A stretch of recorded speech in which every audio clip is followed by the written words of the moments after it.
Incredibly beautiful mountains so high they almost reach the clouds. On one of the northern peaks, a mysterious man rises, heavily leaning on his stick.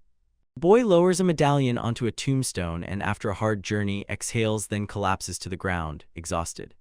He speaks about a man named Lion Song. He managed to fulfill only half of the promise he made. You see, the boy hasn't eaten for a long time. Deep cheekbones are visible on his face.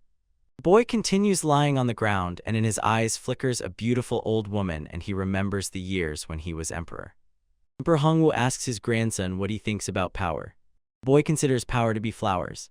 The old man does not understand why his grandson thinks so. The boy takes his chin and ponders the answer.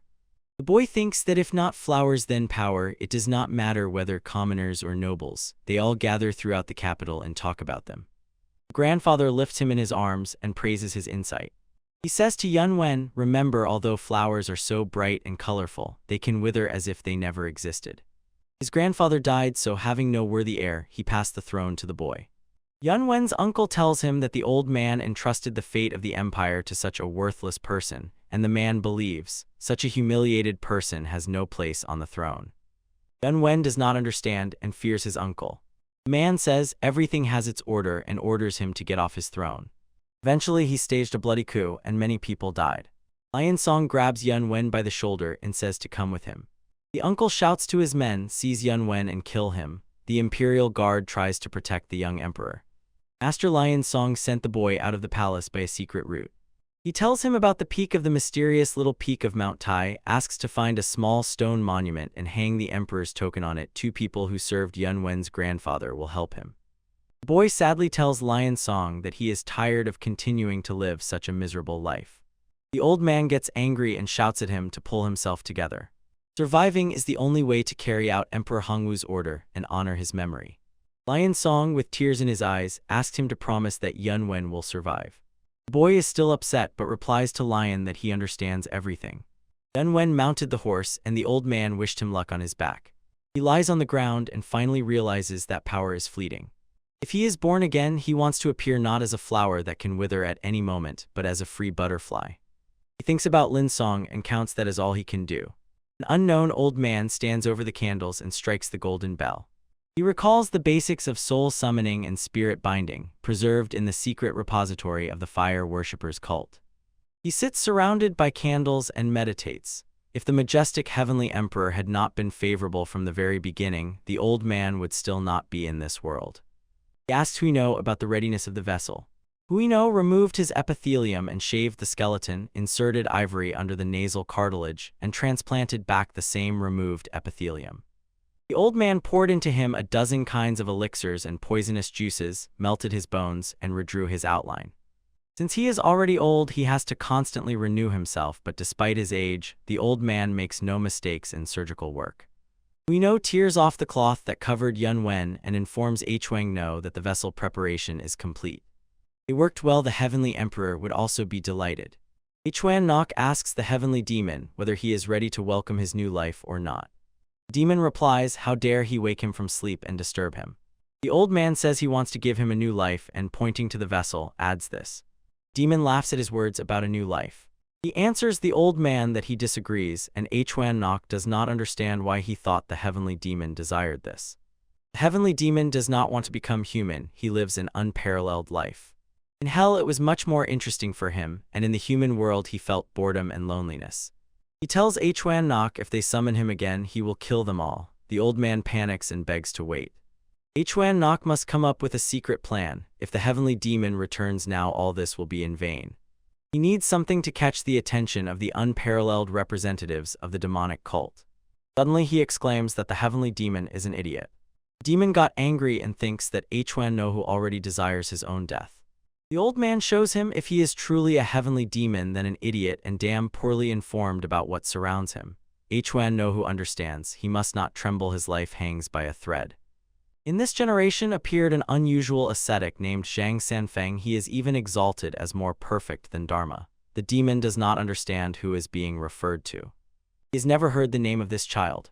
People of time say no matter how strong the heavenly demon is, he will not last a second against the sage Sanfeng. The heavenly demon says, who could say such nonsense? Huan No asks the demon what he knows about development. Perhaps the heavenly demon was once the best in his time, but the Murim people improved martial arts daily. The current generation has developed them so strongly that they cannot be compared to the previous generation. The old man tells the demon he was bored due to the lack of worthy opponents, and now since he has appeared, let him become the strongest again. The demon was interested in his proposal then and now. The demon asks how old the child is and how the body will serve him as a vessel. The old man answers that the boy is 20 years old. The demon understands this body will endure at least another 100 years and he will be able to prove his skill and the name of the heavenly demon. He tells Hwan Nohu that when this happens, he will treat them, and the old man quietly and timidly replied, "Thank you." Hwan Naku asks the demon to lie down and he will begin the ritual. He asks Huino to bring the demon's soul pill and he will take the rest upon himself. The old man puts a round tablet into his mouth. He pierces the body many times with needles to revive it. The master suddenly bursts onto the scene and grabs his head. The old men do not understand what is happening. He hears voices and his head hurts as if it is about to explode. He asks Hwan Naku about the voice. The old man uses the technique, but he is unlucky it does not work and he cannot help the master. Huino asks Hwan Naku what is going on here. Suddenly the master shouts and says, "Shut up." Huino is scared. He thinks the master said it to him. Hwan Naku explains that the master is not saying this to him, because right now the master is talking to the heavenly demon. It seems a great fundamental principle has failed. The master asked the old man to do something about it. Hwan Naku told the heavenly demon that he failed to fully take control over the master. The collision of consciousnesses is something that should not have happened, because if this state continues, the master's mind may be destroyed. Huino proposes to Hwan Nok to send the heavenly demon back, but Hwan only knows how to summon it, not how to return it. They continue to argue. Suddenly the master exclaims and a mystical aura rises from him. Hwan Nok panics. He already understood that the demon's essence and the master's consciousness have merged, otherwise his behavior cannot be explained. Then suddenly he had an idea. He tells Huino that he still has one more demon soul pill. In other words, they can again use the great foundations and with their help suppress the demonic nature of the heavenly demon. Huino does not understand that he wants to suppress the demon's soul with the help of a pill. The head of Huino, Hwan Nok thinks, has turned into a stone block, otherwise why does he not understand his plan? Another legendary orthodox Murim will be inscribed into the master's body. Huino understood his plan, implanted another one. It would be possible to neutralize the demonic energy. They have little time and they begin. Huino orders to try and the rest they leave to the heavens. The emperor, whoever he may be, must appear directly from the heavens. The old men collapse from exhaustion. Hwan Nok says, "Old man, for this."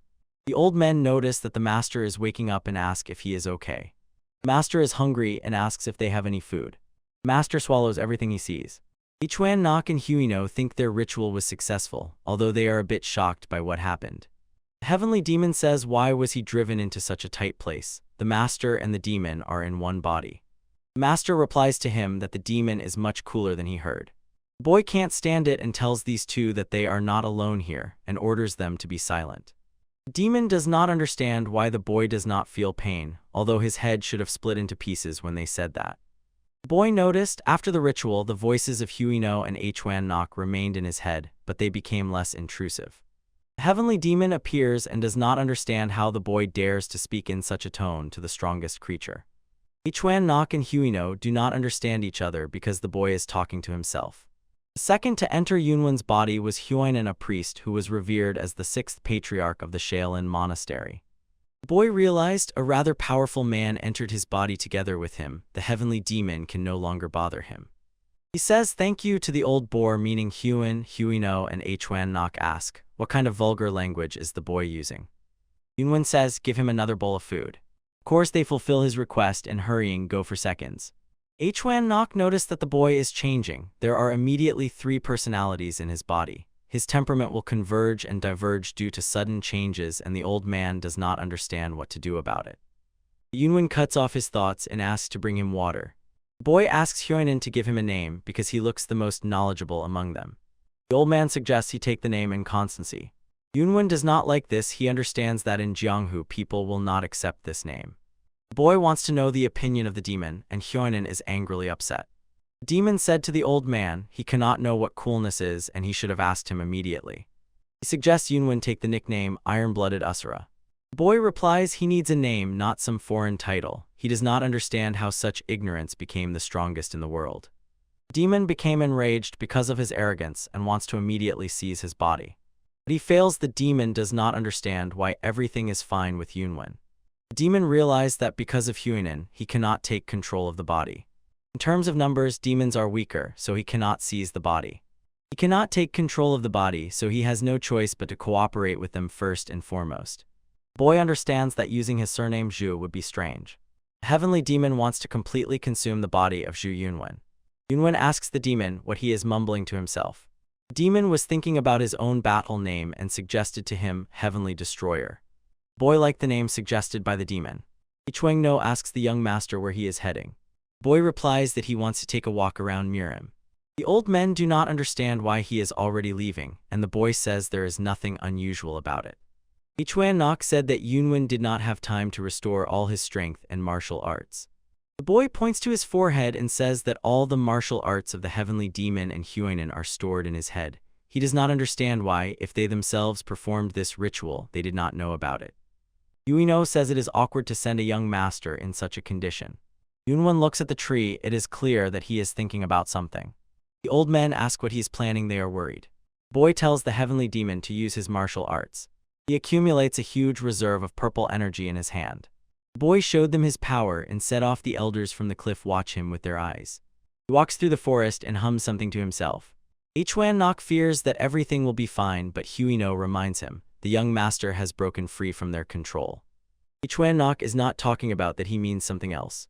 He looks at the huge trench that Yunwen made and asks if it is right to release such a bomb in Muramu, meaning the boy. Huino worries about the master. Ichuan No says the master will cope with the difficulties. Ichuan No thinks that Yunwen resembles the late emperor. A tall man kneels on the snow, and his back is covered in wounds. Blood flows endlessly. This is the Blue Demon King, and he tells his opponents that they will not be able to break their spirit.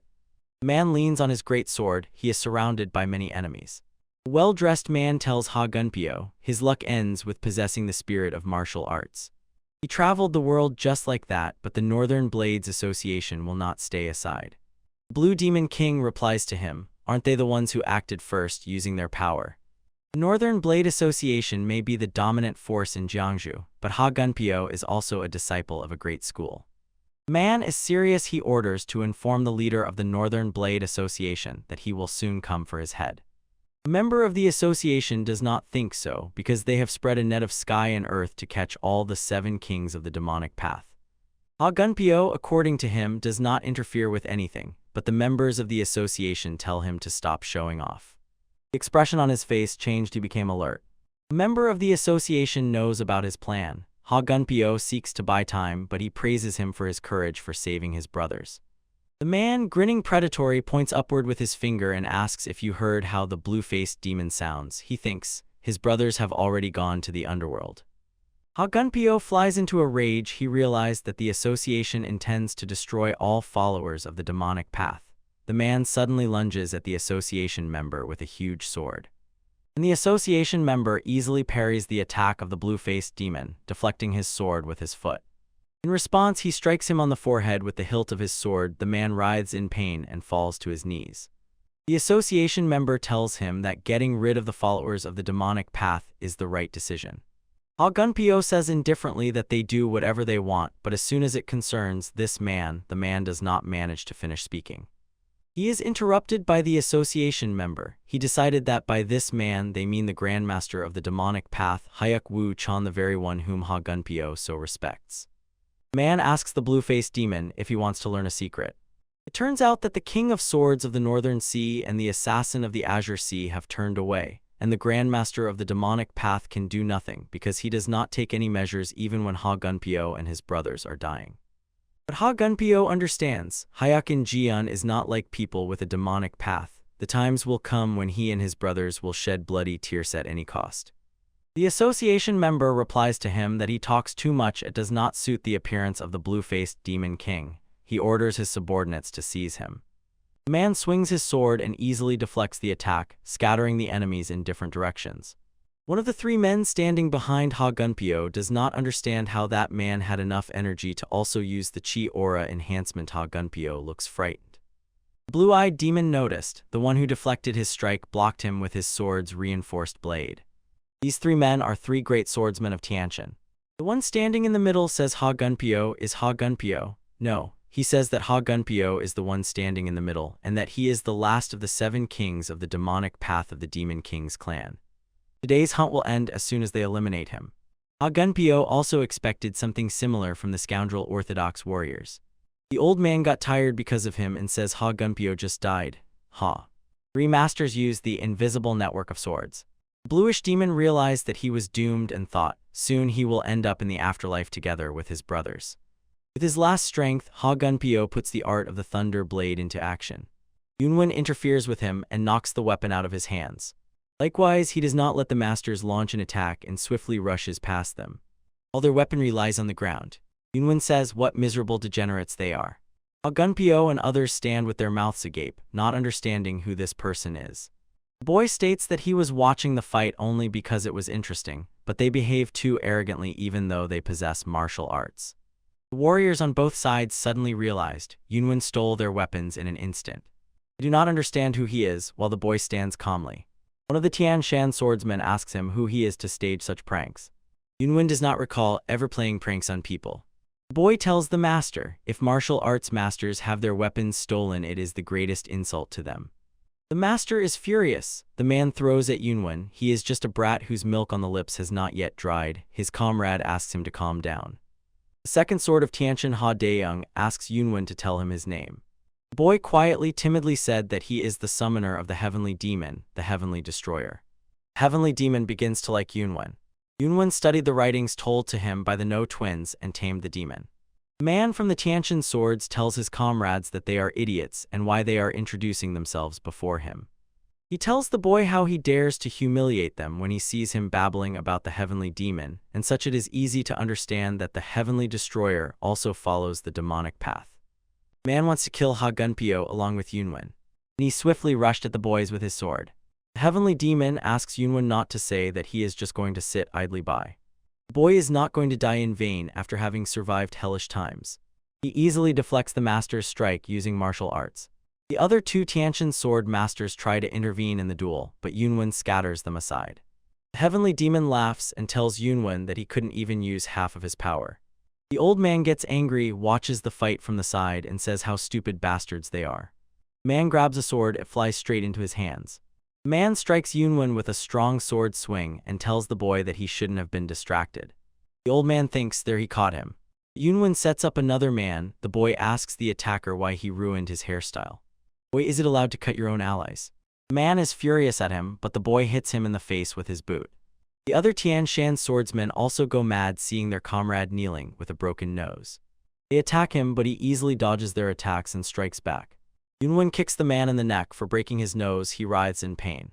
The warrior doesn't understand what exactly his subordinates are doing and why they aren't pressing their numerical advantage.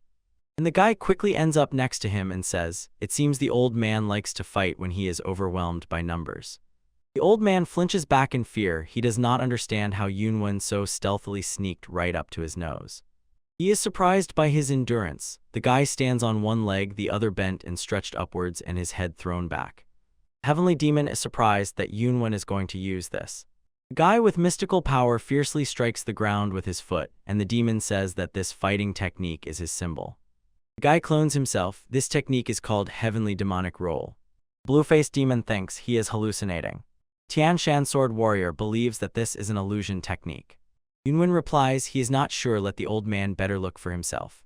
The man goes mad and shouts that the 3 great Tianshan swordsmen would not fall for a simple cloning technique. He rushes at one of the illusions. The old man thinks it is real. Another clone pierces through his stomach. The old man stands in horror without his left arm and looks at his dead comrades. And all those who are still alive run away from Yunwen. The heavenly demon thinks that the boy is running after them, but he believes that is enough for today and he can stop. The blue-faced demon is shocked that Yunwen wants to put an end to everything just because he is tired of it. Ha Gunpyo looks at piles of corpses of people killed by Yunwen. In this world, the orthodox have significantly more weight than the demonic followers.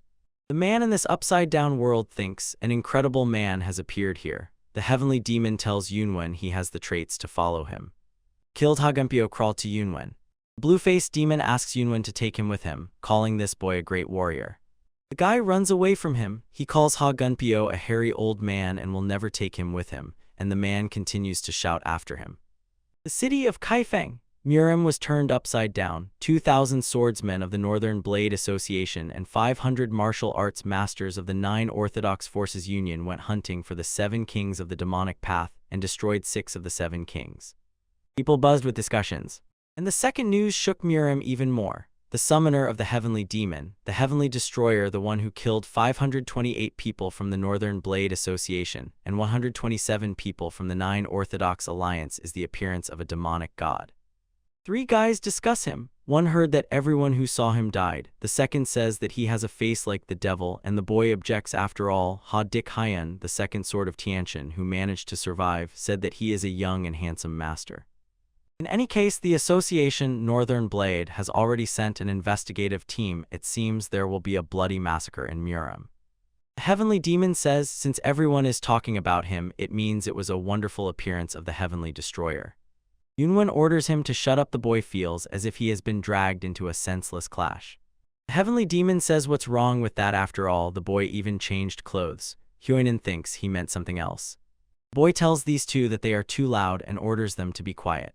Yunwen thinks since Ha Dik Hyen already knows his face, he needs to disguise himself. Hyoinin suggests to the boy that instead of hiding, he should simply change people's opinion of him. The boy was not even going to think about that. In the pavilion of the Neutral Inn, a girl meets a new visitor. The boy asks to bring him a bottle of alcohol and some simple snacks. Yunwen asks the girl why she is still staring at his face. The waitress smiled embarrassedly and covered her face with her hand. The guy wonders what the matter is and whether she really knows who he is. The girl replied that in 10 years of working as a waitress, she had never seen such a handsome client. The young man sighed. The waitress asks him to wait a second, and she will bring him everything right now. The boy started the meal and noticed the alcohol served to him was different from what he drank in the palace. Hyoinin does not know what alcohol tastes like, but believes that it is what brings joy to common people. He asks Yunwen how he feels and whether the taste of the drink differs from Murem. The boy pondered his words. He had so many chances to try it, but he did not like it. The only one who liked to drink was his uncle. His bitter alcohol has always tasted bitter to him. Hyoinin thinks, judging by what he heard, probably a mental illness made the alcohol bitter. The boy does not understand that he has a mental illness. The old man says, although this time the young man definitely committed murder, no one else can pay for his sins. Hyoinin asks not to make his stupid mistakes, not to get involved in a fight that could have been avoided, and not to commit senseless murders. So, as the wise man believes, someday this boy will be able to taste the sweetness of alcohol. Yunwen pondered his words. The heavenly demon says these words sound like those of any other old grandfather and asks Hyoinin if he even knows the taste of alcohol. The demon believes that if you don't kill, you will be killed. This applies to the whole world, not just Murem. Hyoinin replies to the heavenly demon. This is the first time Yunwen has committed such an excessive killing since coming to Murem, so the heavenly demon should show the boy some leniency and learn to understand him. The demon says, he does not have that shitty generosity. Yunwen did not think that the heavenly demon's martial arts would be so strong. This was the first time he felt so free. But if he uses power only for his own interests, he will be no different from his uncle. The boy says to Hyoinin, when his drinks become sweet, he will let him drink too. The old man replied to him, he cannot be an alcoholic because he was once a monk. Suddenly, the heavenly demon cuts off their conversation and orders Yunwen to be on guard. Someone is approaching him. The boy thinks, judging by his clothes, the one who approached is a member of the coalition, Southern Blade. He introduced himself to Yunwen. His name is Tang Zhang. He is from Sichuan province. Tang Zhang offers to join their company. Yunwen understood, judging by their appearance, they are probably about his age, and it seems Tang Zhang is a martial arts master.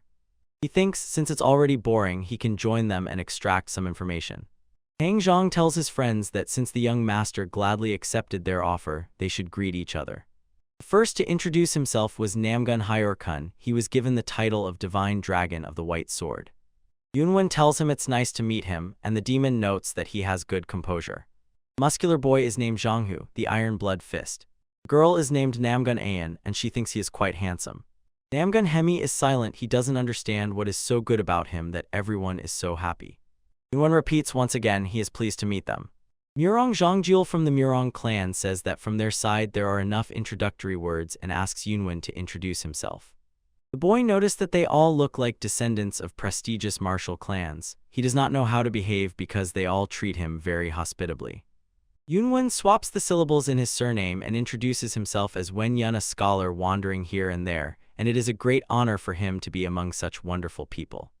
The heavenly demon tells him why after the heavenly destroyer he took such a lousy name. The demon believes that no one knows the boy's identity. Zhangjil is also pleased to meet him. The heavenly destroyer thought that these guys were ordinary residents of Murem, their age, but hearing their speeches he realized these 4 gentlemen and 4 ladies are people of high status.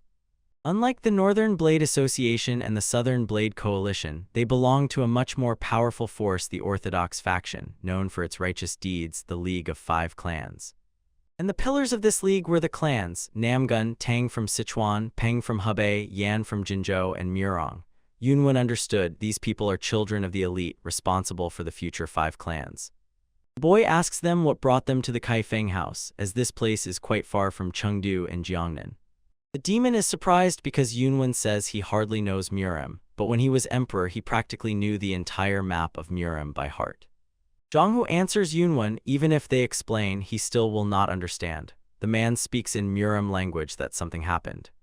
Hemi says that this place is Kaifeng. It may be the headquarters of the Beggars sect, but it is also the base of the Northern Blade Association.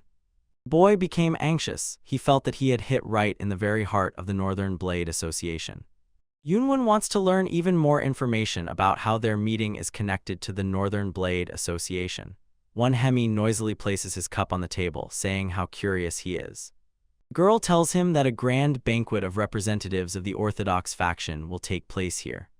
The boy meant how could he have known that? Zhangjil asks his sister not to be rude to the guest. The girl agrees and continues eating. Yunwen assumes because of the grand banquet of the Orthodox faction, all Orthodox martial arts masters will gather at the Kaifeng house. Hemi Chuang confirms his guess. Yunwen says he didn't know that the Murem world was so divided into different factions. He makes them believe that he is an amateur in Murem. Zhangjil noticed this and assumes that the boy will be interested to learn about the Murem world. The man talks about the harsh place of Murem, especially now, when the root of the conflict is becoming deeper and deeper. Yunwen is interested in what the root of this conflict is. Zhangjil says no matter what kind of boy he is, an amateur in Murem matters, he must know about the conflict between the orthodox and demonic paths. The boy quickly replied that he knows about this. The man continues, even in the history of Murem, these 2 forces have never been so clearly separated as they are today. They are in a situation where everyone in Murem must choose between 2 options despite everything. Yunwen does not understand how this can be. Can there be people who do not want to belong to any of the paths? Zhangjil replies, of course there are such people, but those who sit in the middle are considered enemies and most likely they will be killed. Yunwen thinks it is unreasonable to kill people who do not want to belong to either side. The boy apologizes for interrupting Zhangjil, but he wants to know who is accusing them. Zhangjil says that they are the Orthodox faction and he also belongs to it, so Yunwen might think that he is just flattering him. But he does not believe that the Orthodox faction, which suppresses the demonic path, is the only way to preserve Murem's morality. Heavenly Demon, Zhangjil thinks quite impartially for a little child from the Orthodox faction. Hemi reminds his older brother that he should not behave like that in front of so many people. Yunwen agrees with his opinion, but right now she has no influence and overall it is unrealistic. Still, this person should be watched closely. The boy understood the complexity of the situation in Murema and learned a lot of new things. Zhangjil says everyone has their own circumstances. Zhangjil sees his interest in Murem and asks him not to hesitate to ask questions. The boy says maybe this sounds arrogant, but he is curious who is currently the strongest in Jianghu. Zhangjil fell silent in surprise and thoughtfulness after his question. Yunwen realized that he had asked a rather awkward question. The man says everything is fine, but he himself is not sure who is the strongest. Although opinions differ, the leading figures among the 4 generations should be the grandmasters of the demonic path. The heavenly demon does not know who they are, he has never heard of or seen them. Yunwen replied that he understood everything. However, Jianghu is extremely vast and there are definitely martial arts masters stronger than Zhangjil said. He can appear anywhere and anytime. The boy asks about Master Huainan, the 6th ancestor of Shaolin. Zhangjil does not know. It is hard for him to say, since he lived more than 700 years ago. The heavenly demon bursts into laughter, and he tells the old man Huainan that he will achieve nothing within the bounds of time. And after that, he asks about the heavenly demon. Jiolu is unclear why the boy is asking about him. He believes that this story is implausible, so it is unclear how much it can be trusted. The demon gets angry and says that even the elders beyond the heavens know about this fact. Suddenly, a crowd of men bursts into the room, and one of them pushes the woman so that she falls to the floor. The man tells her how dare she thinks she can escape from them. The girl begs for her life to be spared. Yunwen understood from the order that members of the Northern Blade Association had arrived here. The person standing in front is the vice captain of the Law Enforcement Guard of the Northern Blade Association, the Sword of the White Tiger Ga Duksem. The young people from the 5 great clans look dissatisfied with what is happening. Ga Duksem tells the girl how dare he abandon his father, claiming he wants to survive on his own. The girl asks for someone to save her. Emi draws her sword and intervenes in the situation. She asks since when Kaifeng became so lawless and how martial arts masters from orthodox sects can humiliate such a helpless girl. People support her words and they say that this is not allowed even if they are from the Northern Blade Association. Ga Duksem replies to her like this: how dare he stick his nose into the affairs of their association? After this, she will no longer be safe. The girl says that this might scare someone else but not her Namgun Hemi, it won't work on her. The entire space is in shock because she is the daughter of the divine sword of the azure sky. The man orders her not to interfere in the affairs of other sects, such is the eternal rule of Jianghu. Hemi says that she is not so foolish as to be unaware of this, but one should not close their eyes to what is happening against the social order, and this is exactly what she must do as a martial arts master. Judging by what she sees, they are engaged in something resembling kidnapping. The man thinks she is doing this because she does not understand. This girl is Zhu Zhufeng, daughter of Zhu Jingya, the snow tiger with 1,000 skills and leader of the demonic border sect of Kaifeng. They have no choice. An order was issued to arrest all members of the demonic border sect. If she intends to interfere with them, then they will have to use force. Zhang says since when has the law enforcement squad of the Northern Blade Association behaved so arrogantly? Yunwen believes that he should not have joined them. Boys in the law enforcement squad stand surrounding the woman. The man says that they are currently performing their official duties. He noticed, judging by his clothes, this boy is also from the great Namgun clan. Ga Duksem asks if they are trying to threaten him. Yungjil says if that is really the case, then what are they going to do? In that case, Ga Duksem will report this to his superiors. Captain of the law enforcement squad, nicknamed the Smiling One who removes Wu's sword, Henshin, says there is no need for that. The word retreat does not exist in their squad's dictionary, and it is not worth reporting something so trivial. Everyone in the squad bows to the captain. The heavenly demon says, what kind of freak is this, looking like chopsticks? The captain asks the young master Namgun if he does not think he is crossing the line. The boy bursts out in anger and does not understand what exactly he means. If the leader of the alliance of 5 clans finds out about this, Yungjil will be held accountable. Yungjil could find himself in a difficult position if the story about how the future leader of the Namgun clan stumbled upon the Northern Blade Association through a simple girl from the demonic path gets out. Yungjil does not back down. The captain of the guard asks if the guy is ready to take responsibility if relations between the League of 5 Clans and the Northern Blade Association sour. Donghu answers him as if he dares to behave and threaten the next head of the Namgun clan. Wu Henshin speaks like this, showing respect to the heir of the Namgun clan, considering his young age, and Zhonghu does not even dare to say anything similar to him. The captain gives the order, do not let anyone out onto the street and surround this place. He asks Yungjil what he will do now. The heavenly demon does not like this captain. He says, scoundrels, their orthodox sects have always been wolves in sheep's clothing, and asks the heavenly destroyer, why not break them all? The guy said his personality will be revealed right here if he uses martial arts, and the demon simply orders to beat them to death so that no witnesses remain. Yoinen suggests in that case to use his martial arts. The guy looks at him in surprise. The captain of the guard asks the young master once again what he intended to do. The boy angrily clenches his fists and says, leave this girl to us.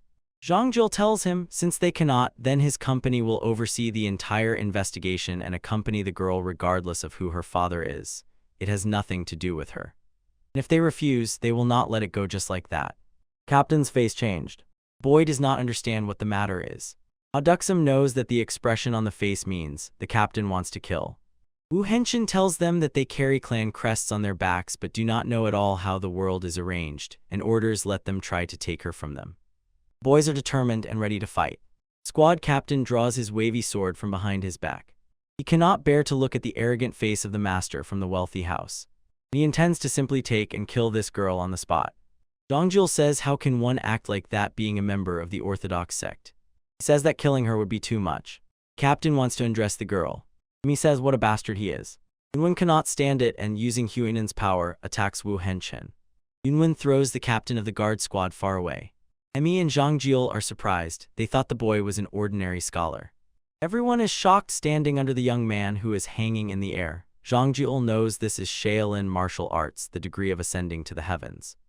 Captain Wu Henshin, coughing, tells the boy how dare he hit him. He is completely bewildered. How does Yunwen fly? He did not know that such Qinggong even exists. Wu Henshin does not think the boy is a member of the Five Clans League. The man does not understand where he came from. Yunwen orders Imu to release the girl, otherwise the captain of the law enforcement squad will die today by his hand. Huinen refuses Yunwen, but the heavenly demon, on the contrary, incites.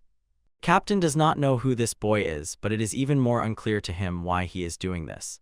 Wu Henshin repeats again that he is a representative of the Northern Blade Association and wants to take the sword from the floor.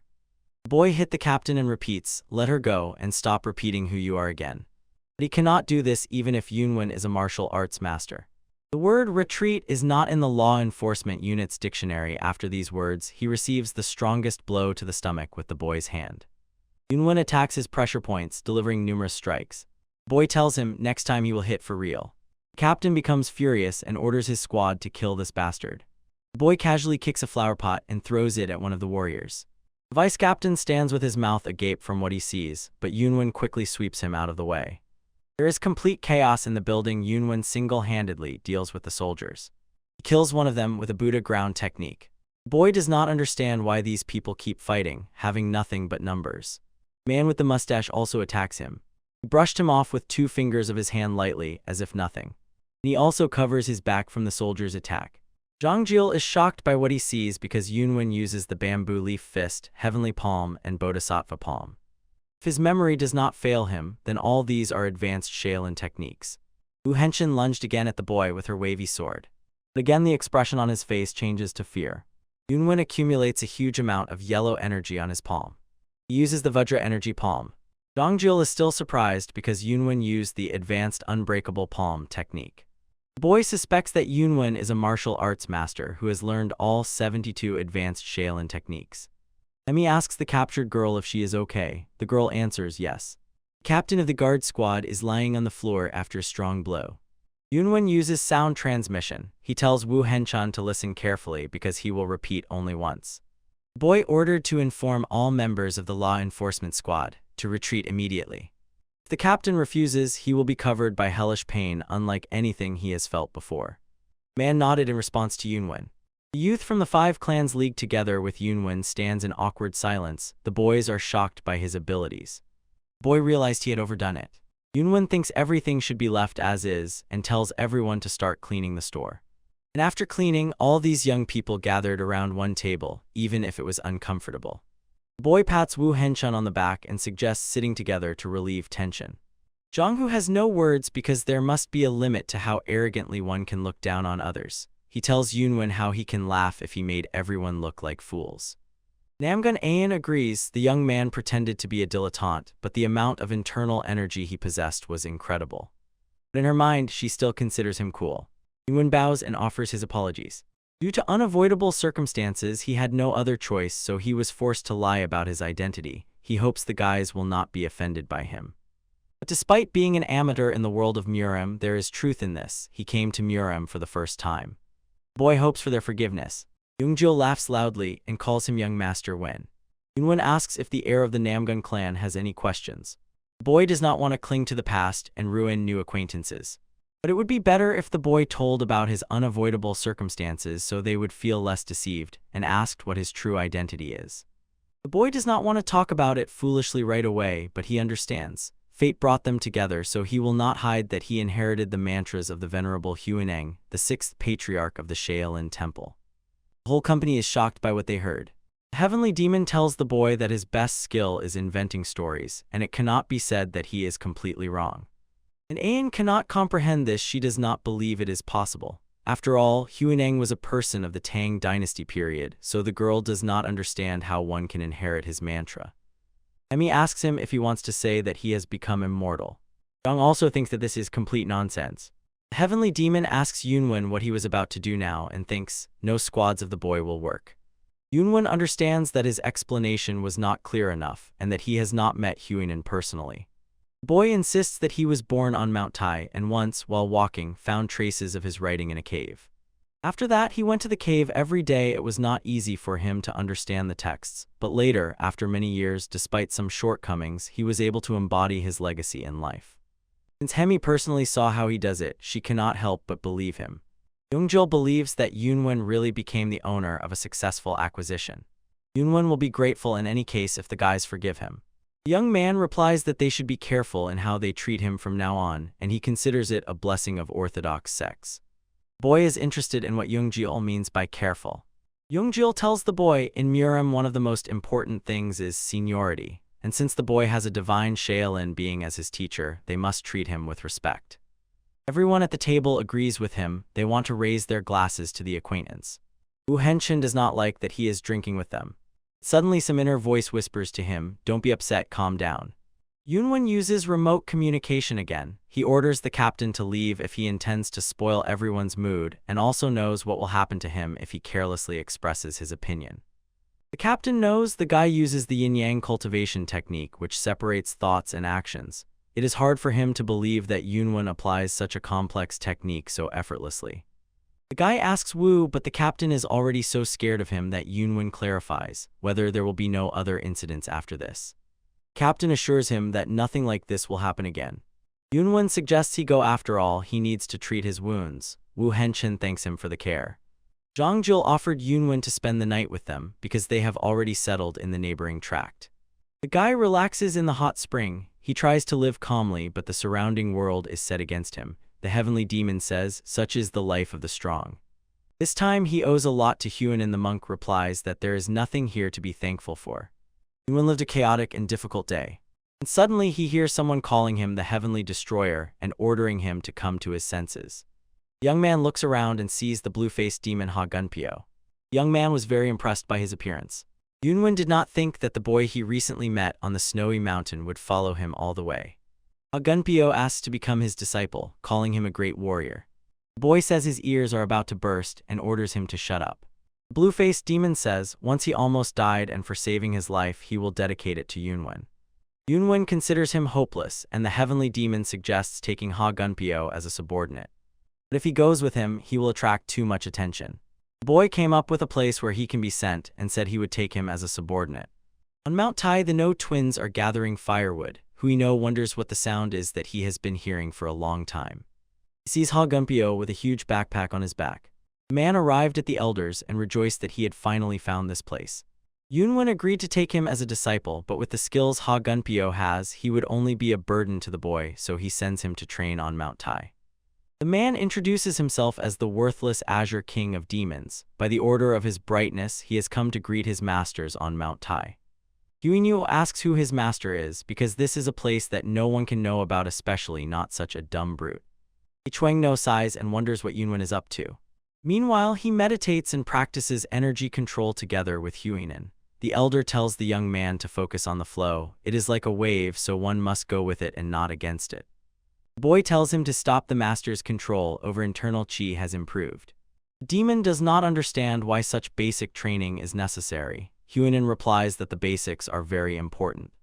The demon also asks the heavenly destroyer what he plans to do next. Yunwen has not yet decided, he simply does not know what he wants to do.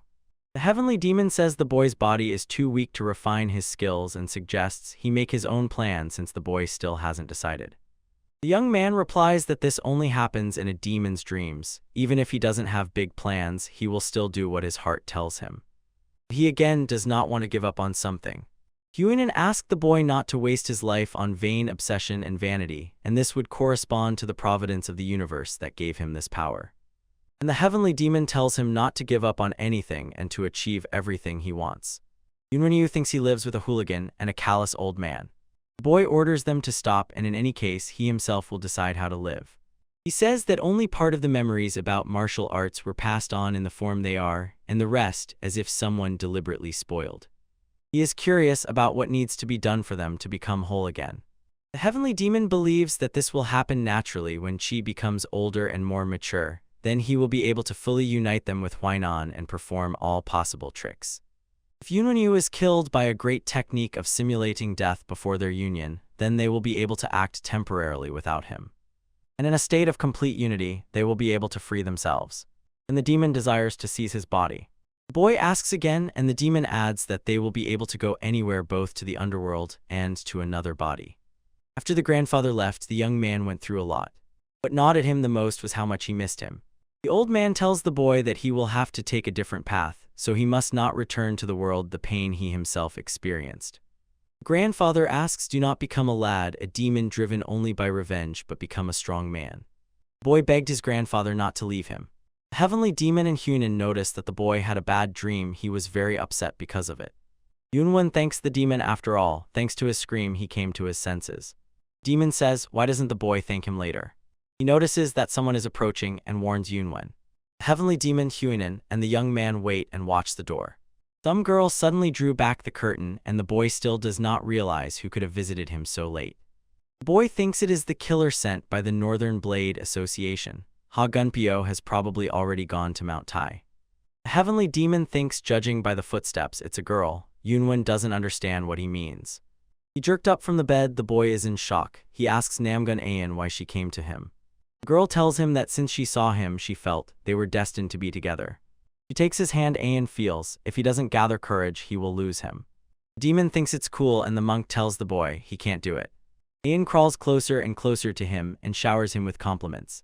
Yunwen understands if this girl stays with the two of them any longer, they will both have trouble, so he asks her to return to herself. The girl asks him how he can be so cold to her. She feels as if he hates her. Yunwen denies it. Not his level, says the boy, and she is much taller than him. The boy apologizes and will accept her gestures with a noble heart. Ayan agrees with him. She thinks Yunwen arrived in Muram with great ambitions. The girl understands everything and will return to herself. The boy thanks her for understanding. She is not going to give up on him this time. She will just retreat. Ayan slammed the door, and the young man was still in shock from this situation. The heavenly demon tells him that he is a simpleton because he missed such an opportunity, and the monk, as always, replies contrariwise. He believes that Yunwen did everything right. He gets up from the bed. The demon asks if Yunwen is going to come to her room, and the boy sends him away. Nonsense. He has a lot to do, so he decides to go outside to breathe fresh air. The demon notices that the boy is quite good at the heavenly demon flight technique, and he is curious where he is heading. Living recklessly is cool, but he still needs to sleep. The boy, seeing his grandfather in a dream, remembered the person he needed to meet. He arrived in Kaifeng not just for entertainment. Yunwen arrived at the Guandi temple, where a huge statue of a man stands. The demon thought the boy came here to pay respect or something like that. But he came here because the No twins told him that the headquarters of the Beggars Gang is located here. In Beggars Gangs, the number of knots on the belt indicates the person, and on the belts of the two who pressed daggers to his throat, there were 2 knots each. It seems they are informants. The information he heard from Namgun Hukrian is very useful. Bandit asks the boy what business he has here and why he came. Yunwen calls himself Wen Yun and comes to visit the former leader of the Beggars Gang, Mr. Pang Chingo. They recoiled from him as soon as they heard his name. One of the bandits decided that Wen Yun might be the great warrior, Jade Divine Dragon.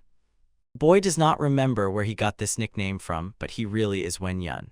The bandits ask, wasn't he the one who caused a scuffle with the Northern Blade Association yesterday in the Pavilion of Neutrality? The youth confirms their suspicion. Yunwen expected this. The twins warned that the Beggars Gang has eyes and ears everywhere, and they know everything. Now the guys spoke kindly. Follow them. The youth looks around in the reception of the gang's headquarters. A man in rags apologizes to him for the rough reception at the entrance. He replies that it's nothing. He sees 3 knots on the man, which means he holds a fairly high position in the sect. He is curious about what business Yunwen has with their sect leader. Yunwen extends to him the Emperor's medallion. If shown to the leader, he will immediately understand why the boy came here. The man asks him to wait. He will immediately inform the great sect leader about the boy's arrival. The youth wonders why the bandit is doing him a favor asking for nothing. He is curious about the reason behind this. The Beggars Gang and the Northern Blade Association are enemies in Kaifeng, and the fact that Yunwen humiliated them is good news for the Beggars Gang. Although he does not know what connection he has with them and their leader, they are still interested in what Yunwen will do. Therefore, the boy should not feel indebted to him. The man is leaving and asks the youth to feel at home here. The boy thinks that in any case, even if it is not obvious, the structure of their central office is impressive, unlike their appearance, a gang of paupers to be reckoned with. He will have to pay dearly if he looks at them as mere beggars. Suddenly, some old man sharply appears before the boy. He asks Yunwen if he is the one who brought this token. Yunwen notices many knots on the old man's belt. The old man asks the boy if he is the young master who brought this medallion. The boy confirms this. Hun Chin-ho kneels and greets the youth, calling him emperor. He asks his worthless subject to forgive him for betrayal. Yunwen is shocked and does not understand what is happening. From now on, he intends to risk his own life to keep his majesty afloat. The boy was waiting for this because he had already heard about him. The No twins told him before his departure to go to Kaifeng to meet with the gang leader and that he would need to use the emperor's token again. The young man realized that he is not even worthy to be compared to his grandfather. Hun Chin-go asks if everything is all right with Hui No and Huang No. Yunwen has no doubt that it is, even though a lot of time has passed since he last saw them. The old man asks the emperor to speak to him more calmly. But it is more convenient for the boy, especially since he is no longer the emperor, so Pun is not obliged to be so polite to him.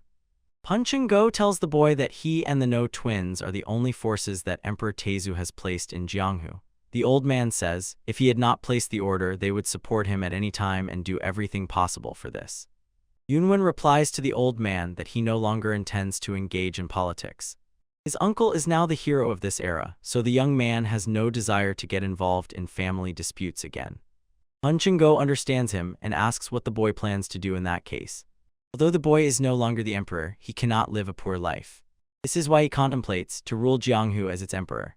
The guy says if the gang of beggars and the No twins unite their forces, then most sects in Jianghu will not be able to offer worthy resistance. Nothing is impossible to make great powers surrender. Yunwen asks Pun if he can arrange a bloodbath for him. The old man asks again if he is really sure. The guy confirms. And their gang of beggars has no connection even with the alliance of 9 sects with the 9 orthodox alliances, and asks the boy if he knows why. The young man replied that he does not know, and the old man says it is so that their gang remains independent. Despite the fact that their gang is scattered all over Jianghu, if the gang members want to throw themselves into the fiery pit and carry out his order, they need colossal strength and determination. However, they do everything in the name of the heavenly order. If Yunwen orders it, then even when it is wrong, they will carry it out without unnecessary questions. As was fitting for his grandfather, he had truly loyal subordinates. He could have simply brushed off the rude request of a little boy, but he did not back down from himself despite being a powerful leader. The more he learns about him, the more he understands how incredible his grandfather was. The boy apologizes to Pun and says it was just a joke. The old man was embarrassed and now thinks he showed inattention, but he did not know it was a joke. Yunwen says everything is fine, and the old man's words on the contrary gave him a lot of confidence. He asks if the old man will listen to his request again later when the time comes and he needs help. The old man confidently agrees with the young man. Puni asks the boy what happened because rumors say he mastered Shaolin martial arts and his name is already quite well known throughout Kaifeng. Yunwen says that it is too long to explain, better he listens to it from the No twins, and the boy asks if the old man will be present at the grand banquet, the righteous path. Hun's student will participate, and if Yunwen also goes, the old man will keep him company. In that case, the boy says they will see each other later and is already about to leave, but the old man asks him to wait a minute. Hun pressed on the stone and asked the former emperor to follow him. He wants to show something to the young man. The boy passes by him and is shocked by what he sees. The room is full of weapons. The demon immediately notices this. The old man tells the boy that these are weapons from the Han era, and their appearance makes the heart tremble.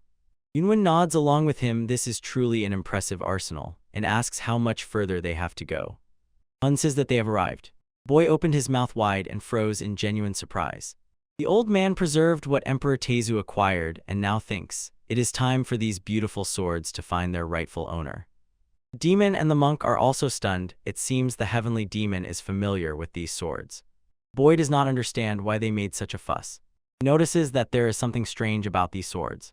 Hun asks the young man to choose whatever he likes. The boy ponders which sword to choose.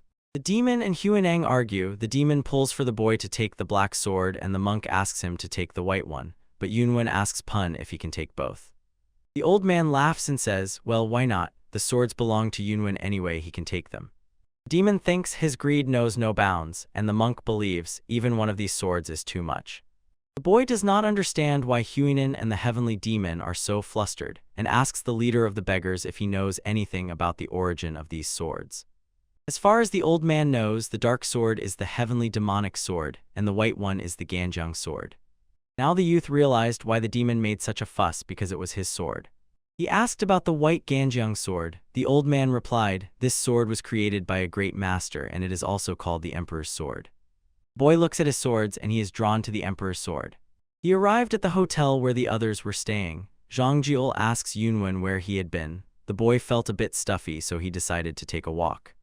Yim noticed his swords. She had not seen them last night. He says he found them by accident and there is nothing special about them. Girl does not think so, they look like jewels. Zhang tells the others, the time of the great tournament has come, it is time for you to go. Zhang Jiul suggests to the young master when to go with them. Zai Gong from Shaolin said he would also attend the grand tournament. The boy considers Yunwen incredible and one day, he received the title of Divine Dragon with a jade face. His fame has already spread throughout Kaifeng and probably many will be watching the young man during the tournament. Guy is flattered that people think so highly of him, and Ayan admires him. Girl says there is nothing insignificant about him. Yunwen can't shake the feeling that something is wrong. He thanks the lady for the compliment. In any case, he can't believe that he can see such a huge stage from such a distance. The Northern Blade Association is a leading organization both in name and in essence, the largest of the Big Four Orthodox sects. It includes the Coalition of Southern Blades, the League of Five Clans, and the Alliance of Nine Orthodox.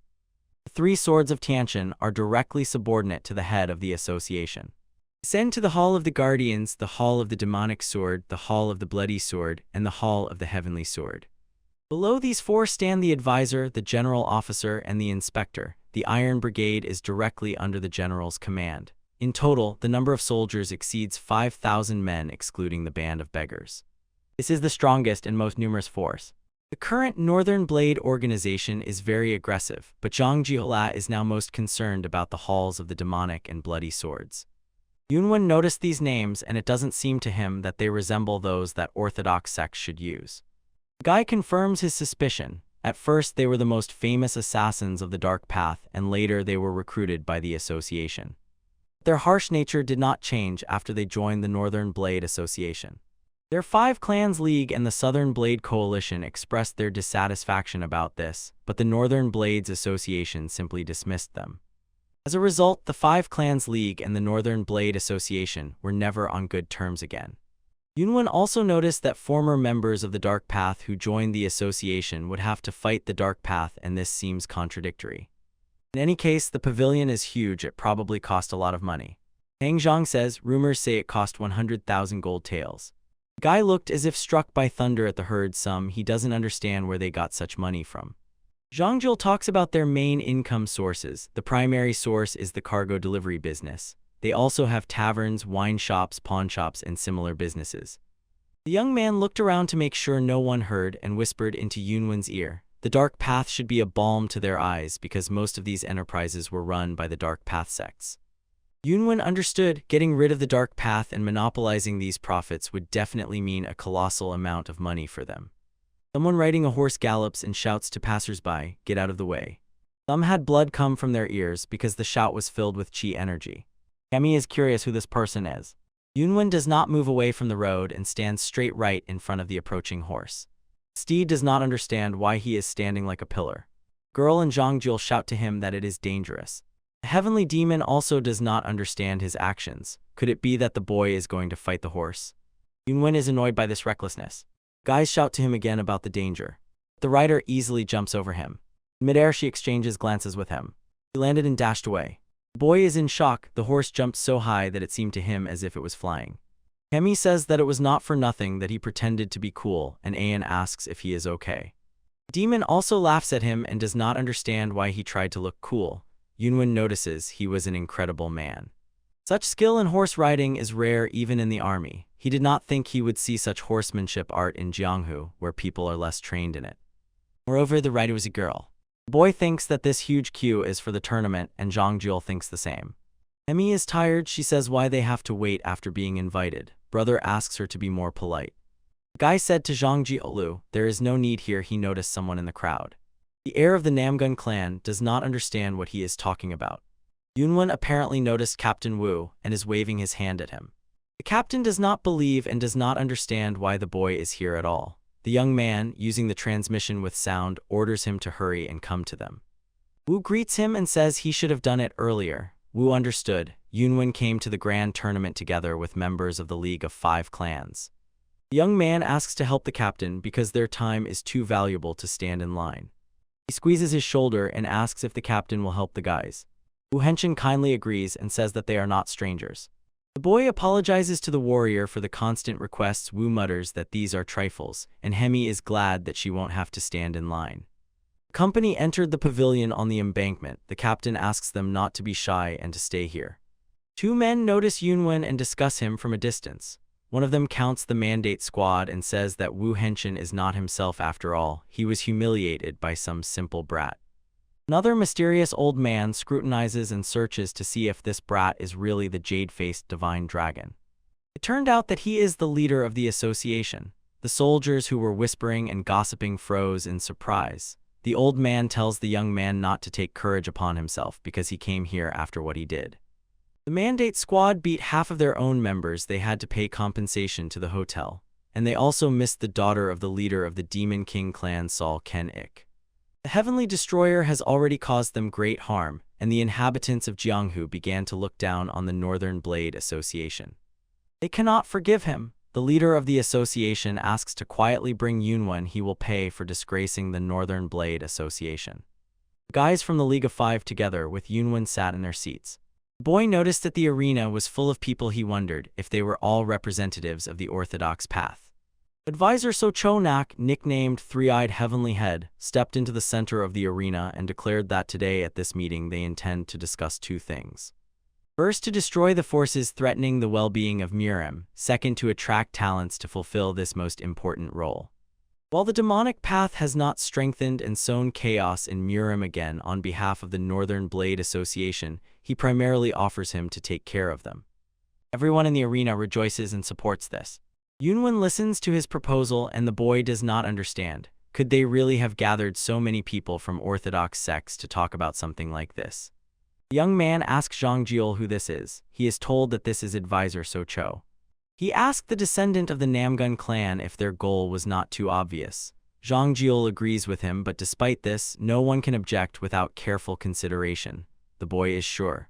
Northern Blade has already secured the support of some sects. Their agreement now is no more than formal approval, and if there is any variable, it is only in how other key forces in the orthodox path will react. The advisor shouts loudly, ordering all Miriam to consider this proposal. People rejoice and agree to submit to the demonic path.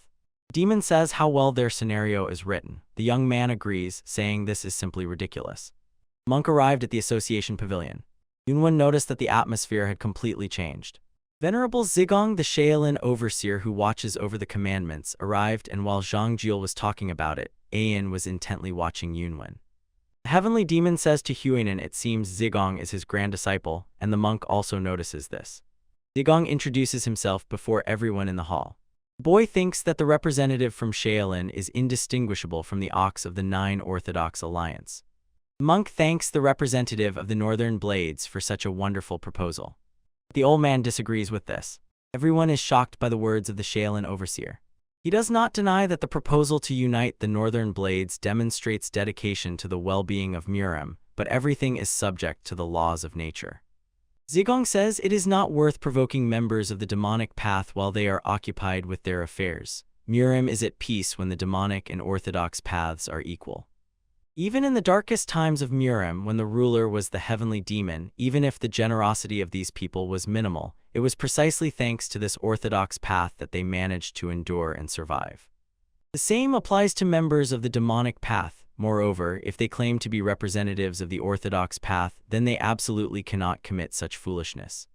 Therefore, members of Shaolin and the 9 orthodox sects oppose the proposal to unite the Northern Blades. Zhang Jiul is surprised that the alliance of 9 orthodox sects publicly and officially expressed their disagreement. Huinin is glad that the power of Shaolin is still alive, and the heavenly demon is happy because the old man knows how strong the demon was. The boy asks the heavenly demon what is wrong with him since he once led Miriam and was lonely. The heavenly demon replied that the world simply could not leave him alone. He remembered his numerous followers at that moment. He tells Yunwen that in the future he will be able to introduce him to them, the members of the heavenly demonic cult. The young man replies, they have all been dead for a long time. Zhang Jiul thought that only the League of 5 Clans would oppose the proposal of the Northern Blades Association. In that case, only the Southern Blades Coalition remains. Yunwen recalled that the boy told him, the relations between the Yunjiang Coalition and the Northern Blades are very far from good. In that case, if they also do not agree, their proposal will be powerless. Zhang Jiul thinks that the leaders of the orthodox sects will gather to reach a consensus. Since many sects have already been subdued, eventually everything will go as the Northern Blade Association wants, but the fact that 3 of the 4 main forces of the orthodox path express their opposition will likely have significant consequences. As Namgun Hyakrion said, the League of 5 Clans also rejected the association's proposal. The patriarch of the Hebei Peng family stands confidently, showing no emotion. Only the Southern Blade Coalition remains. Even if they oppose, the Northern Blade Association will still achieve consensus. A man with a huge sword stands aside and watches. This will simply become a decision without any justification. Moreover, the position of the Northern Blade Association will be significantly shaken. Therefore, all attention of those present at the conference was focused on the representative of the Southern Blades Coalition. Yunwen notices that this person looks quite strong. Gu Ryang Jajim also opposes the Northern Blade Association's proposal. Hyakron expected this, but Yunwen is surprised. Gu Ryang stands next to the advisor of the Northern Blade Association. He asks Gu Ryang, isn't this different from what they agreed on earlier? The elder knows this and looks at the advisor with contempt. Gu Ryang asks not to misunderstand his words. This is his personal opinion. Guys do not understand what he is talking about. Representative of the Southern Blades Coalition states that the position of their coalition generally supports the proposal of the Northern Blades Association. Everyone in the arena is shocked and glad that they united for a common cause. Urayan asks Socho if this is enough and steps back. The advisor thinks about what a bastard he is because he scared him for no reason. Yunwen does not understand what the representative of the Southern Blades Coalition is talking about because he personally opposes it, but the coalition supports it. Hyakrion also thinks that there is no sense in this. He cannot believe that the Southern Blades Coalition agreed to the proposal from the Northern Blades Association. Hemi is amused at the representatives of both sides. She finds it funny that one is laughing loudly while the other is crying. It is already sunset. The guys have left the pavilion. Yunwen does not understand why the conference will end like this. The guy expected something more from it. Hyakrion asked what he means. As an example, the guy cites how one person argues with another who disagrees with your opinion. The guy replies, are not all martial arts masters in Miriam so ruthless? If so, what he meant should disappoint Yunwen. The heavenly demon tells the heavenly destroyer that he agrees with him because this snot-nosed kid doesn't even know the law of survival of the strongest. After the demon's words, the boy felt uncomfortable for thinking that way. The demon thinks that Yunwen should feel the true rule of Miriam. Weak die becoming prey to the strong, and the strongest survive. He wants to teach this boy everything and make him his successor. Ayanin asks the heavenly demonand. Again, treacherous thoughts rush to the head. Yunwen wonders where the orthodox path will lead next. After all, the thoughts of the 4 great powers have split into 2 camps. Hyakrion says that it will depend on the vote of each representative of the sects of the orthodox path tonight.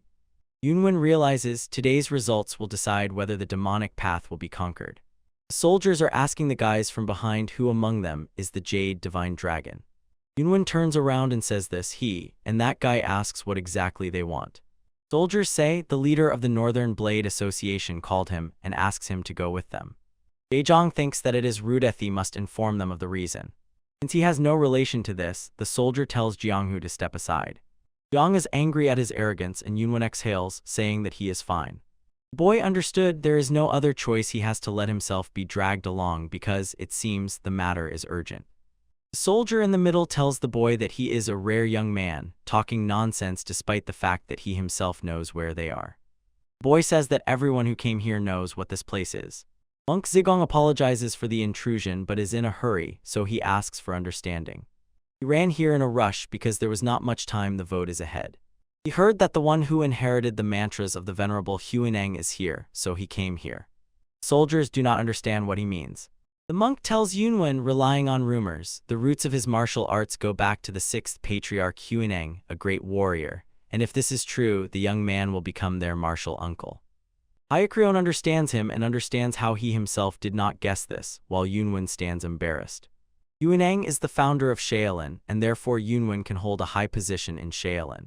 But if it turns out that the boy used false information, it will be considered an insult to Shaolin, and Jiagong will not be able to leave it unpunished. Yunwen feels incredible pressure from him. The heavenly demon is noticed thanks to the monk's power. Huineng also sees a huge amount of unrestrained energy. The boy smiles and asks him how he can prove it. The monk's face changes when Yunwen shows his strength. Yunwen asks if the old man will believe him if the boy shows his skills right here. The monk said he would like to see that. But now the old man has no time, there are other obligations, but he asks the boy to show his arts in their main temple. The young man bows to the monk and accepts his offer. Jiagong says he will visit their temple at any free time the boy has. The soldiers are shocked the boy managed to rise to a high position in Shaolin. They are curious who he is. The guys say even though the dispute with the Northern Blades Association was settled by the monk, they are still offended because of the incident with the Mandate Squad. Yunwen wants to know what he should do. Hyakrion knows the strength of the young master, but since this is still the territory of the Northern Blade, he asks the boy to be careful. And honestly, it was the members of the League of 5 Clans who initiated the conflict, so their hearts will be calm if the boy is safe. The boy takes this into account and asks them not to worry. On the way back home, the Heavenly Destroyer was immersed in deep thoughts. Power that seized control and led history was not necessarily considered righteous, and the measure of value could vary depending on perspective. Considering this moment, he held no grudge against his uncle. The boy was weak and useless, so the uncle pushed him aside. In a certain sense, it was simply nature taking its course. If his uncle had been a tyrant, his position would have changed, but the uncle he knew was not that foolish. When the Heavenly Destroyer learned to calmly think about his uncle, he was suddenly enlightened. He has a balance among his 3 own personalities. He is impartial to anything. On the other hand, the current Murim is unbalanced. In the world of Murim, perhaps this strange equilibrium is the path he should follow. The boy lies on the street under a pavilion on the embankment. He is bored. He wants to find out the results of the vote. Suddenly, someone rushes past him like a bullet. He noticed the exquisite art of body lightning, but this is the Northern Blade Association. He does not understand who it could be. Yunwen decides to chase after him. Judging by his skillful movements, this person is truly extraordinary. The mysterious man jumps straight to the 9-story pavilion of the Divine Sword. In Murim, there were only 2 people with such a nickname. One of them is the current leader of the 5 Clans League, Divine Sword of the Azure Sky, Namgun HWI. And the other lord of the pavilion, the leader of the Northern Blades Association, the Supreme Divine Sword Dugu Henshin. He was the youngest of the 4 leaders of the great orthodox powers, and some Murim called him the King of Swords. Of course, both father and son. The father, former leader of the Northern Blade Association, Emperor of the Hidden Dragons Dugu Zhen, was also a force unmatched. After he passed the position of head of the association, he suddenly disappeared, and rumors say that the Emperor of the Hidden Dragons Dugu Zhen is somewhere teaching his grandson the ascending sword of the Heavenly Dragon Dugu Wu. Regardless, Dugu Henshin had full control over the Northern Blades Association as its leader. Yunwen noticed that the one he was following entered the building, a house, a very expensive building. Moreover, dozens of people were stationed around the building, all at master level. Apparently, they are guarding the person inside. If not, this man is being held in prison. In any case, Yunwen is dying of curiosity. He does not know how to act because if he is caught, he might be recorded as a violator. The young man asks the heavenly demon what he can do to sneak into the building unnoticed. Maybe the demon has some abilities for this. Demon says, "Why is that?" and the boy is already using it. Yunwen thinks that the heavenly demon means hidden arts, but he believes masters of that level will definitely notice him. The demon says not to underestimate his skills and just put all his chi into pushing his ability to the limit.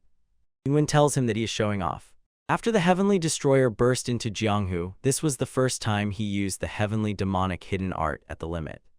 The heavenly demon's hidden art, in which he spent more than 300 years of his internal chi, allowed him to pass through any place if there was a very small gap. and he passes by any person unnoticed even if they had strong internal chi and both eyes open. The boy sneaks into the building and looks closely at the one he was chasing. As expected, this person had business here. Girl calls her subordinate Hwansu. Boy calls out and greets his mistress. Yunwen suddenly blushes sharply from embarrassment. The mistress comes out of the bath, covering herself with only a towel. The warrior apologizes to his mistress. The girl says that this is unlike him. She does not understand why he was pacing around and around. The lady asks to tell everything as it is, hiding nothing. Hwansu tells her about some man who is incredibly obsessed with women. He attacks them with full readiness, kills them, and the surrounding villages are already full of people who resent him. They say the young leader of the Southern Blades Coalition is a degenerate. Spy asks the mistress about her further plans. She can do nothing. This marriage will be concluded for the sake of politics, so that the alliance with the Southern Blades Coalition will happen. This will be no different from a girl being sold by her father, and moreover, her marriage partner will turn out to be a scoundrel. Yunwen heard and immediately understood. This is the daughter of the leader of the Northern Blades Association. Now the boy realized why the representative of the Southern Blades Coalition made such a remark. He is shocked that they will unite through marriage. Judging by what he heard about her fiancé, a real piece of shit. The guy doesn't understand. Could the leader of the Northern Blade Association really give his daughter into the hands of such a person? The young man thinks about his cold-bloodedness. Vansa in the lady's place would have refused this. The girl asks her subordinate if he will help her escape if she wants to. The warrior confidently replies that his duty is to protect her, and he will always be by her side. The lady thanks him and orders him to leave. She wants to be alone. Vansa, using his skills, quickly moved away from her. After he left, the girl exhaled, sat on the edge of the chair, and began to cry. The guy feels sorry for her. He can understand the girl's helplessness because he was once like that himself. Aimlessly drifting in the whirlwind of fate, he could only cry. Yunwen tried with all his might to hold on by a thread. Fortunately, he was saved then by a lucky coincidence left by his grandfather. The boy does not understand what to do. He wants to help this lady. The girl wants her older brother to be here right now. Yunwen approaches the girl who is sobbing. She twitches and shouts, "Who is he?" The young man uses precise safe strikes. The lady noticed that her body was paralyzed and she could not move. The young man assures the girl that he means her no harm and does not intend to cause pain. He calls himself the Jade Divine Dragon, tracking the night traveler, and accidentally ended up here. He accidentally heard about her situation and decided to help her. Now Yunwen will release the pressure from the points and asks her not to scream. Since her points are blocked, she cannot express her opinion. After he unlocked her points, she jumped up from the chair and tried to slap him. The lady notices his speed. Yunwen asks her if he should have responded to that slap. She asks his name again and questions whether he even understands what he is doing right now. The man apologizes for being a bit extreme, but he was serious when he spoke about helping. The young man says it would be better if she fixed her clothes. Fortunately, it does not at all look like she is going to scream. The girl adjusted her robe and asks how the boy can help her. Yunwen does not know exactly how, but he can do everything she asks. She asks him again, really everything. The guy confirms, telling her just to say it, and he will do it immediately. The lady does not understand who he is. He just appeared out of nowhere and offers his help to a stranger. She sees how he easily penetrated the abode of the water fire and realizes he is not an ordinary person. She is not sure she can trust someone like him. She smiles and slightly twitched the corner of her lips. The young man does not understand what is funny about it. Not long ago, she was hanging by a thread. It was quite amusing to watch how she pondered when suddenly a rope fell in front of her. Yunwen does not understand what threads and rope she is talking about. Whether it is a strong rope or a thin thread, she suggests the boy secretly check it in practice. Her name is Dugu Zulan. If he can get her out of the Northern Blade Association, the girl will be grateful to him forever. The boy understood everything and asks her to put on comfortable clothes because they are leaving right now. The girl cannot go now and asks the young man to come tomorrow at the same time. He does not understand why exactly tomorrow and not today. Meanwhile, in the pavilion on the embankment, what the heavenly destroyer did not expect happened. Ayan came to his chambers. She does not understand why he still has not returned to the pavilion. They were returning together. She checked on him every 15 minutes, but he was still not there. Ayan thought that those guys from the Northern Blade Association had kidnapped the boy and rushed to her brother. Hyakrian thought so too. They needed to be more careful. The young man then noticed that these guys were not at all friendly. He reproaches himself for not noticing. These soldiers are not the kind to retreat immediately, and he made a mistake. Young asks Hyakrian what they can come up with. They must report the boy's disappearance this very minute. Namgun Hyakrian immediately reported the boy's disappearance the masters of the Five Clans League. The news was also delivered to the Nine Orthodox Alliance. Jayagun thought so. He did not believe they would act right before the monk's eyes. If Yunwen really inherited the mantras of Grandmaster Huainan, then most people in the Northern Blade Association will be able to handle it. Nevertheless, the fact that the young man disappeared out of nowhere means the leader of the association may be directly involved in this. The monk's subordinate asks what they should do.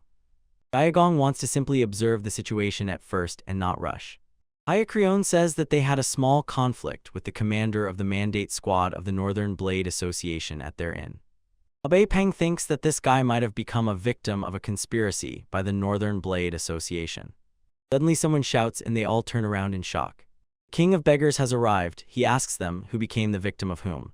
The old man asks to be told everything in detail. The leader of the Northern Blade Association, Dugu Henshin, does not understand what the leader of the big gang is doing here. This old man has never crossed his path since the father of the current leader left his post. The man does not understand what suddenly brought the leader of the beggars here. Suddenly he rushed away in panic. One of the soldiers does not understand even if this is the head of the big gang why the leader is in such a hurry. The second tells him he knows nothing. The head of the great gang and the former leader of the association, the emperor of the hidden dragons, best friends bound by special relationships. Even from the perspective of position, the gang leader is senior in rank in Muram, so the association leader ran barefoot onto the street. The man asks the old man to calm down. They are already combing through the entire Northern Blades Association. The gang leader scolds the association leader like a child. The old man does not understand how 15,000 soldiers cannot find one person. He declares that if anything happens to this person, even if he has to mobilize all 100,000 worthless soldiers, not a single blade of grass or bone will be left unnoticed in the Northern Blades Association. The association leader does not understand who this guy is if the gang leader calls him this man. And the respected Zigong probably also knows that the man called Yunwen. The man does not understand why, even when circumstances arouse suspicion, he says nothing. He also heard rumors that the boy inherited the mantras of Master Huainan.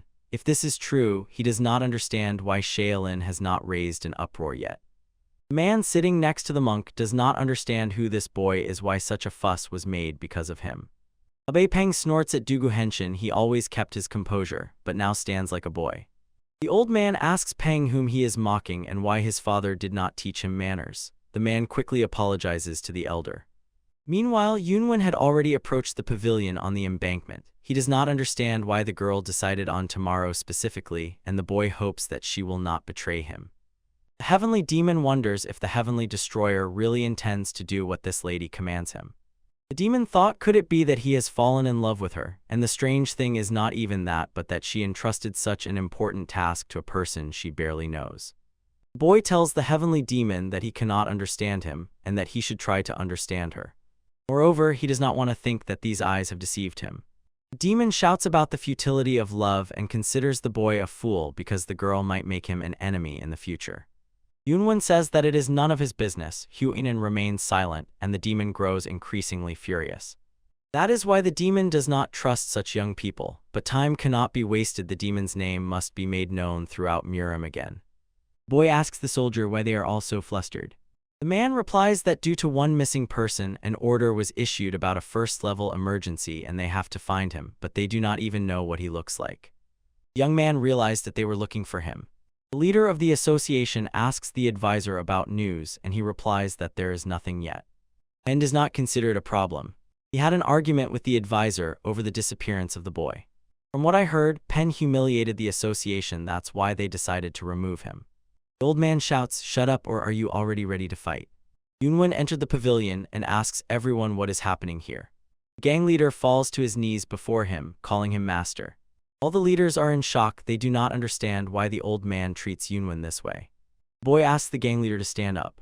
The association leader knows gang leader Pang Chongho is one of the strongest Muram elders of this era, both in name and in reality, and this majestic gang leader has just knelt down. Man cannot comprehend who this young man really is. Yunwen asks Pan to do something. Everyone is now suspicious. The old man wriggles, mumbling that out of nervousness he blurted out that he is his master. Guy nods to him. The big gang leader always treated him like his own grandson. Gang leader was worried about the boy. Everyone in the hall does not understand what is happening here. The boy apologizes to all the members of the Murim Alliance for making them worry. The leader of the Northern Blade Association suggests leaving this commotion aside and moving to another place. Everyone gathered around the table with food. The banquet began and passed in a friendly atmosphere, yet there were two people who felt uneasy as if they were sitting on cushions stuffed with spikes. Hyakrian stands confused and does not understand what he forgot here. Yunwen was also worried, so they even gave him an honorary place. Thanks to the words, "My lord," from the king of the beggars, Peng Chenho, the great leader of the beggar gang, these two are invited to the banquet along with the masters of each sect. Of course, all attention was focused on the heavenly destroyer of heavens, but he calmly averted his gaze. The boy thought so, and a hole appeared on his face. The leader of the Northern Blade Association does not understand what past the boy has if even the king of beggars calls him, "My lord." Peng asks Hyakrian if he has seen with his own eyes how the boy uses martial arts. The youth confirms. The boy looks at the situation already complicated with disappointment, and it becomes even more complicated. For Hyakrian, it was an incredible experience to see lost skills of the great Huainan used right before his eyes. Yunwen refuses, insisting that he was just lucky to come across such a person. Moreover, the respected Jiagong did not confirm his skills. The leader of the bandits says, if this is confirmed, the youth will be able to take the highest status in Shaolin. And the youth has no intention of tolerating such treatment. The monk adds, what the great band leader said, all true. The sixth ancestor Huainan is the great martial uncle of their temple. If confirmed, Yunwen will receive a title in Shaolin at the level of monk Jiangun. The leader of the Northern Blade Association and the coalition of Southern Blades is shocked by such a development. After the story that the Heaven Destroyer can receive the same title as Jiagong, everyone at the banquet became even more interested. Peng does not think this is very different from taking the highest position in the orthodox Murim sects. Yunwen asks not to say that because he is just a novice having just arrived in Jianghu. The association leader does not understand where this boy came from. There were only rumors about martial arts. The man had no idea that the guy would turn out to be the heir of the mantras of the great master Huainan. Shaolin is the spiritual support of the orthodox Murim path. Their connections go beyond imagination, and the Beggars Gang is said to have the greatest power and the most extensive intelligence network in Murim. Ashtin urgently needs their help to defeat Murim. The leader of the association is glad he did not get involved with Yunwen. It could have turned into a colossal headache. He needs to persuade this guy to maintain good relations with the gang leader, because at such moments the association leader regrets not having another daughter. At that time, everyone was absorbed in their own thoughts. The name Wenian was etched into the memory of every master of every sect. And the voting result, which was difficult to determine, ended with 70% in favor of the Northern Blade proposal. Since there were no grounds for opposition, all power was transferred to the Northern Blade Union. For the first time in a 1,000-year history, the moment came when orthodox sects announced the conquest of the demonic path, and it was then that the most powerful group in Murim history was born. The Alliance of the Righteous Path Murim. Yunwen asked the demon to teach him how to use the sword, because tonight there is a rebellion in which he participates, and now that he has his own swords, he wants to learn how to wield them. The heavenly demon replies that when it comes to swords, he is the best. He tells the boy, swing the sword in the air. Now do everything possible to throw the sword as far as possible. The young man launched the sword into flight. Demon shouts, turn it back. Yunwen is worried and does not understand how to do it. Sword spinning gets stuck in a bamboo branch. The heavenly demonic sword can pierce even etheranium iron, but now the young man is unable to use it even to cut bamboo.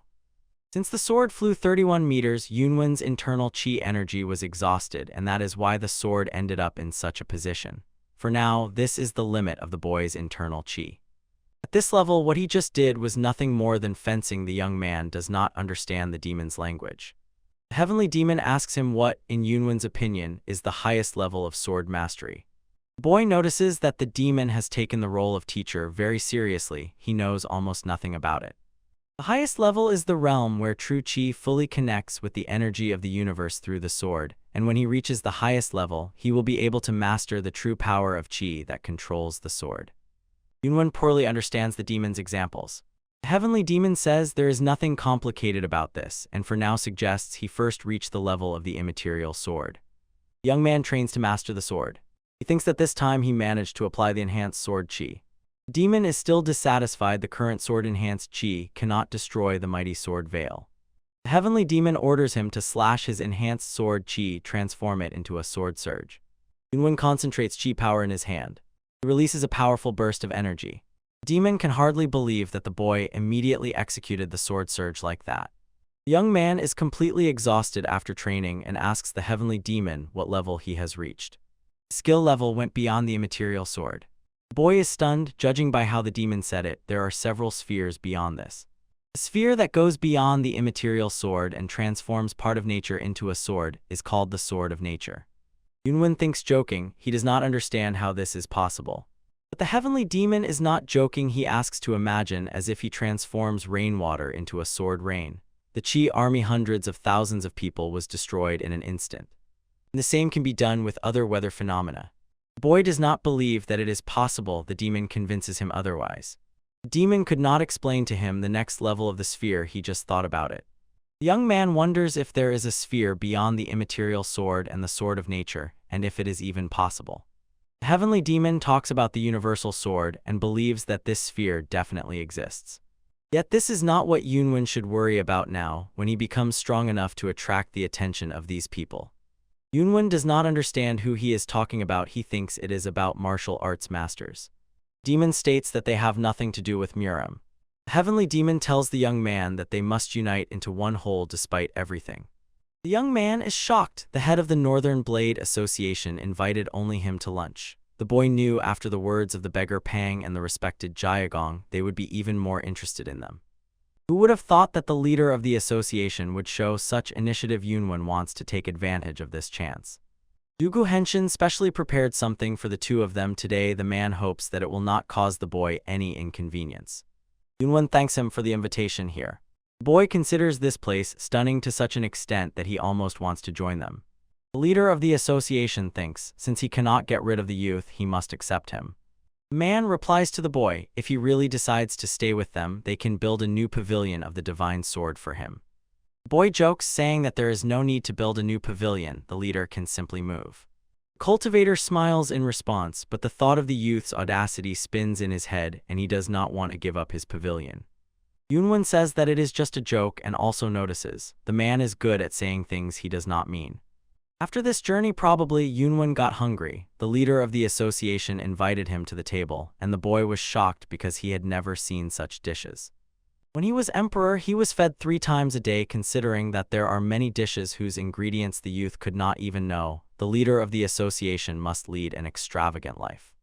The man asks to help himself and can assure that their chefs are more talented than the chefs of the imperial palace. The leader of the association asks everyone to help themselves. He assures that his chefs are more talented than those of the emperor himself. Yunwen angrily asks, really, and begins to get angry for no reason. He asks, is it true that you intend to seize the syndicate of the demonic path?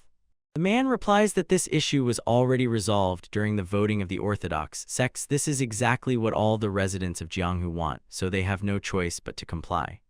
The boy considers him a disgusting freak. After all, it was his initiative. He wants to find out if they have any specific plan. The association leader says it will happen as soon as the Muram alliance is formed. He thinks it will take at least a year. The base of the demonic cult is located in Hangzhou, but they have secret branches scattered throughout the territory, so it may take more time to completely get rid of them. The boy asks if the Muram alliance will be disbanded after the demonic path syndicate is destroyed.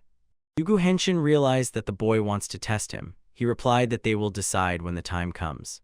But he sincerely hopes that the alliance will maintain unity as one organization. It will be better for the peace of Muram. Yunwen thinks this is done not for the welfare of Muram but for Henshin's own benefit, but he replied that he understands. He's curious if there are any other variables. The man says there are rumors that a member of the heavenly demonic cult has appeared. Youth and the heavenly demon are surprised. To be precise, he is called the Heavenly Destroyer. They say his martial arts skills are similar to those of the ancient heavenly demonic cult. The boy realized that it was about him, but pretended as if he had heard nothing about it. Since there are many strange rumors about the heavenly demonic cult, they have no way to verify the authenticity of these rumors.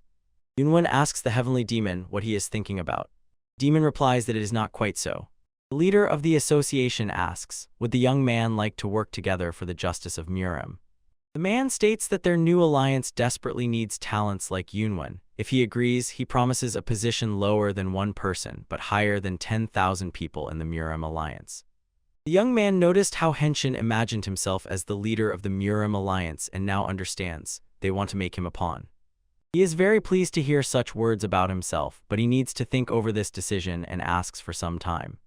Henshin sees the strong spirit of the guy, so he simply says that he respects the young man very much and calls him a great warrior. Leader of the alliance snaps his fingers.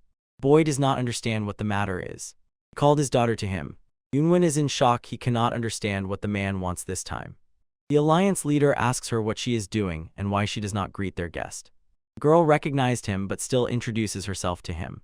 The boy understood Henshin's plan, also introduced himself to the girl and said that it is a great honor for him to meet her. Henshin smiles. He is confident that his plan will work. The man asks the Jade Dragon what he thinks about Zuolan. He says this not because she is his daughter, but she definitely lacks nothing. Yunwen is horrified by the man. She cannot even imagine how many people he has already tried to pass off as his daughter. The boy shrinks with shame. He has seen many beauties in Jianghu, but he sees someone like Zuolan for the first time. The girl is also embarrassed and blushes. The young man uses sound transmission and reminds the girl about the meeting. She does not understand where the voice is coming from. Since the leader's son is already 19, he must marry her off, but he cannot marry her off to just anyone and hints at Yunwen. Yunwen says that he is flattering him, but since such attention has already been revealed, he will do everything in his power to support the association leader. Leader thinks that the young man fell for his trick. The man is leaving because his companions are already waiting. Then the man approaches and apologizes to him for being delayed for so long. He says goodbye to the lady and says that they will meet again. The man asks not to worry about it, to behave well, and prepares for the wedding that will take place next spring. She asks who she is actually marrying. Her father shouts and replies that he already told her. She is marrying the young leader of the coalition, Southern Blade. The girl wants to object to him. It seems Yunwen has pleased her. And the leader of the association shouts angrily, orders her to get out and do what he says. People are having fun at the festival, and one of them says that the banquet will last until tomorrow. The decision to destroy the demonic path has already been made. Yunwen, using the skill of hiding, sneaks up to the abode of water and fire. The lady's subordinate asks if the girl is sure about this man. As soon as he disappears, searches will begin all over Kaifeng. Zuolan understands Chuance's anxiety, but she believes that everything will be fine. Yunwen freezes in the room, secretly listens to their conversation, and irritably realizes the girl has already told everything to her subordinate. The heavenly demon asks the young man to leave before it gets worse. He replies that he is a man and cannot fail to keep his promise. Zuolan does not understand why he does not come, and Chuance thinks that he got scared after his boasting. The young man immediately found himself next to her subordinate. She does not understand how he managed to get so close to her. She did not even notice it. The boy recognized Chuan's eyes. He asks, wasn't it she who galloped down the street on a dark horse? Chuanza found out about him, calling him crazy. He says that what she did with the horse was even crazier. She takes off her hood. The girl cannot leave her mistress to such a reckless man. Yunwen ignored her, does not understand what she is talking about or why she took off the mask. The boy asks the lady if she is ready. The girl asks him for one more minute. He asks her what kind of bag it is. She answers it is clothes and some jewelry. The boy says to leave everything here and just follow him. Zuolan awkwardly keeps up and nods agrees. And he asks Chuanza if she will go with them. The subordinate lady is serious and of course she will go. The boy asks the same of Zuolan, and the girl replies that Chuanza is the closest person to her and does not understand why it is impossible. Yunwen is not going to worry about his subordinate, so he says, better not to go with them. Chuanza is capable of taking care of herself and reminds the young man of his promise. Seeing how he subtly moved closer to her, the girl is sure he is a martial arts master, but he is too annoying. She calls him Mr. Expert and asks about his plan. The young man replies that he has no plan, he will just go. Chuanza says if you exclude herself and Yunwen, then her mistress does not possess martial arts. The young man says it does not matter, he will just take her and leave.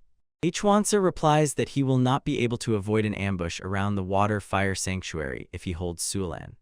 The boy thinks that her words make some sense. He asks the lady to come to him for a minute, and she does not understand why. They stand very close to each other. The girl blushes. Yunwen has thought of something and asks the celestial demon if it will work. The demon answers confidently but warns it will last only 15 minutes. The young man believes that this will be enough. The boy asks Zulan and Hwansu to listen carefully to what he is about to say. Hwansu was angry at the boy. He dared to call her mistress informally. And Zulan smiles and for some reason thinks, for some reason she does not feel hatred towards him. Yunwon will change her face to the face of another person. Then she will calmly leave with Hwansu, and as soon as they exit the ambush around the water-fire abode, he will rush off, carry the mistress, and run away. The surveillance is only around the water-fire abode, not other areas. Moreover, today is a banquet, so the security will be even weaker. Girl does not understand how her face can be changed. She does not want her face to be changed. Yunwon tells her not to worry, in 15 minutes it will return to its original state. Hwansu asks if he is not going to use the art of transformation. The boy thinks that the girl has already encountered this before. Hwansu had already said that her mistress is not strong in martial arts. The boy was not deaf, so he told her to listen. Yunwon asks to call one of the maids, the one who often enters the abode of water-fire. He needs to see her face. And when everything is ready, he will show the girls a rare technique. The maid asks Hwansu what happened. The girl replies, it will only take a minute. She apologizes to Jim N for being called so late. She just needs to stand for a little while. The woman is worried. Hwansu is not sure if it will work, but since he can hide so well that she does not notice his presence, overall it is possible. Using sound transmission, the boy tells Hwansu that he has already finished and orders her to take the maid away. Hwansu tells Jim N that everything is fine now and she can return to bed. The maid noticed that Lady Hwansu is acting strangely today. Daeyulan sits perfectly opposite each other and Hwansu stands nearby, watching closely. The boy directs this one's hand to her and touches the girl's face. Her face was completely changed to the face of Jim N. Yunwon shouts at Hwansu that there is no time to be surprised and orders her to fix the lady's clothes and hairstyle. Hwansu asks Zulan how she feels, but the girl does not understand her concern. She simply thinks her lady is too eager to stay close to Yunwon. If Zulan's father could not get rid of some man, he did everything possible to win him over and extract the maximum benefit from him. He is the kind who will do anything to achieve his goals, and his blood also flows in her veins. As long as she can break free from the Northern Blade Association, she will accept help from anyone. Now Hwansu understood her intentions. Zulan's confidence is exactly what makes her respect her. Suddenly something jumps out of the water. The girls stop. One of them asks where the girls are going so late at night. She needs to go somewhere and she orders them to get out of the way because it is her lady's command. After midnight, men are forbidden to appear here, that's what they say. Hwansu repeats again that it is the lady's order. He simply explains the rules to her and they can pass. Hwansu tells Jim N to follow her. The guard had not previously noticed the attractiveness of Jim N, and the other tells him not to talk nonsense and to prepare for the shift. Using sound transmission, the young man directs Hwansu, but she does not understand where he is speaking from and looks around in all directions. The boy orders her not to waste time searching for him and tells her to go to the big tree. He looks up, says they have arrived, and asks where he is. Suddenly Yunwon appears before them and grabs the girl. He asks Hwansu to do everything in her power and to follow him. The young man jumped high up together with Zulan. Hwansu is in shock but comes to her senses. There is no time to behave like this, and she needs to start holding on to him. Yunwon, pushing off the air, carries her away. The girl notices that a pleasant scent comes from the boy. He asks Zulan where she would like to go. The girl wants to reach the headquarters of the beggars gang. The boy is shocked. She says that she has connections with the big leader of the gang. Yunwon felt her and rushed forward, and the girl clung tightly to him. The young man lands in the Gwandi temple and asks if the girl is okay. Hwansu kept running after them all the time, and the boy asks why she took so long. She's very out of breath. She ran with all her might. The boy says to listen carefully. He wants to return to the banquet hall. The girls are shocked by his words. The head of the association could never suspect that he delivered Zulan in such a short time, because right now that arouses the least suspicion. Yunwon tells them to say that they were brought here by the Jade Divine Dragon and that the girls luckily have connections with the gang leader in Zulan. In any case, he asks them to do everything possible to hide, and he will come to them when the time comes. He tears into the sky. The girls again notice his speed. The boy eagerly wants to see the expression on the face of the Northern Blade Association leader. Hyakrion, already drunk, asks Winian why he came only now. Because the guys decided to drink until dawn, John and Hyakrion could barely stand on their feet, and the young man realized they were already completely drunk. Yunwon could not forget this and suggests they start right now. Ian drinks and has fun together with the young man.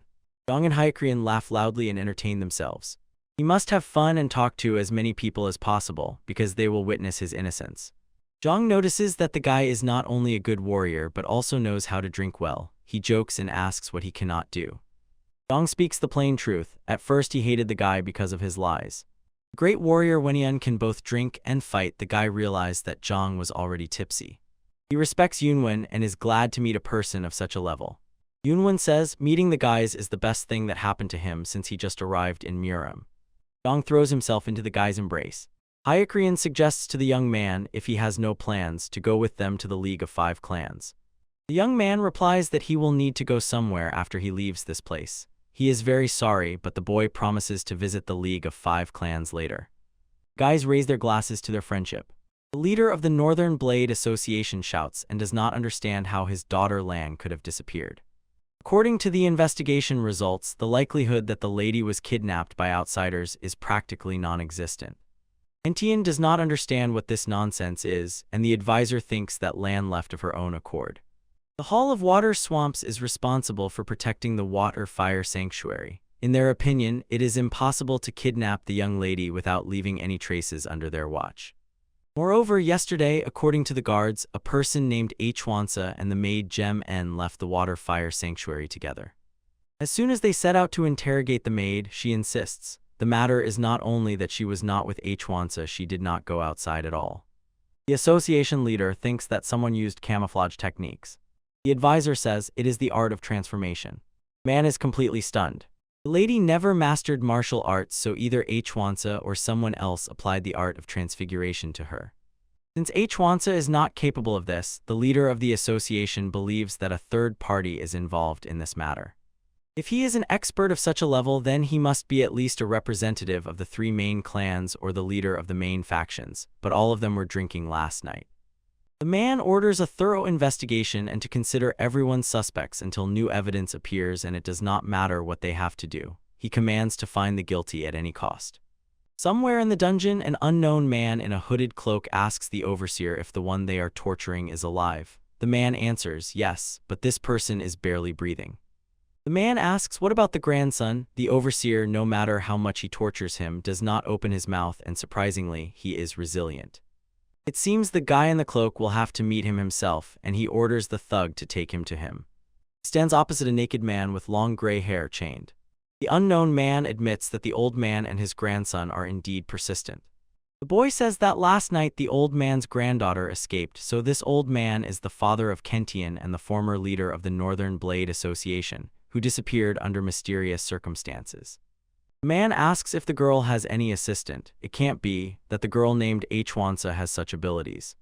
The old man replies to the boy, calling him a crazy bastard, and says, if you took it, then you lost it. The man tells the hidden dragon emperor that his son is already dead, and the grandson's condition is not much better. And this means that only Lan remains in his family. The man in the cloak asks the old man if he doesn't think it is his duty to save his granddaughter. The Dragon Emperor says with despair that such is fate, and tells the man to do whatever he wants. The stranger replies that Dugu Zhen is soulless. He wonders if this bitch knows how her own grandfather feels about her.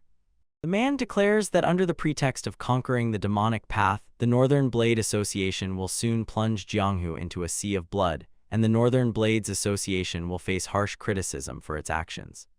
The old man tells the boy what a bastard he is and asks if he is satisfied with that. The man thinks that the old man means the absolute sword writing.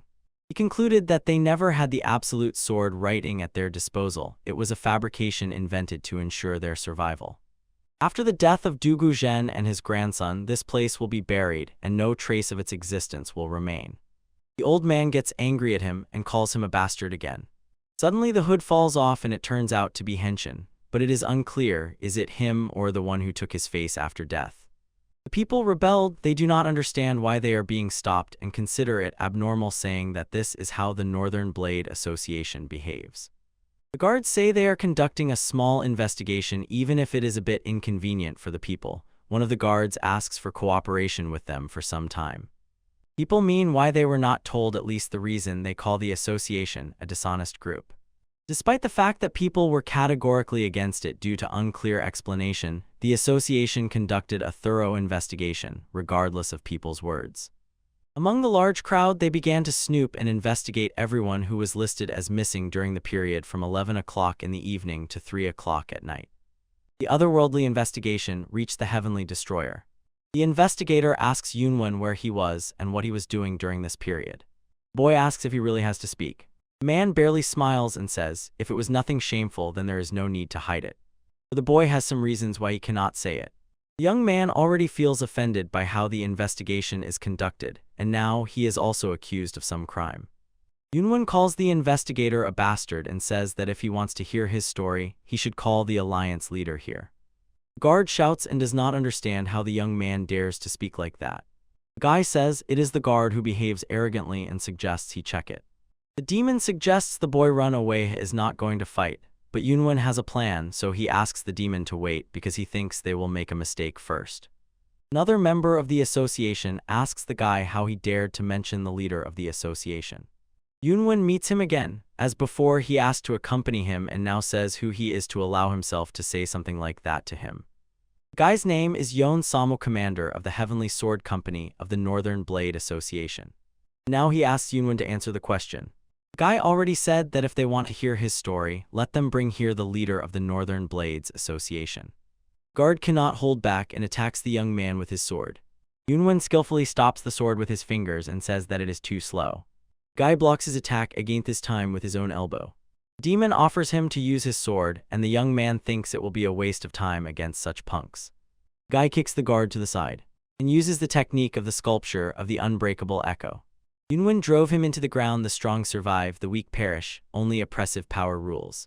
He asks Yon Sam if he did everything he could and belittles his abilities. He himself wants to finish off Yunwen.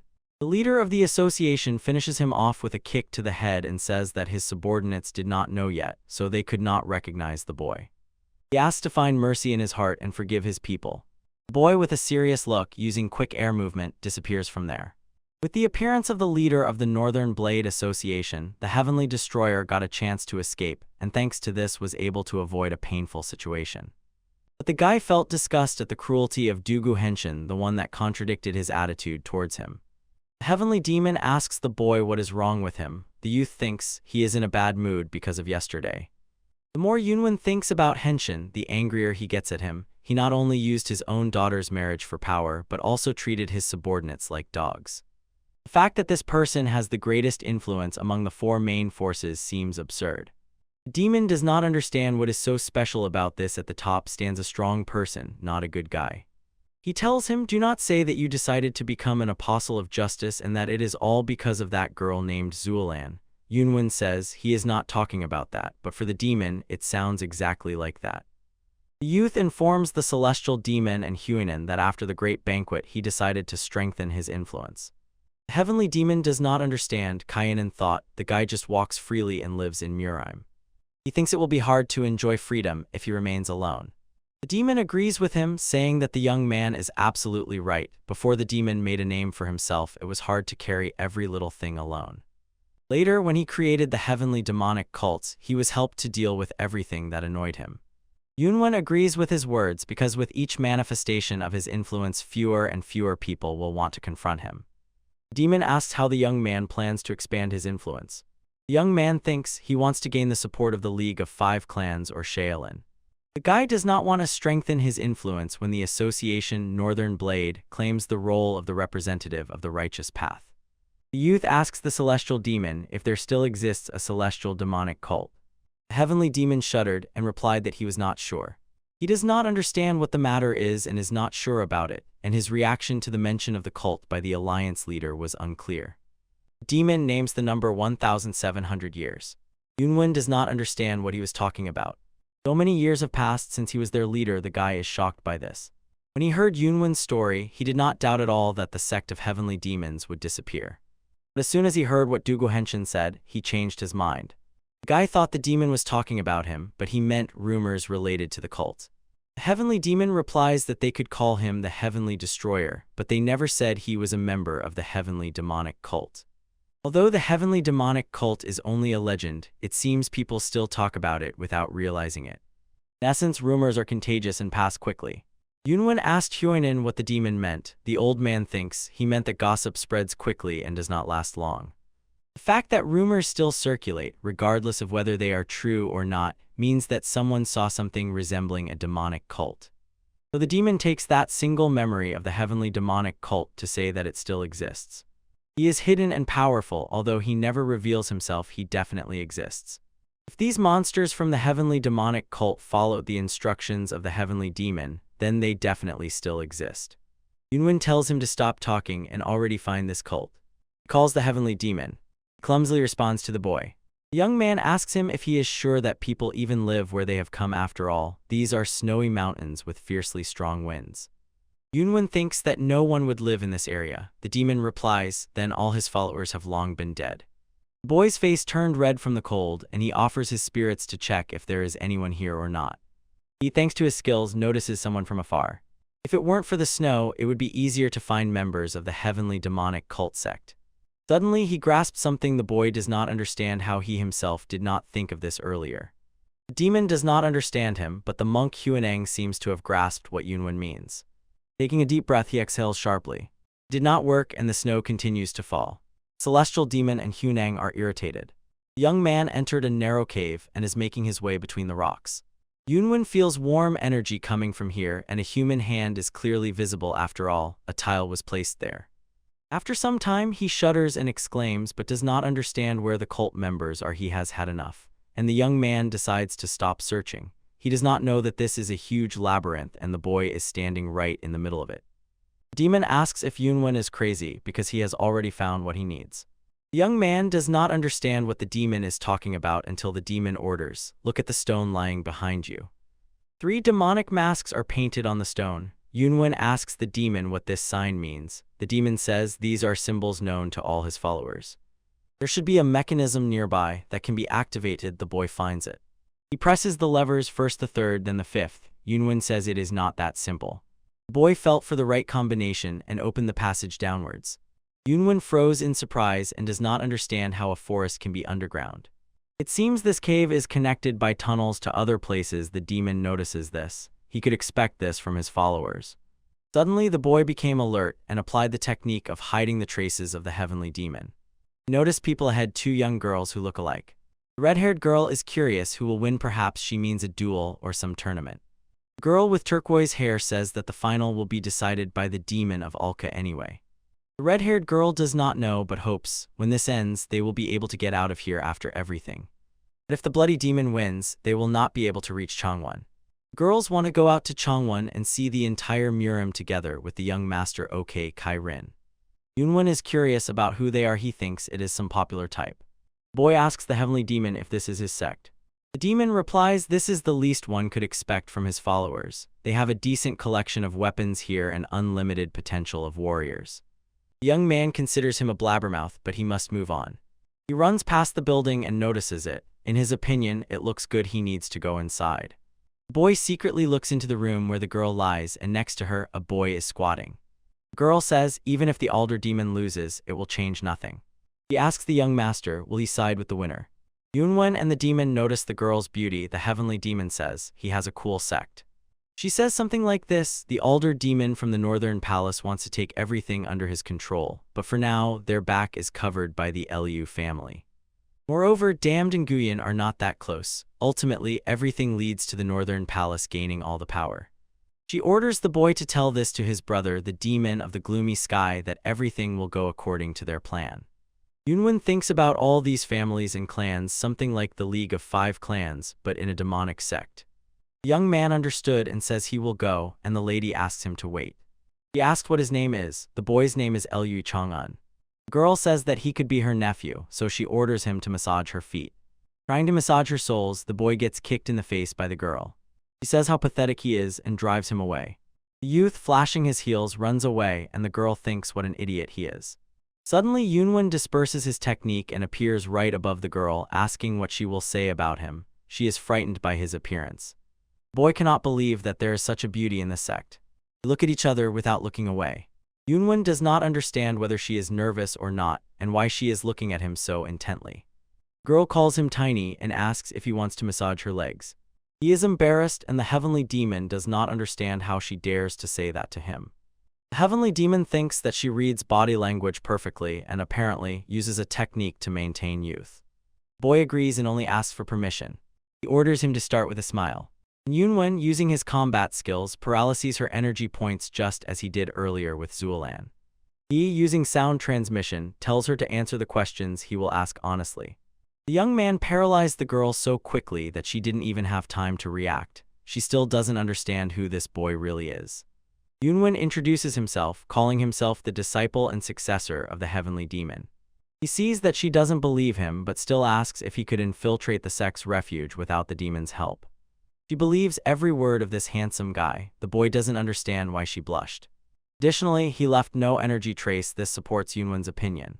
The heavenly demon asks the boy to show his abilities to the girl. After all, it's better to see once than hear 100 times. The boy asks her to look, and as soon as she sees the receiver, she will decide whether the heavenly demon is inside it.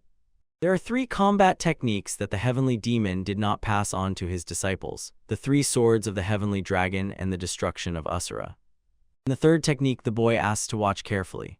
He, using the energy of the heavenly demon, directs it into his leg and strikes the floor. The 3rd technique is called Heavenly Demon's Limbo. He used it. He is surprised and counts the copies. There are only 12 of them. The girl only knew legends about this ability. She realized that the boy is not lying. He is the receiver of the heavenly demon, yet she still does not understand how this can be. Yunwen dispersed his clones, and from the girl's face he understood. She believes him, and the energy points must already be unlocked. The lady coughs and asks if it is true that he is her heir. He confirms it again, meaning he wants to ask her something. The young man asks to tell everything concerning the current situation and power in the sect. Before Yunwen stood Liu Yang Ryang, the senior flame. There were 5 families in the sect. The first Tanmok, the surname of the heavenly demon himself. And then 4 families of disciples: Bukun, Liu, Damned, and Guyan. In the heavenly demon sect, the law is of paramount importance. The first says that only direct descendants of the Tanmok family can become the head of the sect. However, 250 years ago, during the 7th demonic war, the head Changya died. The remaining family lived very shortly, so the position of the sect head remains vacant to this day. Yunwen thinks if so, then families must fight for the position of leader, but there are no signs of a battle around. Therefore, someone is temporarily replacing the sect leader. Ryan notices his cleverness. At first she thought he was just another idiot who only knows how to wave his hands, but she was wrong. While the leader's position is vacant, his duties are performed by the Council of Elders and Guardians. It is headed by a descendant of the collateral branch of the Tanmok family, whose members cannot lead the sect. Next come 3 guardians, followed by 7 elders. And then come the 4 lords of demons. The boy realized that the guards and elders were just old men in power, and he asks about these 4. Bloody Demon, Demon of Alka, Demon of Poison, and Demon of the Gloomy Sky are also representatives of each of the 4 families. Yunwen understands, to gain control over the sect, he must defeat them all. And there is also a group of 4 elders and 4 flowers. These are important personalities among women. Ryan is older than Plamni, and one of the 4. The girl confirms this. She says the most of all, the heavenly demon sect has the most followers among the 12 demon masters. The guy finds it confusing and asks how many people they have in total. Those who have real power are about 2,000, and if you count everyone, then 20,000. Yunwen recalls that in the Northern Blades Association there are about 15,000. The boy says this is wonderful and it will help them a lot. The girl knows it will be hard for him because he has no one to convince others that this boy is the descendant of the heavenly demon. He does not understand how this could not be, so he points at her. Ryan is completely confused by his words. Ryan does not understand what is wrong with this person. She just appeared suddenly out of nowhere and claims she will lead the heavenly demonic cult. The one who speaks nonsense sounds quite convincing. She is interested in what exactly he wants to achieve. He will help him, but in return she has a condition. Yunwen asks what her condition is. If he promises to fulfill one wish of the girl at any moment, she will do everything in her power to help him. The boy says if that is all he can do, then he agrees. The humble subordinate who obeys, the fiery empress welcomes the supreme heavenly demon. He asks Yon Ryong what he should do. To be recognized as the supreme heavenly demon, he must gain recognition from the guardians and elders. Then the young man must subdue 12 young masters, and only after that will it be possible to deal with the 4 demonic lords. Yunwen thanks her for the information and declares that he will absorb the heavenly demonic cult with style. She asked him to be careful as the Hall of Guardians is protected by 10 Sword Kings and the Hall of Elders by 10 demonic guards. They are experts, secretly trained by the caretakers and elders. The demon tells Yunwen instead of going directly to these guardians, he simply bypasses them. The demon thinks Yunwen is going to test the 10 kings and guards. The young man confirms his words. The boy just wants to check how strong they are. Suddenly, someone with a sword jumps out from the wall and attacks the guy. Yunwen climbed onto the ceiling and dodged the strike. The attacker does not understand why he missed the target. He felt that the airflow was slightly disturbed. The boy asks the heavenly demon if he is confident in the effectiveness of his martial art. The demon can do nothing about the pathetic amount of Kai inside the young man. Moreover, this attacker also used the heavenly demonic hidden art, but thanks to Yunwen's high level, it does not seem that he detected the boy. He understands, for members of the heavenly demon cult, using the heavenly demon's martial arts is quite obvious, but it can be a bit annoying. The man who attacked him feels skills begin to fail and fade away. Yunwen believes that if 10 Sword Kings are at such a level, then he has nothing to worry about. In the middle of the hall, surrounded by monuments with fire, 3 unknown people sit and discuss something. One of the men asks the right guardian how much the abilities of the children from the training hall have increased. The right guardian replies that the children are at a satisfactory level. In particular, there are many outstanding children, great guardians, in this group. The old man now asks the left guard, has the demonic lord of the Scarlet Sun made his move? The left guard says that so far there are no obvious moves on his side. He has acted since he began training in seclusion. To be honest and speak only about martial arts, the bloody demon is stronger, though only slightly. It seems the demonic lord of the Scarlet Sun understands this too, so he tries to become stronger. The old man asks the great guard if he thinks the demonic lord of the Scarlet Sun is better than the bloody demon. The great guard thinks if most of his members seek to conquer the Central Plains, then maybe it is better to leave the leader position to the Lord of the Scarlet Sun. The Lord of the Bloody Demons will not stand still. The problem is that the demonic Lord of the Scarlet Sun suffers defeat because of his own stubbornness. The Great Guardian calls the 10 Kings of Swords. At that moment they appear and ask, what happened? He asks what they were doing since they allowed a stranger to enter here. I do not understand what he is talking about. The old man throws a dagger at Yunwen and says, this is the first time since he set out into Jianghu that he felt humiliated, and this is the first time his dagger has broken. 10 Kings of Swords do not understand who he is and how this guy got here. Guy says the problem is not that right now. He suddenly appears next to the old man and asks if he is the Great Keeper. 10 Kings of Swords are frightened and threaten to kill the youth. The old man orders them to stop. Great Keeper confirms his title. He asks Yunwen who he is. The boy introduces himself as the Heavenly Destroyer and calls himself the receiver of the Heavenly Demon. Yunwen wants to learn about the 3 guardians and Yon Ryang tells him. Left Golden Face Fire Demon Tang Mokhu. Right Demon of the Golden Shield, General Tang Moksun.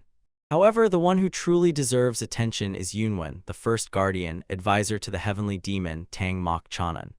He is already over 200 years old and he is an unparalleled master of martial arts. No one knows who he really is. It is rumored that one of the 12 demon masters is his student. The boy realized that Chanan is a great warrior. He was able to reveal him despite the heavenly demon's technique.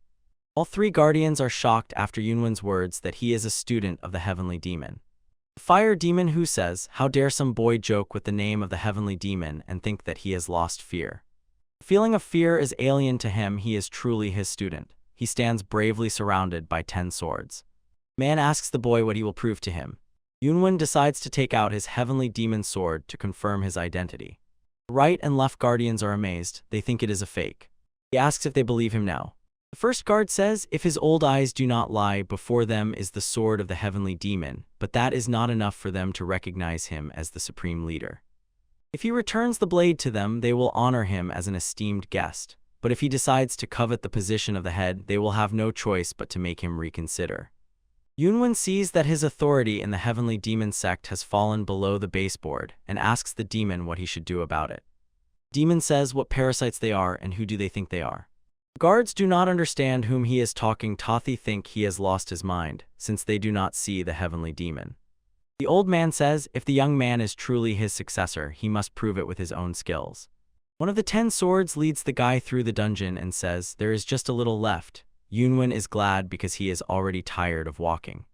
Judging by how the oxygen fire burns, there is plenty of oxygen here. The guard confirms this since the local rocks let air through. They have arrived at the tomb of the heavenly demon, and the boy looks impressed. First guard says to the boy, if he is truly the heir, let him open the tomb gates and then he will need to enter and take one thing. Yunwen asks what exactly he should take.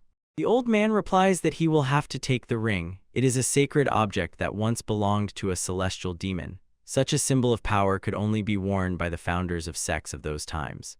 There is a legend that the ring is engraved with a method to achieve enlightenment. The boy thinks, and the first guard speaks sternly and asks the celestial demon about the ring. This is his favorite ornament and it contains knowledge of all his combat techniques. If this is true, such a thing will be useful to Yunwen.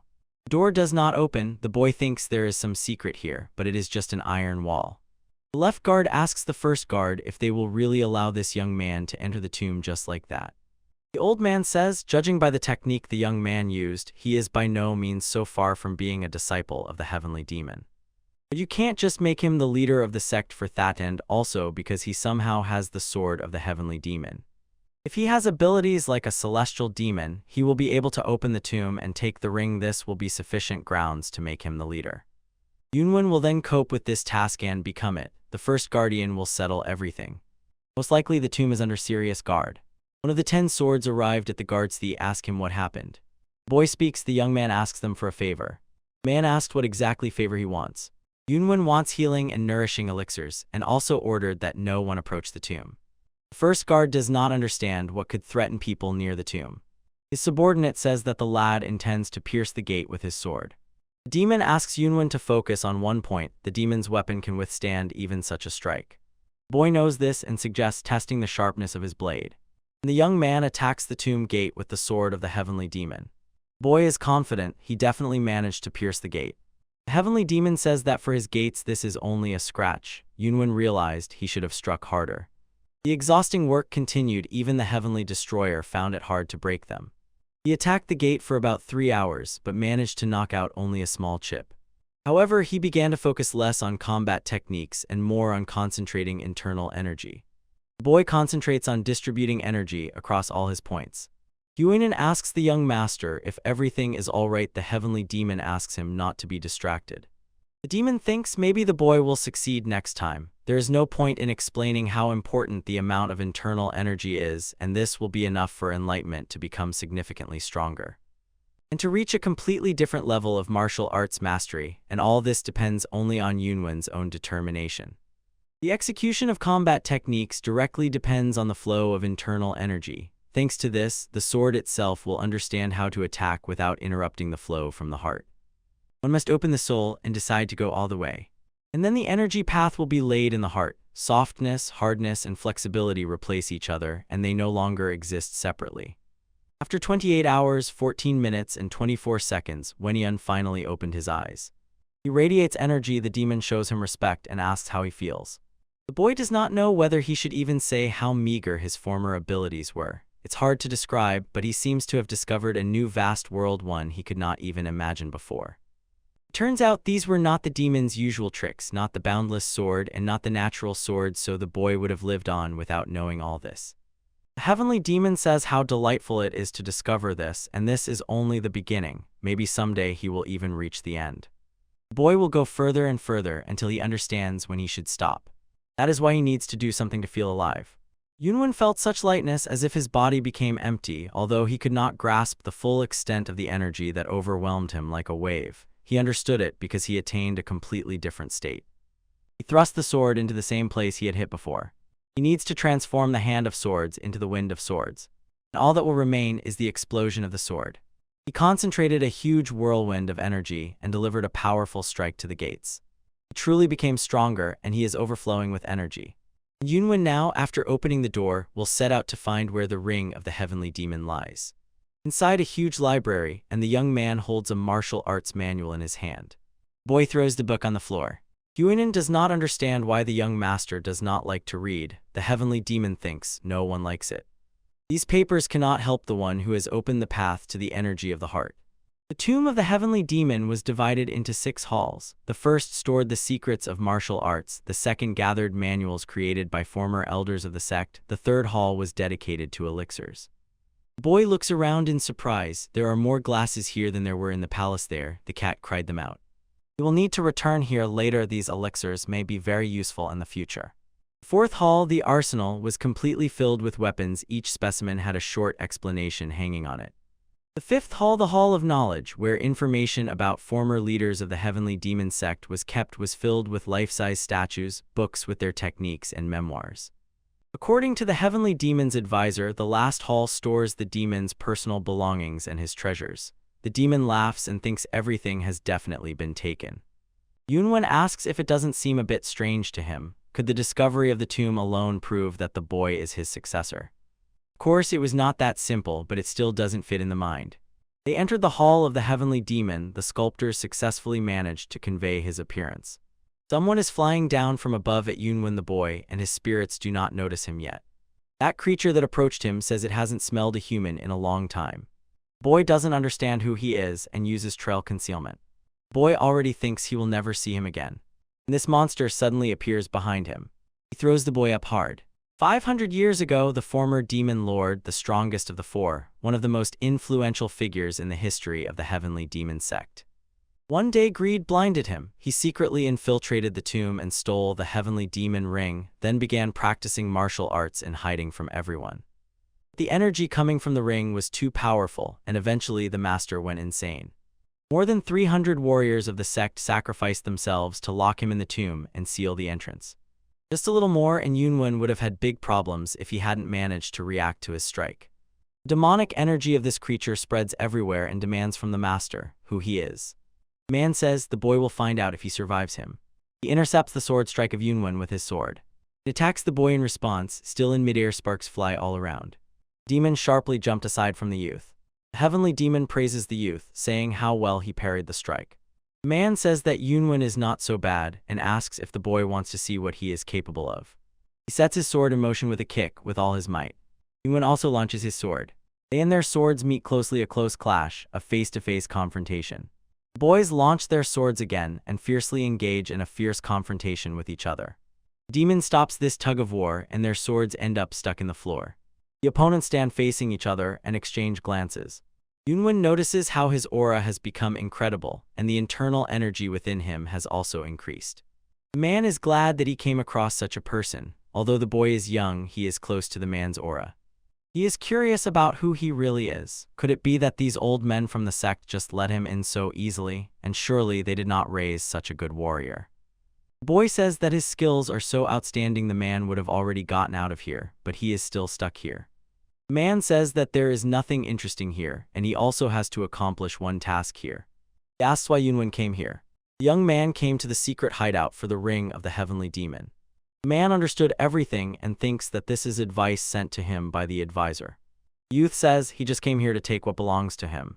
The man has not encountered a worthy opponent for a long time. And although all this is very nice, he asks to watch his words. Yunwen replies that he himself should watch what he says. Boy says that he is the receiver of the Heavenly Demon itself.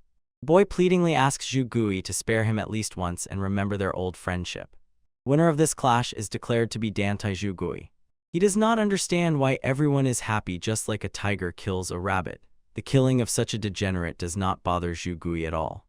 Even in the demonic cult where the strong ruled, his boredom was not alleviated. He deliberately stole the heavenly demonic ring to make the demon's heart go mad, but the stimulus lasted only a moment. When he came to his senses, he had already killed 300 cult members. 300 people died from small movements he could not even recall. Besides boredom, it was a feeling of despair despite his own weakness. The mad demon Zhu Gui passionately felt deep despair in his own strength. He wonders what he trained for and what the use of this ring is. He thinks that the heavenly demon was lonely too. He is the only one the boy can talk to. He wonders what it would be like if they lived in the same era. He returns the ring to the heavenly demon again. Zhu Gui notices the heavenly demon's records. The pride of the insane demonic monarch who once boasted that he was the strongest was completely torn to pieces before the combat knowledge of the heavenly demon. The heavenly demon has a completely different approach. Zhui Guang thinks that a person of a lower level will not be able to grasp the depth of these words. These are just words, but they drive him crazy with excitement. The insane demonic monarch who was bored throughout his life found salvation in the texts left by the heavenly demon. Then he grasped the decision to abandon his chaotic desires and reach the boundary demonic realm right here, using the books of the ancestor of the heavenly demon. Thus 50 years passed, and here appears a boy who calls himself the supreme heavenly demon. Zhu Guang lost his speech so much that he cannot hold back laughter. He laughs out loud at the boy's words about being the supreme heavenly demon. The man admits that his achievements are incredible for a person who is not yet 20 years old. However, the words supreme heavenly demon are not something to be spoken thoughtlessly. Yunwen struggles to block his strike. Zhu Guang smiles boldly. Zhu Guang notices his laughter. He says, the boy has courage and he likes it. He throws the boy back. The youth notices his incredible strength. Even though there were cult leaders in the past still called great heavenly demon masters, there is only one supreme heavenly demon. For Zhu Guang, this person is no different from a god. The man said that Yunwen brought death upon himself and poured a huge amount of internal energy into his sword. The youth notices his incredibly refined chi sword. Zhu Guang warns the boy, calling him kid, and advises him to be more careful. He makes the strongest swing with the sword from behind his back. Here, after the blocks strike on Yunwen's sword, an energy trace remained. The man attacks him again. The boy is thrown aside from the series of strikes. Form, technique, agility, momentum, variability, and nothingness, all this is dog nonsense, just tricks that, according to Zhu Guang, are worthless. He is just spinning up and again attacks the young man.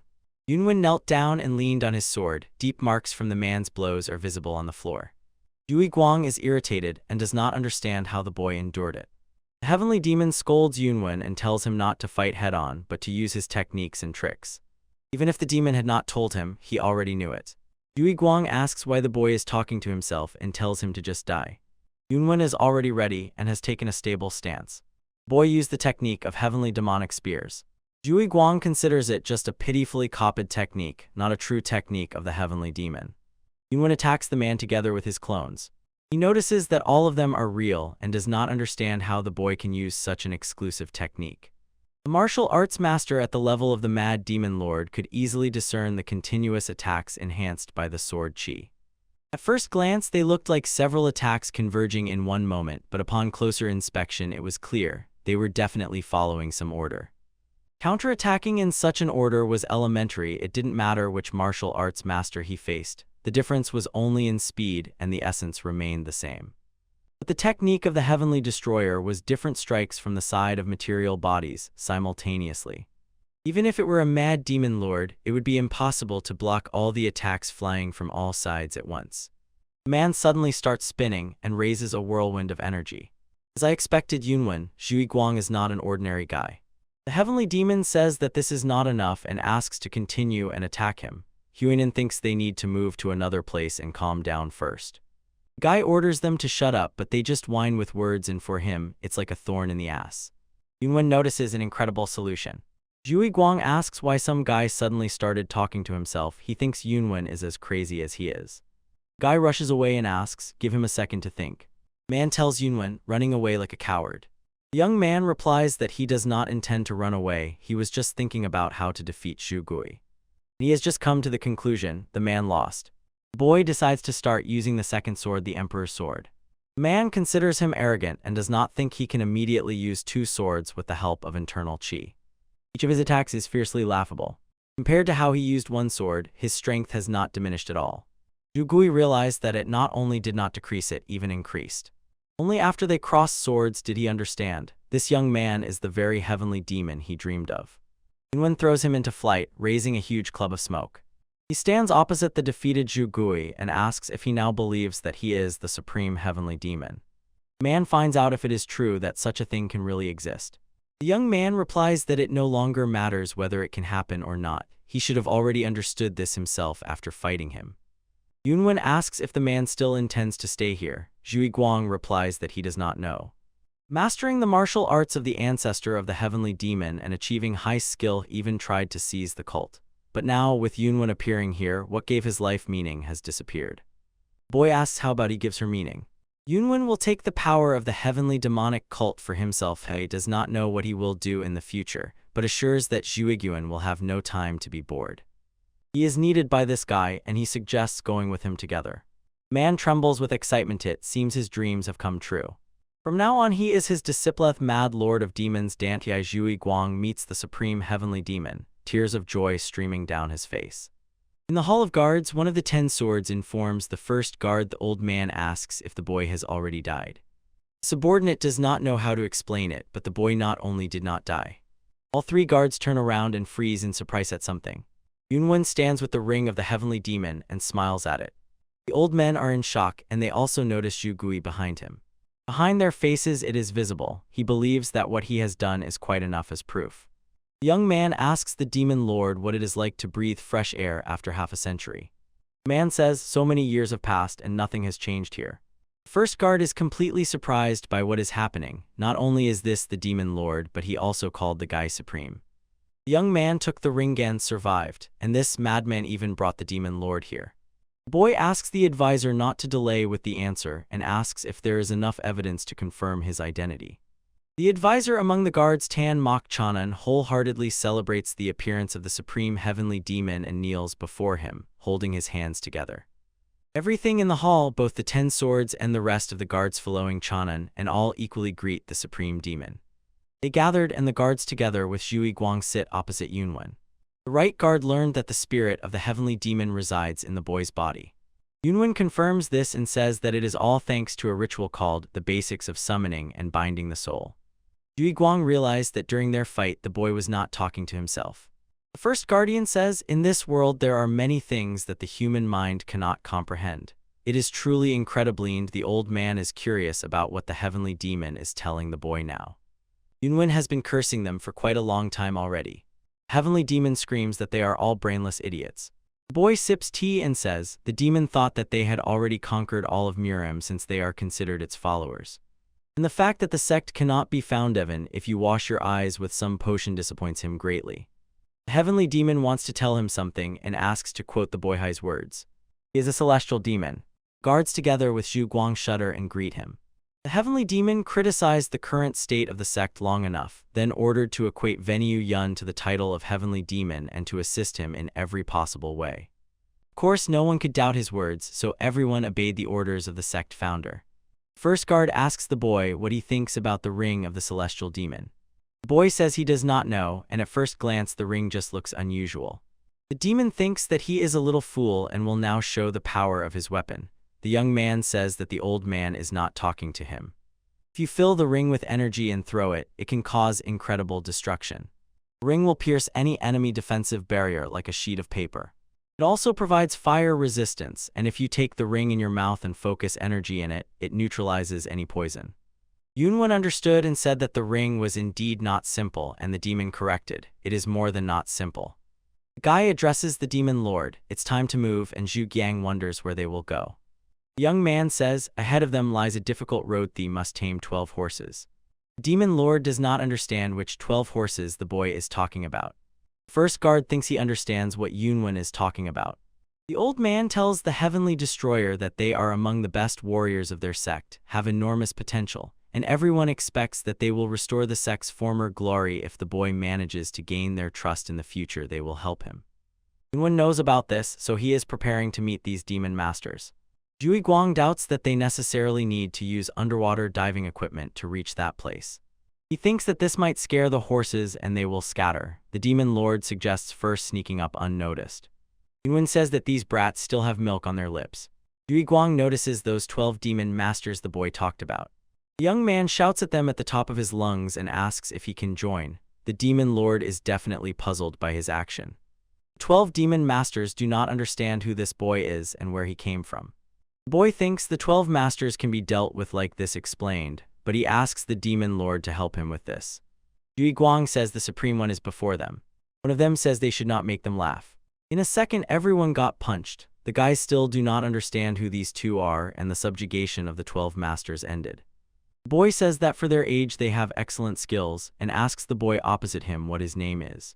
The boy replies that they do not know who Yunwen is, although judging by the technique he just used, it seems like he knows it well. Zhu Guang continues his thought and says that before them stands the supreme heavenly demon. The young man looks surprised. 12 masters can swear allegiance to someone only under 2 conditions. First, they must defeat them, and second, be the leader of the heavenly demon sect. And both conditions are met, so from now on the 12 demon masters will serve him flawlessly. The boy says that now they have gained 3 guardians and a dozen masters. Heavenly Demon notices Yunwen's bad appearance. The boy turned pale and collapsed to the ground. The boy lays pale in bed after his fall. First Guardian asks Zhui Guan why he allowed the young man to be in such a state, since he was with him the whole time. The Demon Lord thinks that Yunwen went too far because he used martial arts he had not used before, and some inner demon appeared in him. The old man asks what martial art the young man practiced to reach such a state. Zhui Guan says it was the sword of nature. The man also saw it for the first time, so he is not sure, but he heard that it is a realm beyond the boundless realm of swords. When the boy was conquering 12 demon masters, he realized he would not be able to conquer them if they themselves did not surrender. Zhui Guang noticed that the youth's sword did not behave like an ordinary one. It did not flow in a straight line, but flowed in the form of a scent. Luna became thick like fog and filled the entire space. 12 demonic masters who were watching this scene with admiration suddenly realized their bodies were not moving at all. They did not understand what was happening and soon realized they were not opponents for him. The first guardian doubts the existence of a kingdom beyond the boundless kingdom of the sword. Zhui Guang tells their master that these questions are unnecessary and all they need is to carry out his will, and the youth will soon regain consciousness. The old man is surprised that Yunwen at such a young age was able to surpass the level of the transcendent demonic kingdom, and most likely, such a thing has not yet happened in Murim. The boy suddenly opens his eyes wide and jumps out from under the blanket. The heavenly demon and Hunan ask how he feels and worry about the boy. He dreamed a dream as if he was standing alone in the complete darkness of the ocean. The youth asks the heavenly demon what the difference is between the Qi sword and the enhanced Qi sword. The demon does not understand why he suddenly decided to ask about it. Having regained consciousness, the heavenly destroyer suddenly bombarded the heavenly demon with questions about martial arts, sometimes with innocent, childlike eyes, sometimes with the passionate voice of a youth, sometimes with the deep gaze of a sage.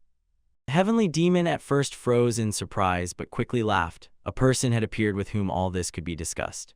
After the conversation with the heavenly demon, the heavenly destroyer took another step forward as far as he had never dreamed before. The next few days passed quietly. Yunwen healed his new subordinates 12 demonic young masters and conducted their martial arts training. Yunwen teaches others for the first time. Since the youth had already surpassed the transcendent demonic realm, he was able to freely wield the boundless sword. He cuts a stone in half with stunning ease. 12 young masters watch this and marvel at the boundless sword. From the perspective of sword theory, the heavenly destroyer was already, in a certain sense, more skilled than anyone else. He had already surpassed the heavenly demon. The youth sits on the throne in the hall, and his subordinates kneel before him. Shi Ryan is surprised. She knew he was an amazing person, but still could not imagine that Yunwen could defeat the guardians and the 12 demon masters in just a few days. Moreover, the person next to the boy is a world-famous mad demonic monarch. Zhui Guang notices her gaze and asks what she is staring at. In any case, Wen Ryan considers Yunwen incredible.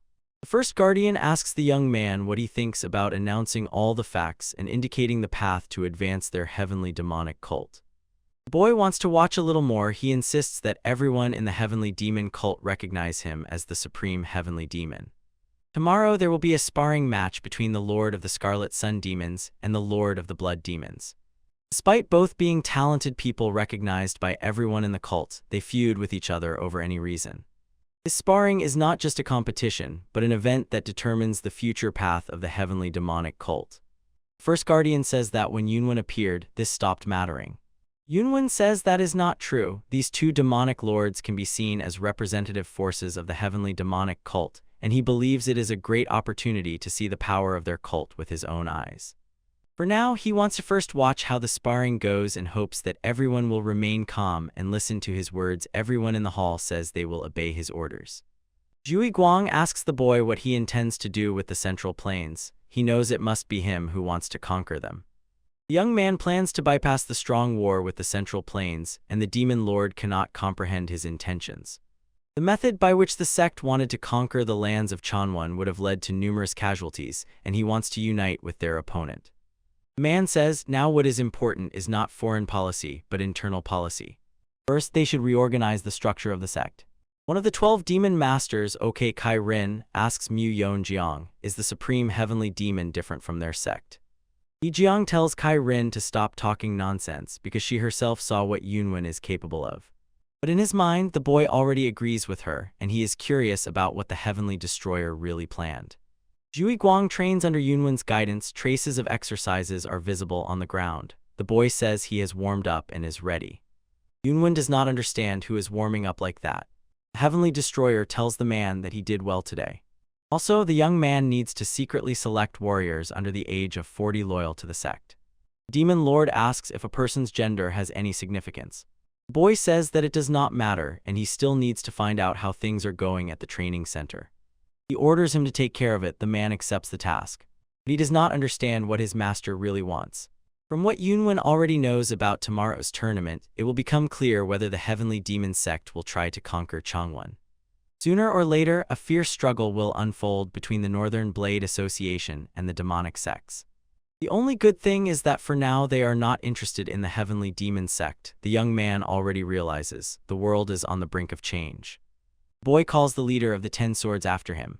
He fusses with a letter and asks to deliver it to the one who understands the laws best. The drummer in a horned mask resembling a demon's face wildly beats the drums and rallies the crowd.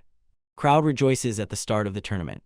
Changwon, this word means both the Heavenly Demon Sect's desire to seize it and also what awakens a longing for home in the chest. All members of the sect were stirred by this event regardless of whether they approved, supported Changwon, or, on the contrary, sought to capture it. One of the spectators rejoices at the appearance of the advisor of the Heavenly Demon, but he does not understand who stands next to him. He does not know who this is, but the boy looks too young. 3 guards Yunwen and Zhui Guang took their places. The boy notices that everyone is terribly worried. The first guard says, the outcome of the duel will determine whether they can take control of the central plains, otherwise they simply cannot respond. Demon Alka from the Buchan family appears. Bloody Demon from the Damned clan also enters the arena. The young man sees how all the spectators support them. Yunwen is curious why these two are fighting. After all, there are 4 main demons in the sect. The old man replies that these two are the pillars of the sect, but they constantly provoke confrontation between themselves. The Demon Lord thinks he remembers that before he was locked in the tomb, the bloody demon was his servant. The man remembers this poorly. His memories seem blurred by fog. The bloody demon greatly respected Zhui Guang even after that terrible incident that the Demon Lord caused half a century ago. He sided with him, for which he was sent to prison. Zhui Guang does not want to listen to this. He wants to see what will happen right now. Yunwen speaks as if it doesn't matter, these two rivals, and suggests the advisor start the duel. The first guardian declares that this fight will determine the future fate of the Heavenly Demon Sect, and orders the warriors to accept the result of the duel, whatever it may be. He asks if they have anything to say. Bloody Demon has nothing to say. And the Lord of the Scarlet Sun wants to say something. The Alder Demon calls everyone to listen to him. He wants to fulfill the ancient wish of the sect, so he stands in this place right now. The crowd goes wild and groans for the Alder Demon. He honors the Bloody Demon as a warrior, but because of one person, they cannot close their eyes to their ancient goal. Now their sect lives and flourishes, so they should postpone this campaign a little longer. The Bloody Demon screams out of anger and does not understand why the Alder Demon is against this. In that case, they must respect their ancestors, whose blood flows in their veins. The Alder Demon praises the Heavenly Demon and says that they will conquer the entire Murim. Yunwen thinks that this person has a talent for speaking beautifully. The first guard says, "Start." The fight will continue until one of the participants admits defeat. The Alder Demon and the Bloody Demon stand opposite each other and prepare for the competition. Yunwen asks the Heavenly Demon why they are just standing and looking at each other. The Heavenly Demon says, in a fight between masters of this level, any small mistake can cost a whole life. Even if it seems that they are just standing idle opposite each other, they are still studying attacks and all possible scenarios, while consuming a significant amount of chi. The boy meant that he would have already inflicted fatal wounds and ended it. The demon says that the young man is on a completely different level. The Demon Lord asks Yunwen's opinion. In Zhui Guang's view, the Bloody Demon has more advantages in the duel. The boy does not know this. He thinks, if this were a normal match, it would be exactly like that. For some reason, he feels a strange energy. Zhui Guang does not understand what he means. The young man tells him to just keep watching, and in a moment, he will understand everything himself. The Demon of the Alder releases a stream of strong energy from both hands. His opponent in response uses the sword technique, Bloody Dragon. Zhui Guang says that they are both in the same realm. Yunwen thinks it seems so. But the young man does not think that the Demon of the Alder has used everything at his disposal, and that he surely has an ace up his sleeve. He launches his attack again, and the bloody demon easily blocks it with his sword. The man goes mad and uses the bloody dragon technique again. Demon of the Alder slyly dodges with a smile. In response, he uses the demonic art of the fierce solar element. Bloody demon struggles to land blows on his opponent. After another strike, the bloody demon begins coughing up blood. The demon of the Alder tries to finish him off and delivers a strong blow to the fallen opponent. However, the bloody demon miraculously dodged the demon of the Alder's hand was literally a couple of centimeters from the man's head. After this, the bloody demon rushed into a counterattack, but the Alder demon simply dodged to the side. He notices his zeal, but he himself is going to finish this beautifully, and the color of his eyes changes. Yunwen notices this and tells Zhui Guan to protect the bloody demonic lord. Man obeys his order. The Alder demon concentrates energy in his fist and is about to finish this fight. Zhui Guan intercepts his attack, deflecting it, protecting the bloody demon. The Alder demon does not understand who is standing before him and orders him to get out of the way. Zhui Guan says the match is already over and asks the Alder demon to retreat. The Alder demon says to kill the bloody demonic lord. The demon lord does not understand whom the man is talking to. Yunwen felt someone's presence. First guard does not understand who these guys that appeared in the arena are. The Supreme Celestial Demon tells the 10 swords to protect the Guardians and orders the 12 Demon Masters to destroy the boys in black to the left and right of the stage. And asks Zhui Guang to watch his back. 2 unknowns attack the Lord of Demons. They're surprised that the man dodged their strike. Zhui Guang asks them who they are. Willow Demon says they are exposed and orders everyone to attack. 12 Demon Masters dismantle the people in black. The Willow Demon looks at this scene and goes mad, while Yunwen sneaks up behind him and asks what he is so fixated on. The man does not have time to turn around. The youth fires a strike at his face, breaking the ground beneath him.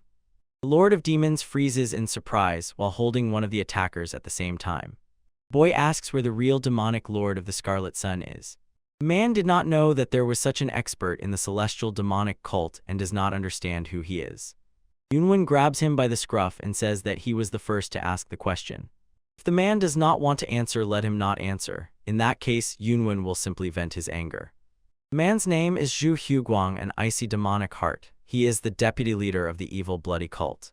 The young man asks in surprise to continue further. From the perspective of power, the demonic lord of the Crimson Sun and the bloody demonic lord are equal, so to break through to the central plains, the demonic lord of the Crimson Sun tried to borrow their power. Thanks to a spy that the bloody cult planted in the heavenly demonic cult, they learned that the Lord of the Crimson Sun suddenly refused their offer. Using the spy, they slowly over a long time introduced poison to the Lord of the Scarlet Sun, so although he is alive now, he can no longer use martial arts. Now the young man understood where the rumor came from that the demonic Lord of the Crimson Sun trained alone. The real demon Alka probably should already be with them now. 12 demon masters report that they have captured and killed all the people in black. The spectators noticed and were surprised. One of the 12 masters called Yunwen Lord. The boy thinks how stupid the one who called him Lord is and asks if all the people in black are dead. Zhu Huguang noticed that he was the only one left alive and said to the young man, if they want to get an answer, they must keep him alive. Yunwen, they all start to get on the nerves. The man clutches his throat and sucks up to Yunwen, insisting that he is wise and that preserving his life will be useful to them. The boy says, I did not understand him. The young man does not negotiate with such degenerates. Zhu Huguang does not understand what he is talking about. The boy replies that everything is exactly as he said. He tells the demon lord to take care of the man. Spectators continue to discuss Yunwen. Moreover, they notice his sword and ring and immediately understand. These are the attributes of a heavenly demon. The one who called him master apologizes, and the boy gets angry and asks to keep his tongue behind his teeth. Now, with everything turned out this way, the young man has no choice but to take everything seriously. Yunwen shouts across the arena and introduces himself as the supreme heavenly demon, the heavenly destroyer. People are shocked and do not quite understand what he is saying. It is true that he wears the ring and sword of the heavenly demon, but they do not believe that at such a young age he can be the supreme heavenly demon. One of the spectators thinks he is crazy. Yunwen knew it would be like that, and he is curious about what exactly he must show this time to prove his identity. Zhui Guang says there is no need for that and removes his mask. They realized who he was and hung in disbelief. What is the mad demonic monarch doing here? Bloody Demon was also surprised to see his uncle. The 3 guardians, the demon lord, and even the 12 demon masters knelt before Yunwen and paid him respect. After that, everyone in the hall stopped doubting his identity. They understood their lord has returned and they rejoice. In the assembly hall of the demonic pavilion, Yunwen gathered his subordinates and asked the first guard to tell him everything he knows about the evil blood cult. The old man begins his story. The evil bloody cult is the demonic cult of Tianzhu. After the Great Orthodox Demonic War, their relations were completely severed. The heavenly demonic cult had no idea that their cult had been infiltrated and that something similar was being plotted. First guard offers his apologies to the boy. Yunwen does not try to point out their mistake, he just wants to understand the situation. He asks what their size is compared to the heavenly demonic cult. The old man says their exact size is unknown, but judging by past records, it is by no means inferior to the heavenly demonic cult.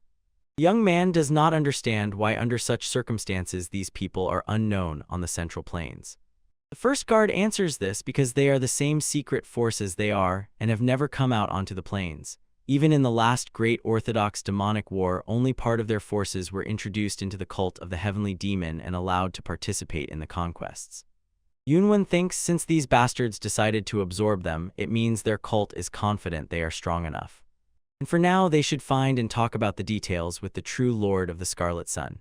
The heavenly demonic cult may be in greater danger than Yunwen expected, and they will have to move forward with what he postpones. The young man declares that from now on, he will reform the heavenly demonic cult.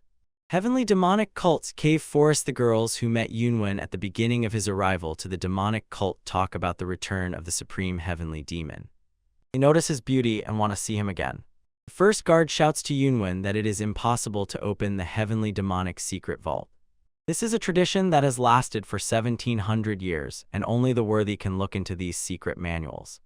For some reason, this reminds the young man of old times when he was an emperor.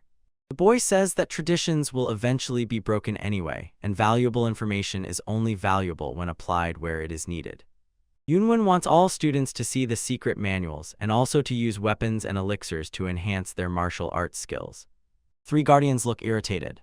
The young man adds that from now on all organizational reforms will prioritize individual abilities. He does not mean that they will completely ignore seniority, but if someone has skills that surpass those of his or her elders, they can be promoted to a higher rank.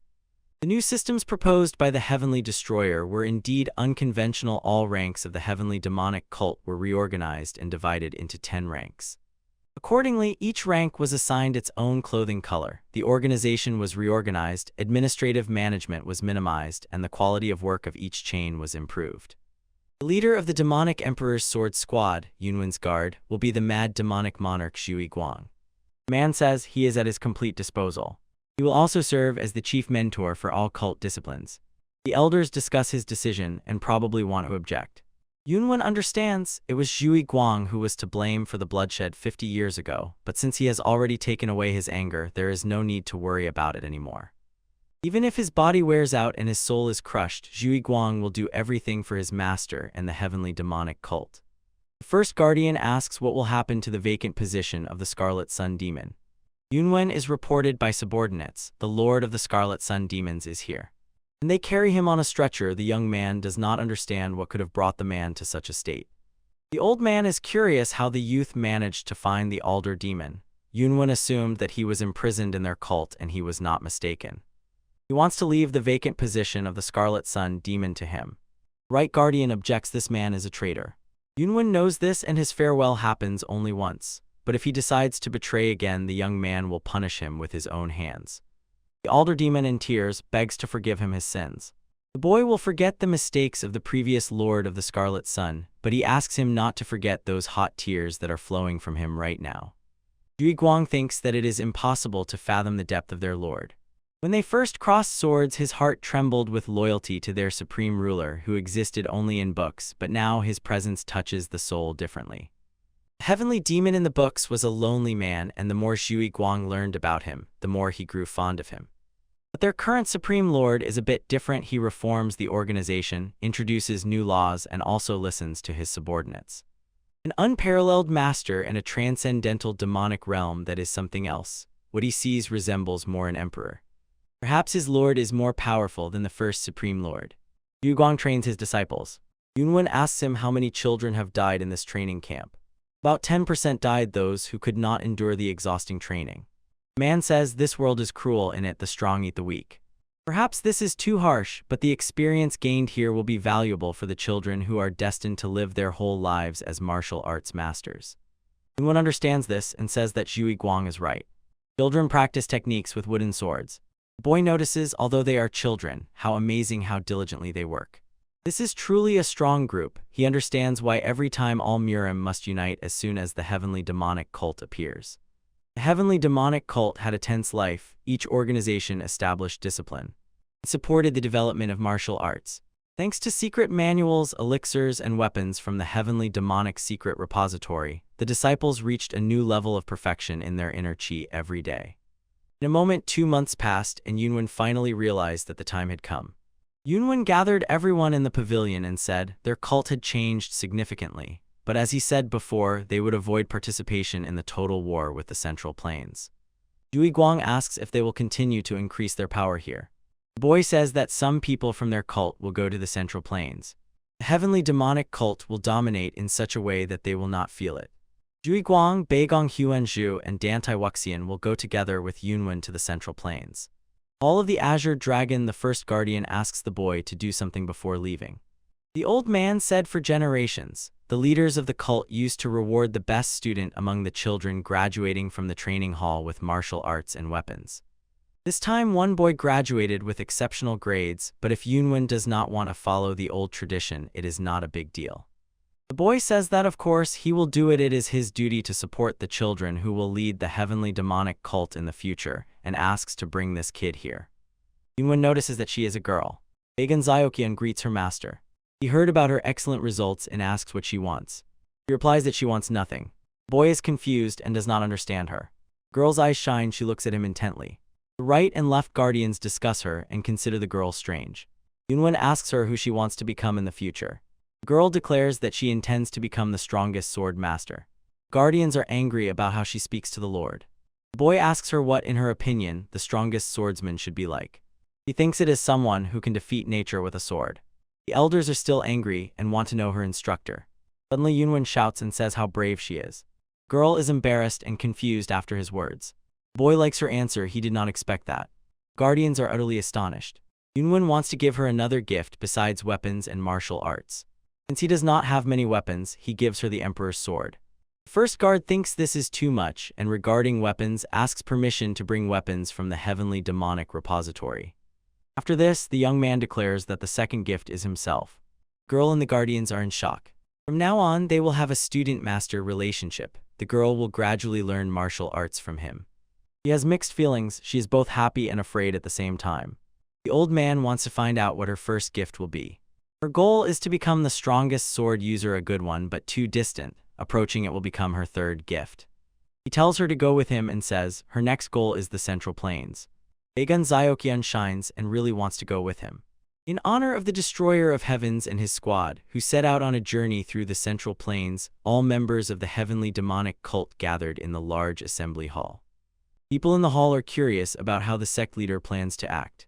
He asks the first guard if the old man is lying. The guardian replies that he would never dare to do that. It's just that Yunwen cannot believe that if he pours his true chi into this heavenly demonic ring, a spiritual beast will appear. Moreover, he is nervous and does not understand how they will ride him to the Central Plains. The boy asks the heavenly demon if what the old man says is true. Instead of answering, the demon suggests maybe he should try it himself. The demon has been raising him since childhood. If he is still alive, how old should he be now? Regardless of whether he is being deceived or not, he blows hard into the ring. Nothing comes out and he stops blowing. He does not see a spiritual desire. The boy thinks he has been tricked. For many generations, there existed a spiritual little beast, the use of which was allowed only to the leaders of the heavenly demonic cult, and the boy does not understand the words of the first guardian. A bird of colossal size appears above his head. The heavenly demon is glad that his golden-haired falcon pet is still alive. Yunwen is frightened. He fears that the falcon will eat him because it looks terrifying. The demon says to him with a smirk not to be afraid and to extend his hand. Falcon closed its eyes in pleasure. He recognized the young man as the celestial demon the falcon, and indeed it was a mythical creature. The boy thinks that he would not be able to see such incredible things sitting in the palace and tells his team, climb onto the falcon's back. He set off for Changwon. The Heavenly Destroyer and his team landed in the capital of Zhejiang Province, Hangzhou. This city is famous for its picturesque landscapes because it stands right on the river Strait. Merchants often sailed here. It is an incredible place with a thriving culture and diverse entertainments. A girl in a red dress dances with a tambourine. Because of this, the sect warriors who had never left their territory were in cultural shock. Yunwen had seen worse in the palace, but this is the first time he walks down this lively street. The boy is a little nervous. Daegun Ziokian is hungry and offers her master a snack. She is curious about what food is prepared here. Jui Guang grabs her by the skin and tells her to speak politely to Yunwen. The boy asks to let the girl go, saying it is a trifle. The young man suggests having a snack and heading to the most popular local restaurant. The Jiangnan House was the second most important place in Changwon after the Yellow Crane Tower. Inside, it was divided into 3 levels: the General Hall, the Noble Hall, and the Royal Hall. The most expensive of them was the Royal Hall. A night there cost 100 silver nyan. The waitress approached their table. She doesn't understand why they look so angry and asks what they want to order. When asked to bring fried duck, gyoza, cold noodles, and black tea. The girl sighed. She realized they were good people and asks if they want anything else. The guy replies that they will call her if they choose her. The young man, using voice transmission, wants to tell them something before the meal. He thinks they do not fully understand what is happening. His team looks too gloomy, especially Jui Guang. After his words, the guy's forced smiles. Yunwen says in Changwon it is better to keep friendly faces and not do anything that might attract unnecessary attention, and asks the demon lord not to squeeze the smile so hard. He asks them to call him young master or simply sir from now on, because in Changwon he is known as the Heavenly Jade Dragon. And the guys also need fitting nicknames. Demon Lord is unlikely to please the city guard. Yui Guang calls the guy supreme again. The young man reminds him of his speech. The team was served food. Yunwen suggests they eat first and then decide. The girl asks why they came specifically to Hangzhou. The guy heard that the leader of the Demonic Path Association is located here. Everyone is shocked. The young man says that it is in Hangzhou that they will be able to get the necessary information as quickly as possible. Before Yunwen joined the Heavenly Demon Sect, the Northern Blade Association formed a Murim alliance. They declared that they intended to destroy the followers of the demonic path and should have already achieved the first results. Therefore, he decided to look at these results right here. Baegong Ziokian understood what he meant. 2 people pass by their table. The demon lord notices that they do not look like civilians. Yunwen says that is exactly why he hoped to see them. From this moment, he asks them not to move. They do not understand why these 2 are staring at them so intently. Yunwen thinks they are members of Murim. The guy suddenly appears behind them and greets them. The boys do not understand what he wants. He asks them where the Demonic Path Association is located. One of them draws a sword, and immediately it seems to him that their company is suspicious. Yunwen casually stops his strike. The man does not understand how his scabbard was simply stolen from under his nose. He does not understand who Yunwen is and where he gets so much strength from. The guard shouts fiercely at him, immediately release the sword and scabbard. Yunwen lets go and the man flies to the floor by inertia. His subordinates notice their master seems to be playing with this guard. The boy extends his hand and asks to forgive his rudeness, introducing himself as the Heavenly Jade Dragon. He asked about the associations because he went abroad for 3 months and wants to know what happened in Murim during his absence. The men fall to their knees before him and apologize for not recognizing him. The young man asks to be answered one question. He is curious about what people in Murim are saying about him now. The guards say that in Murim there is no one who does not know about the Heavenly Jade Dragon. He has subdued the bandit leader, and now he is the abbot of Shaolin instead of Jiagun and the most influential person in the alliance of 9 orthodox sects. The boy does not understand since when the heavenly demon thinks they are right, but the young man says it was all quite different. The girl says in the end the most attention is attracted not by his words but by himself. Yunwen asks to return to his question and wants to know what happened in Murim during these 3 months. The Murim alliance, led by the leader of the Northern Blade Association, Dugu Henshin, attacked the Demonic Path Syndicate, which was based in the suburbs of Hangzhou. But instead of victory, they suffered heavy losses at the hands of the Demonic Path Syndicate, the very one that was fully prepared for their attack. The boy knew that the Murim alliance's forces were many times greater than those of the Demonic Path Syndicate, and he does not understand how this happened.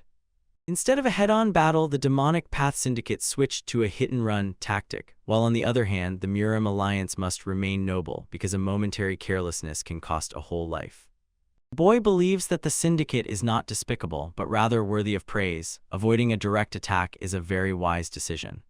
The man says all the key forces of the demonic Path Syndicate have hidden underground and continue to fight. Using secret branches they scattered everywhere, so the damage inflicted on the Muram Alliance was extremely significant. And although these are only rumors, everything happened because the demonic Path Syndicate invited a descendant of the Zhuge clan from the Orthodox sects to be their advisor. The second man tells his companion to think more carefully about what he says, and the man asks Yunwen to forget his words. That's all they know, and the guys regret they can't help anymore. Yunwen says that's enough and thanks them for the information. Guys think about what kind of warrior Wenyan is cool. The young man did not expect such resilience from the demonic Path Syndicate, especially against the entire Muram Alliance. He is curious who it could be, a member of the Orthodox sect, a descendant of the Zhuge family, the advisor through whom this incident happened. He orders his subordinates to prepare for departure because they have somewhere to go. Even when Yunwen had a way to contact the No twins, he usually used the Golden Frog Money Shop. Being the best money shop on the Central Plains, the Golden Frog Shop was the largest in scale and had branches in every corner of the country. Zhang Yunxin, the branch manager in Hangzhou, appears and does not understand who is looking for him. If this man intends to waste the manager's time, Zhang Yunxin will personally teach him a lesson. Yunwen and his team stand in the shop. The manager does not know what to do with these teenagers because they are always penniless. He does not know who Yunwen is, so he does not understand why to ask for a personal meeting. The young man shows him his emperor's token. The man realizes his mistake, and the expression on his face immediately changes. He greets the honored guest. In the reception area of the Golden Frog Shop, Zhang Yunxin pours tea for the boys. He apologizes for his rudeness and says that something bad happened to him yesterday.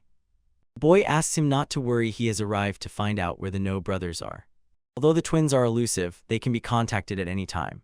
Yunwen then asks to pass on the message for them to come to Hangzhou. The manager asks if the guys have already decided where they will stay. The guy replies that they have not decided yet. The man asks to be allowed to escort them to the inner hall of the best pavilion of Jiangnan, and moreover is ready to repent for his rudeness. Yunwen thinks this place is too expensive, and the manager asks him not to joke. The boy asks how much money he can spend using this token. Zhang Yunxin replies that he can spend an unlimited amount of money because he is the actual owner of the money store, Golden Frog. His entire team, including himself, was very surprised by this. Unlimited is a huge capital. Yunwen thinks the No twins are incredible since they have such a store. Thanks to them, he will have no money problems in the Central Plains. In Hangzhou at night, the city was more attractive than during the day. People walked and had fun. Since there was nothing to do until the twins arrived, Yunwen and his company decided to take a little walk and look around the city. The branch store manager sent a man to accompany the boys this evening in Hangzhou. Yunwen is glad that they hear this and asks to take care of them. The man shows where they should go. Everyone had already decided and rejoiced, but Yunwen quickly dispelled their merriment and told them, passing on the words, that today they would not be able to simply sightsee. He orders them to train in order to fit into the Central Plains. He again asks them to keep themselves restrained and not to cause a disturbance. Yunwen and Zhui Guan stand and watch the fireworks. Yunwen asks the Demon Lord what he is thinking about and if he is not bored. Zhui Guan is not bored here. Every time this place impresses with its beauty, and each time it makes him gasp. Yunwen thought he had enough experience in such matters. The man says in all his 137 years, he is encountering something like this for the first time since he immersed himself in martial arts. The boy is surprised by Zhui Guan's age and considers him old. In any case, Yunwen intends to keep his promise, and the Demon Lord will not regret following the youths from the heavenly demonic sanctuary. The Demon Lord thanks him and accidentally bumps shoulders with a passerby. Zhui Guan calmly apologizes to the passerby. The man instead just snarls and insults him. Yunwen prays that the Demon Lord does not cause a commotion. The passerby says he has a dislocated shoulder, and if Zhui Guan keeps his mouth shut, it will not solve the problem. The Demon Lord grabs him, squeezing his shoulder. The man asks him what he is doing. Zhui Guan thinks the man's shoulder is fine. The passerby does not understand what the Demon Lord is doing and threatens him. Simple apologies will not get him off the hook. He asks what he should do then for the man to forgive him. Passers-by discuss the conflict and think a fight is about to start. The man orders, let him crawl. If Zhui Guang crawls between his legs, then he will forgive him. Yunwen worries that Zhui Guang might do something rash. However, the Demon Lord simply fulfills the passerby's request and crawls between his legs. The man does not understand why Zhui Guang did not argue, he just took it and did as he was told. Other people watching the conflict are also surprised. Yunwen understood the demon lord went this far only because of his words. Zhui Guang asked if this is enough. The passerby thought to humiliate him even more, but decides that this is already enough. Demon lord asks again. Zhui Guang thinks this is enough. The spectators also think that the bald man should keep his promise, since Zhui Guang did nothing of the sort. Yunwen tells him to leave it in the past and part peacefully, because it is a good day not worth spoiling. The man pushes the young man in response and does not understand who he is to give him orders.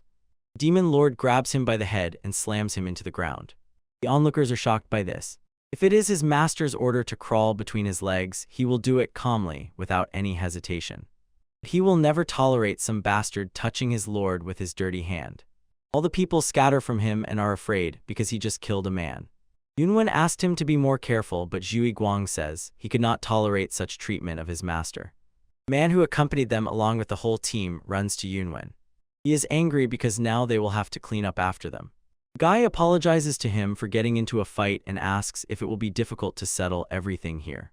The escort says that it is not a problem and that it will be hard for him and Yunwen's team to leave the Central Plains safe and sound. The young man thinks about the person they killed. She seemed to be quite important and he wants to know the details. He says that this man is not just a small bug. Behind him stands the syndicate of the demonic path. Yunwen did not expect this, and maybe he should thank the demon lord for it.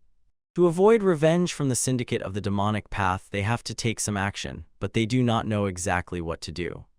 The young man thinks there is some way and says, if the escort does what he orders, he will manage to avoid trouble. The next day, announcements were posted all over Hangzhou. They wrote about the incident of the previous night and stated that if anyone has a debt or grievance, anyone who wants to settle it can come to Wen Yun at the Jiangnan Pavilion. People think he says this sarcastically and that it is some kind of joke. Bagan Zioqian asks the master to teach her today. He does not understand what she is talking about. The girl reminds him of the promise to teach her fencing. The demon lord supports this idea, saying that Yunwen would also benefit from some fresh air and they will protect the pavilion. He has done nothing all this time to be considered her master and asks if she is ready to learn. The girl shines. She is determined to become the most hardworking student in the whole world. In that case, he agrees and says he will return soon. Yunwen informs Zhui Guang that guests will soon visit them. The demon lord thinks it is the syndicate of the demonic path. The boy confirms and asks, do not kill them but extract information. They only need two things, the exact location and a way to establish contact. Not far from Hangzhou, the girl trains in fencing under Yunwen's guidance.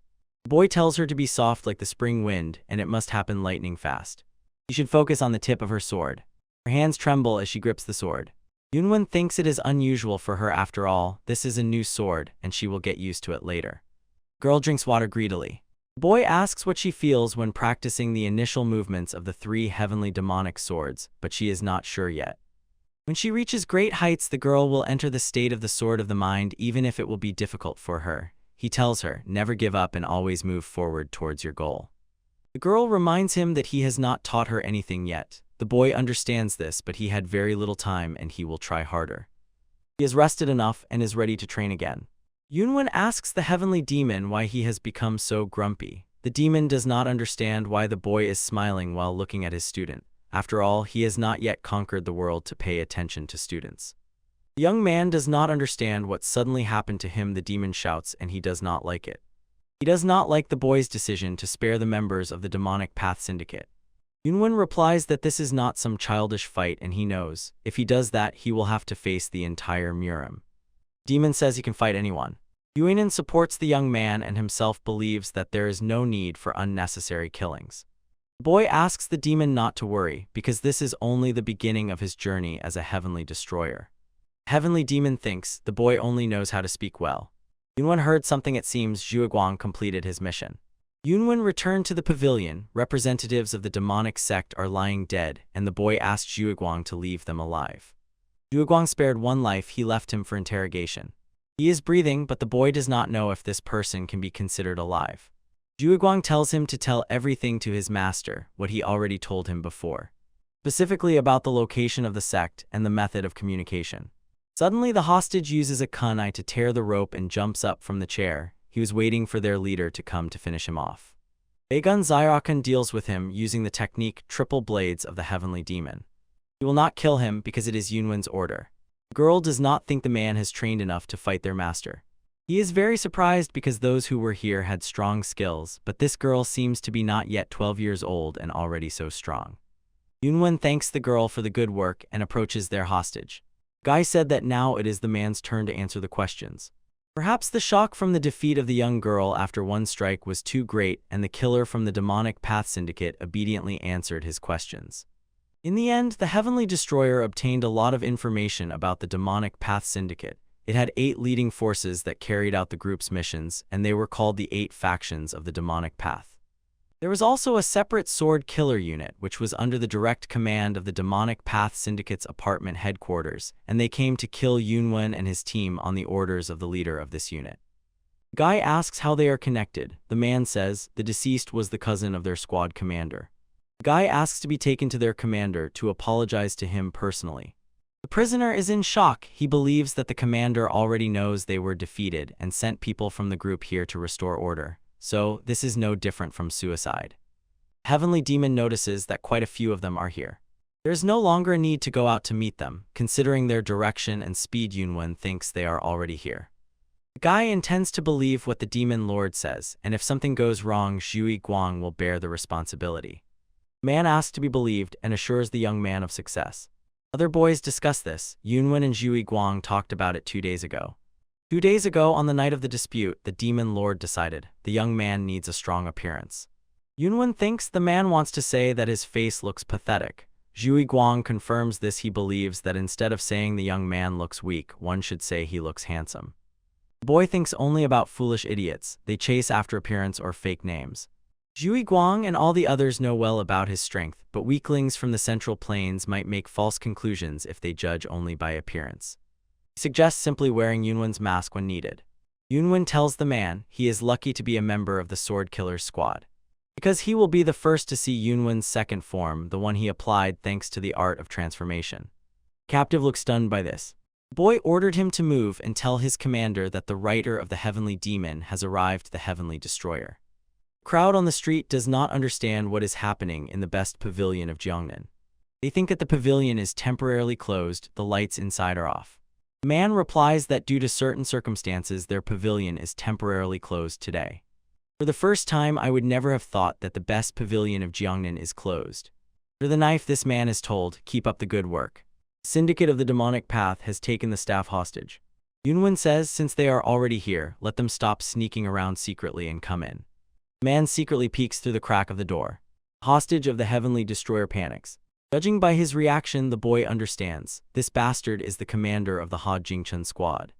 The commander orders the man to commit suicide because all his comrades are dead. The man trembles but intends to carry out the order. Yunwen stops him and asks the commander how he dares to kill his prisoner by his own order. Ha Jingchen notices the boy's courage and asks if he knows exactly where he is. The boy says this is the best pavilion in Jiangnan and an expensive, cozy establishment. The commander draws his blade and says, whether he is a member of the Murim Alliance or a simple traveler, today he will die. Yunwen replies that he will not die today, the commander will die. They both prepare to finish each other with a single strike. Ha Jingchen, the one who cuts with one strike, the name of the elder who intended to chop off Yunwen's head. And the commander lunged at the boy with his blade. The boy thinks that in the sword strike, compared to the man's nickname, there is nothing worthy of attention. The youth easily deflects his attack. The man is shocked. He managed to lose sensitivity from just one strike. He does not understand why Yunwen does not draw his sword. The boy replies that he is not sure. He does not think he can fight with a sword without killing the commander. These were not words that could be ignored, yet it was precisely one of these reasons that allowed Ha Jingchen to rise to the position of commander due to his insight. After this clash, the man felt the strength of his opponent, although he did not understand what exactly had happened. Till he figures out what is going on, he decides to observe a little. Captive Yunwen asks his commander to stop because the boy is the scribe of the Heavenly Demon, the Heavenly Destroyer. The commander thinks that his subordinate is not lying. According to rumors, the Heavenly Destroyer killed all the members of the squad, and their clash and death also proved that he was not bluffing. The Heavenly Destroyer, whom their headquarters so desperately wanted to meet, is standing right in front of him now, and Ha Jingchen considers this otherworldly luck. The headquarters of the Demonic Path Syndicate sent experts all over the world to recruit the Heavenly Destroyer, but his whereabouts remained unknown. The commander realized this is his chance to raise his status if he becomes the liaison between the Demonic Path Syndicate and the Heavenly Destroyer. Jingchun suddenly became humble and asks the boy if it is true that he is the Heavenly Destroyer. The young man does not understand why he suddenly became so obedient. Yui Guang thinks it is because of the boy's changed face. Yunwen thought the man was right, but in reality, the reason was not that. The commander wants to introduce himself officially. His name is Ha Jingchun. He leads the Killing Swords unit, which is directly subordinate to the Demonic Path Syndicate, and he is glad to meet the young man. The boy thinks since the commander just tried to kill him and now he is so kind, it must be thanks to his appearance. The commander does not understand him, but in any case, the Syndicate of the Demonic Path has long been gathering information about this boy, and if he joins them, Ha Jingchun will take care of him. Yunwen does not need to go to the headquarters himself, so he just asks to pass the words to their leader. The boy is not on any side in Murim and can no longer tolerate the crimes of the Northern Blade Association. Therefore, as a person who has a common enemy, he wants to meet the Syndicate leader personally and discuss everything. Commander asks if Yunwen is not going to the headquarters, then where does he want to meet? The young man sets the meeting for 10 days later at the Pavilion of Neutrality in Kaifeng. Jingchun does not understand why exactly there, since the Murim Alliance headquarters is there. The boy does this because he has people in Kaifeng whom he can trust. Commander worries something might go wrong. Yunwen assures that if something goes wrong, he will personally defend their grandmasters. The man is surprised the young man talks about it as if it were a simple fight. He promises to deliver a message to the leader of the Demonic Path Syndicate. That's how the commotion with the Killing Swords unit ended. 2 days later, Yunwen asks Zioqian not to run around the pavilion. Yunwen notices the pavilion owner's dissatisfaction and asks him what happened. He thinks it's because of that incident with the Demonic Path Syndicate. Master Bao says that recently the number of customers has significantly decreased.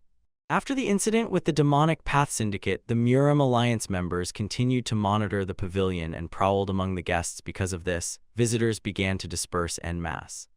The boy gasps and shouts, not understanding how they dared. He wants to deal with them right now. Thanks to the Golden Toad shop, the Heavenly Destroyer set off for the Murim Alliance branch in Hangzhou. The shop manager says after the Murim Alliance came to power, local merchants suffered greatly because the alliance continues to expand its territories using force. Merchants fear that at this rate, all local trading districts will be captured.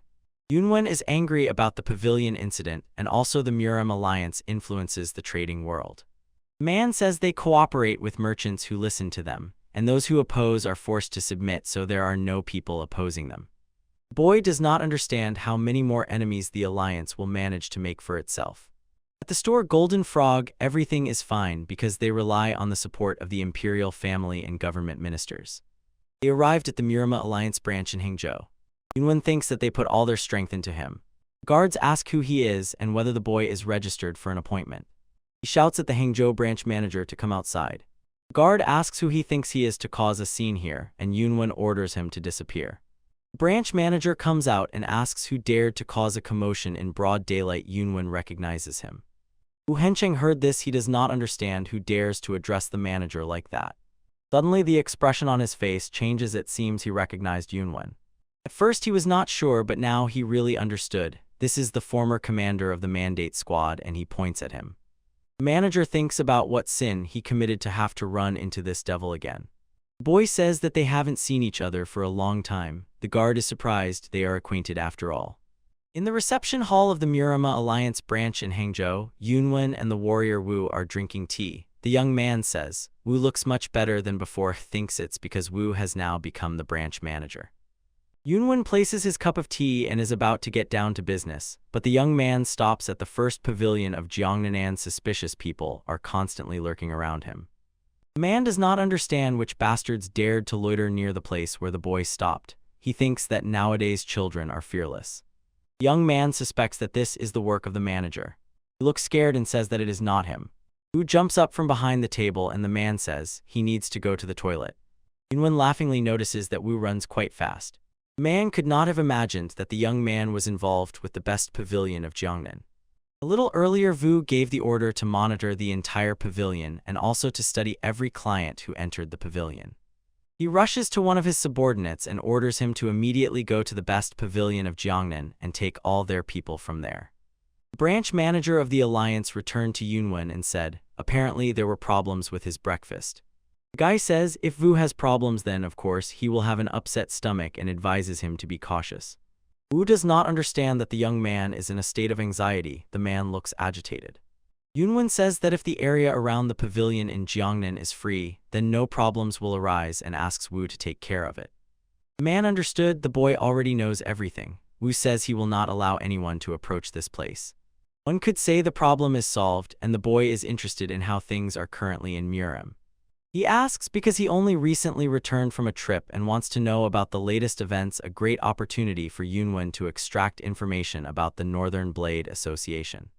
The man says that the most recent event was probably the operation to destroy the Demonic Path Syndicate. The story told by Wu Henchun differed little from the rumors throughout Hangzhou, but Yunwen noted new information for himself. The reason the Demonic Path took root in Murem was their foundations, which are rooted in the commercial world. So to cut off the roots of the Demonic Path Syndicate, the Murem Alliance is trying to seize the commercial world. And they say that conflict exists even within the Murem Alliance itself. They say the Alliance of 9 Orthodox clans and the League of 5 clans are fighting with Dugu Henshin over all matters.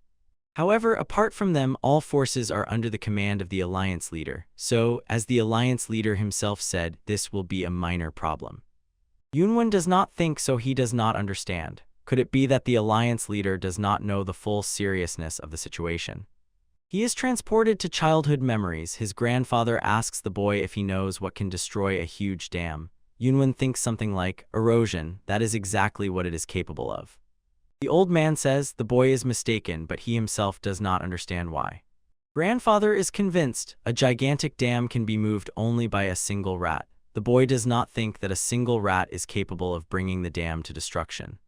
Over time, the burrow that the rat dug to build its nest will turn into a large crack. Through this small rat hole, no matter the size of the dam, sooner or later, it will still collapse. The great empire is no different from this. The smaller the risk seems, the more attention must be paid.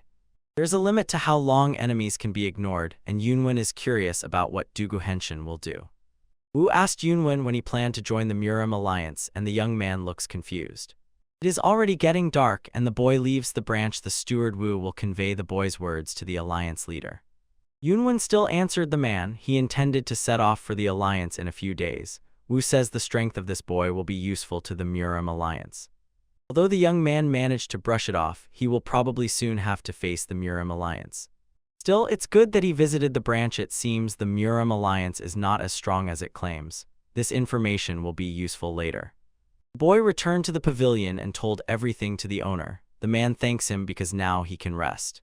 Yuanzhu, using sound transmission, wants to say something, but Yunwen does not understand what happened and why he is using this art right now.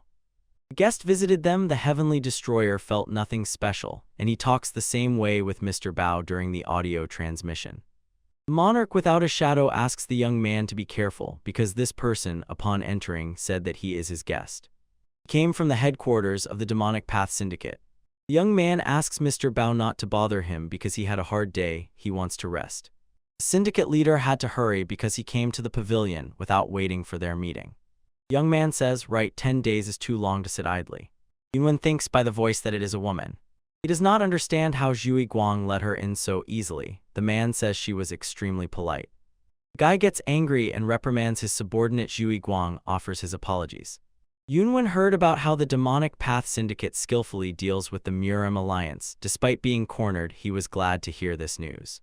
The syndicate leader says, the young man is only right in one thing. They really managed to smash those bastards from the Murem Alliance, but he is mistaken in considering the girl the leader. The boy did not understand after all. He wanted to talk to the leader. After confirming her identity, Yunwen will probably change his mind. He is stunned by this confusion. The girl's name is Zhuge Cao Hong. She is an advisor to the Demonic Path Syndicate and has a rather attractive appearance. Yunwen has recently been saying that girl's name often now it echoes throughout the Murem. For him, it was truly a surprise to meet her in person. Zhuge says she herself should be surprised considering how bloody his history is. She thought he looked even more vicious. The girl thinks he's quite handsome. Aegun calls her older sister and says what a cool master he is. Yunwen is shocked by this arrangement. He does not like that his subordinate told him nothing. He cuts the discussion short, stating that it is too noisy here and suggests moving to another place for the conversation. They have to discuss this alone, without their subordinates. Zhui Guang grabs Zai by the scruff and pulls her out of the room. The shadow warrior tells her to stop acting like a child. The girl wanted to be with the master and older sister. Juge and Yunwen sit at the table opposite each other. Zai must worry about the girl, but the boy is also interested in hearing the story the girl wanted to tell. Juge said to Zai asking who among the many promising Murim talents is the strongest. Yunwen thinks that this fits her exactly and asks what Juge replied to her. The girl told her about two people. One of them is the star of the demonic path, the heavenly destroyer. The second star of the orthodox path is the jade divine dragon Wenyun. The boy is shocked after all, these are his two personalities. Juge thinks, judging by the young man's face, he just heard about the jade divine dragon. He replies to her that he has heard something from others. But eventually in Murim, people began to call the alliance leader the Great Master, Taoist Master of Wuding Zhang Sanfeng, and these two are the five heavens of Murim. Yunwen hears about the five heavenly Murims for the first time. The girl says this is quite obvious because they have only recently started to be called that. Yet people are only interested in the heavenly destroyer and the jade divine dragon. The guy doesn't understand why, since there are 5 people in the 5 heavens of Murima, but only these 2 are of interest. Juge says quite logically, to focus on the suddenly appeared new talents. People are curious who is stronger, the heavenly destroyer or the jade divine dragon. Yunwen thinks about how troublesome it is because there are 2 such personalities in him. He was only hiding his identity to act depending on the situation, and Murim was confused after Wenyun and the heavenly destroyer recognized each as a separate personality. Heavenly Demon asks the young man why he looks so worried. The demon says that these 2 personalities can become his weapon, and the boy is capable of turning a crisis into an opportunity. Hyanin says that the heavenly demon is plotting something sinister. The demon says he is not talking to him. The monk and the demon are arguing with each other. The monk asks the heavenly demon if he ever hit him with a wooden stick, and Yunwen considers the demon right if he uses it well.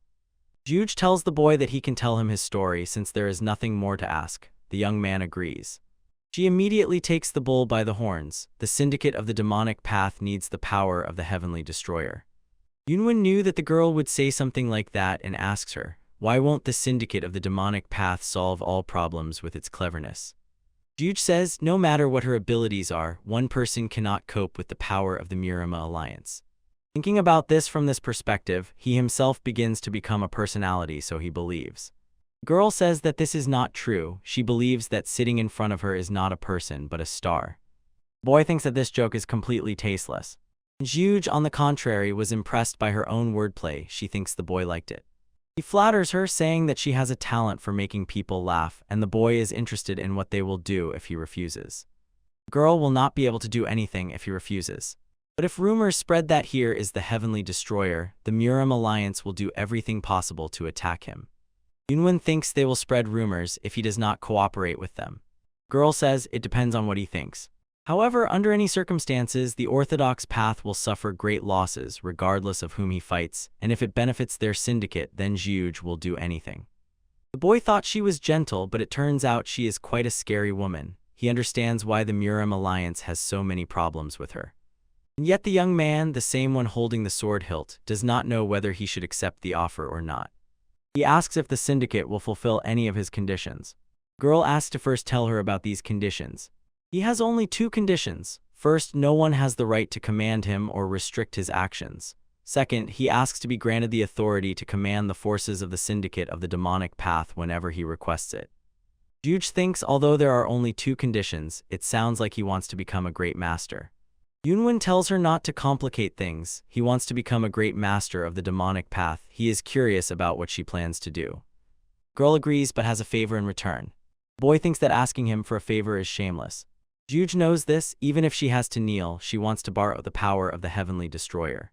Yunwen asks in surprise if she will do everything for the benefit of the syndicate of the demonic path, to which she replies, yes.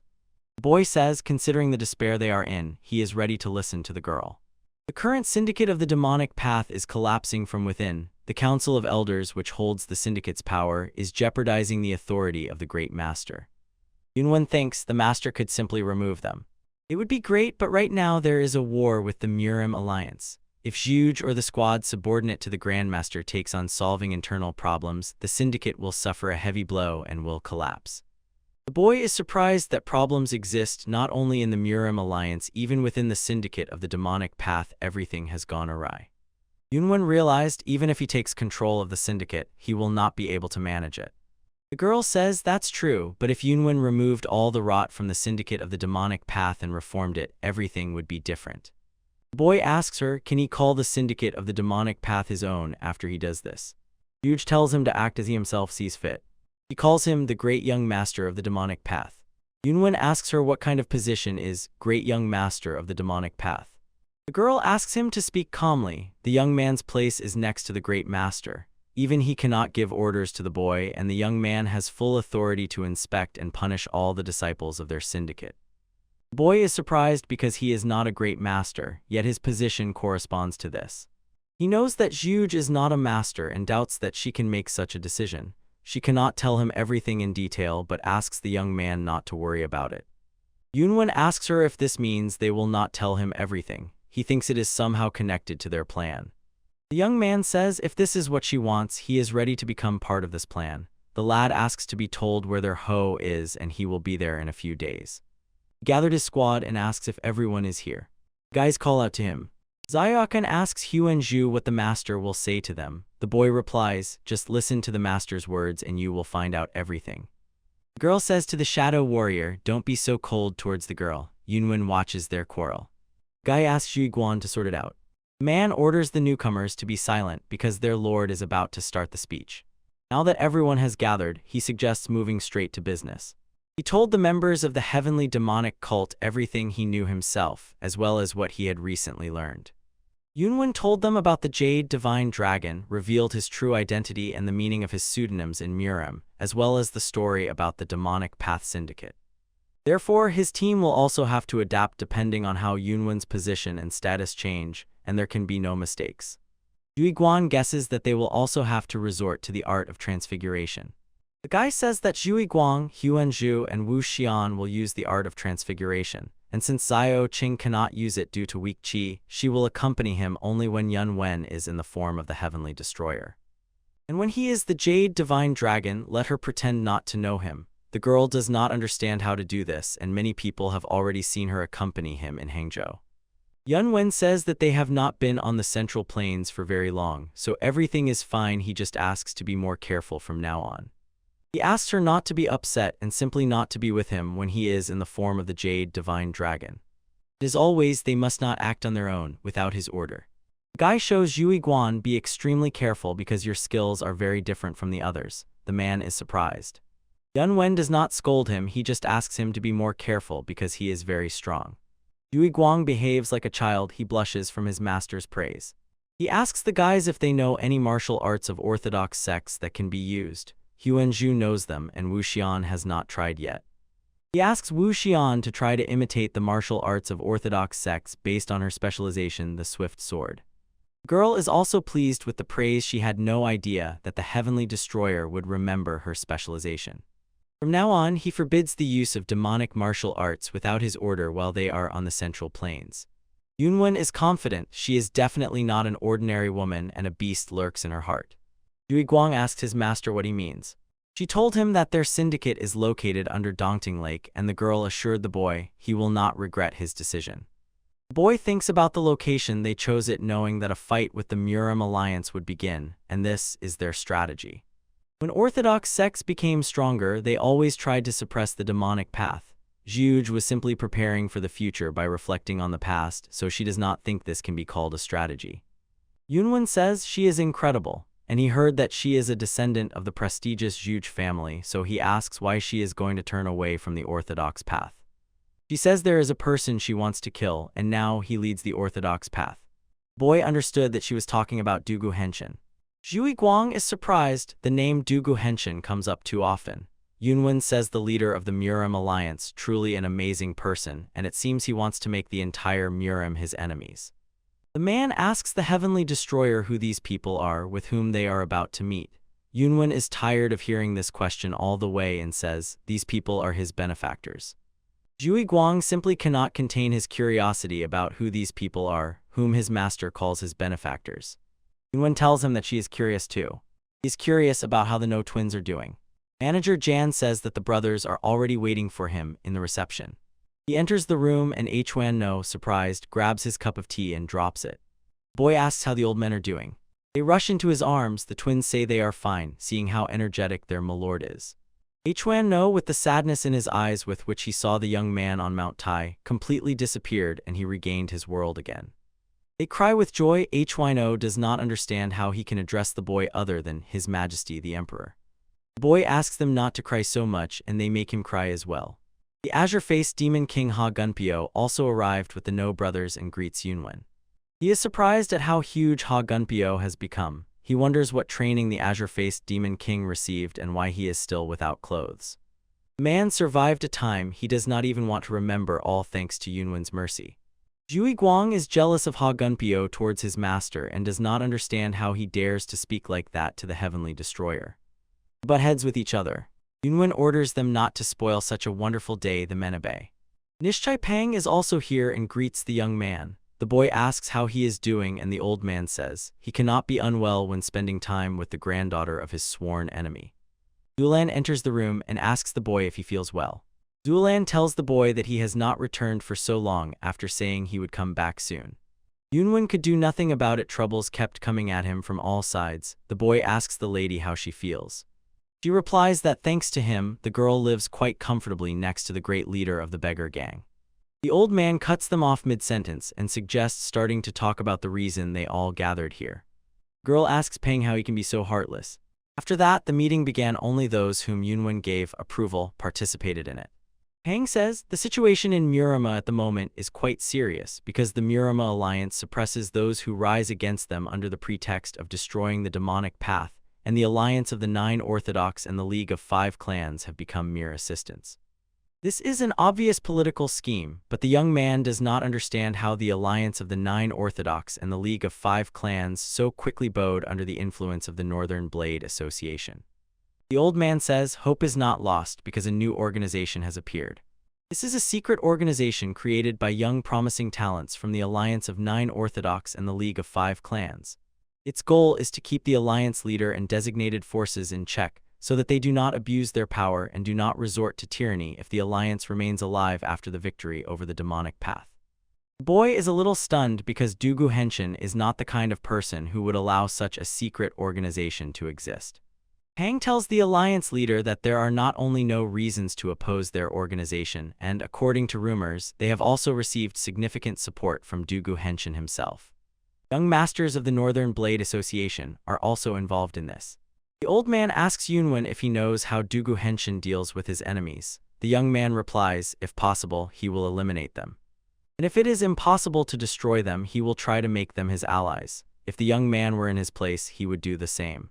Pang agrees with him. The alliance leader from the beginning, one could say, insisted on their creation, granted them authority, and encouraged their activities. He planned to make them leaders among his people, but there were too many outstanding individuals in the organization. No one agreed to accept someone as their leader, so the plan failed. The leader of the beggars gang thinks that Dugu Henshin is now sleeping poorly. This story is of great interest to Yunwen, an independent force in the Muram alliance that opposes him. Moreover, the leadership position is currently vacant. The boy did not expect less from the best gang in the world. No one knows the situation in Muram better than the beggars gang.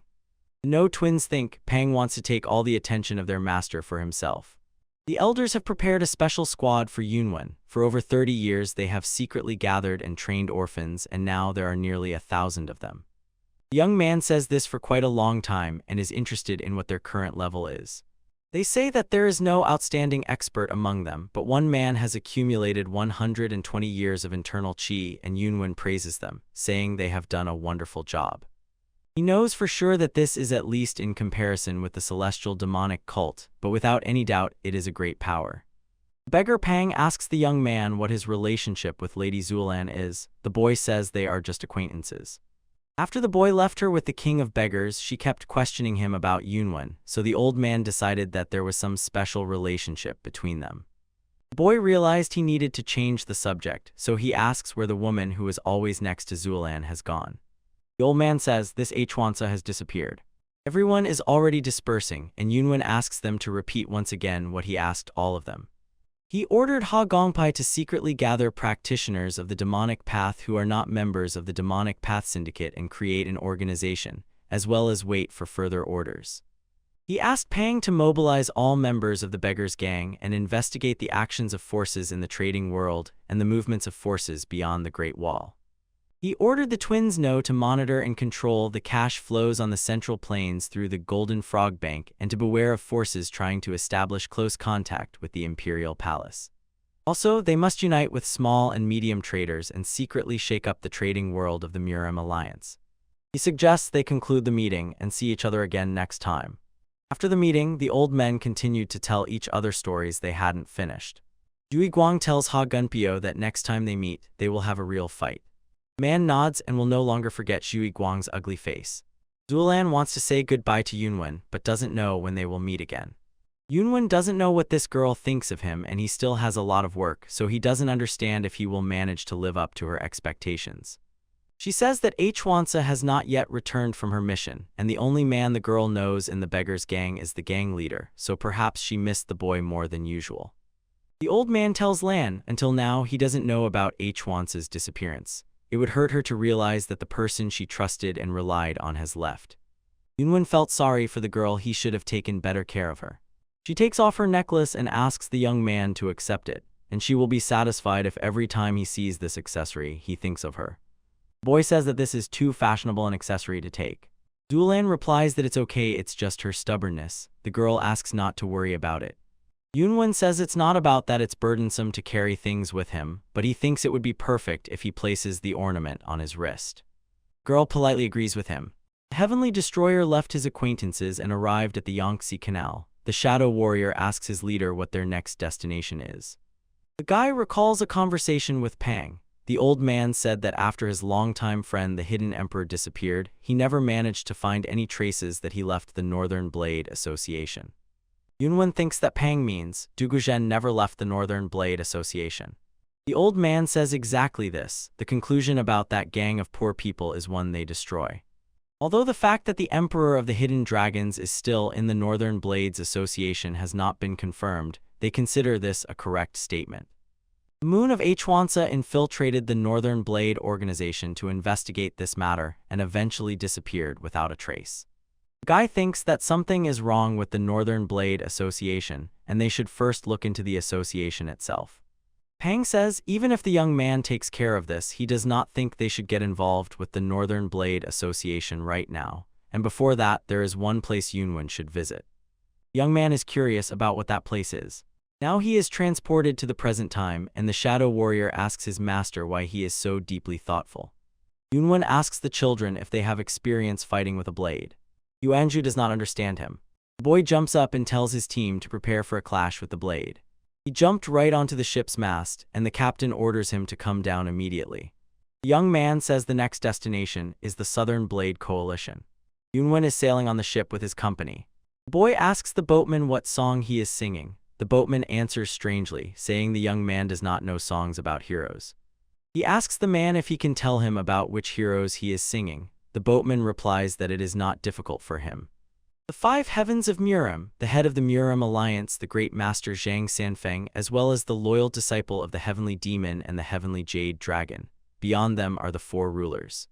The Sword King of the Northern Sea, the envoy of the Blue Sea, the head of the cult of false vicious blood, and the emperor of the heavenly palace.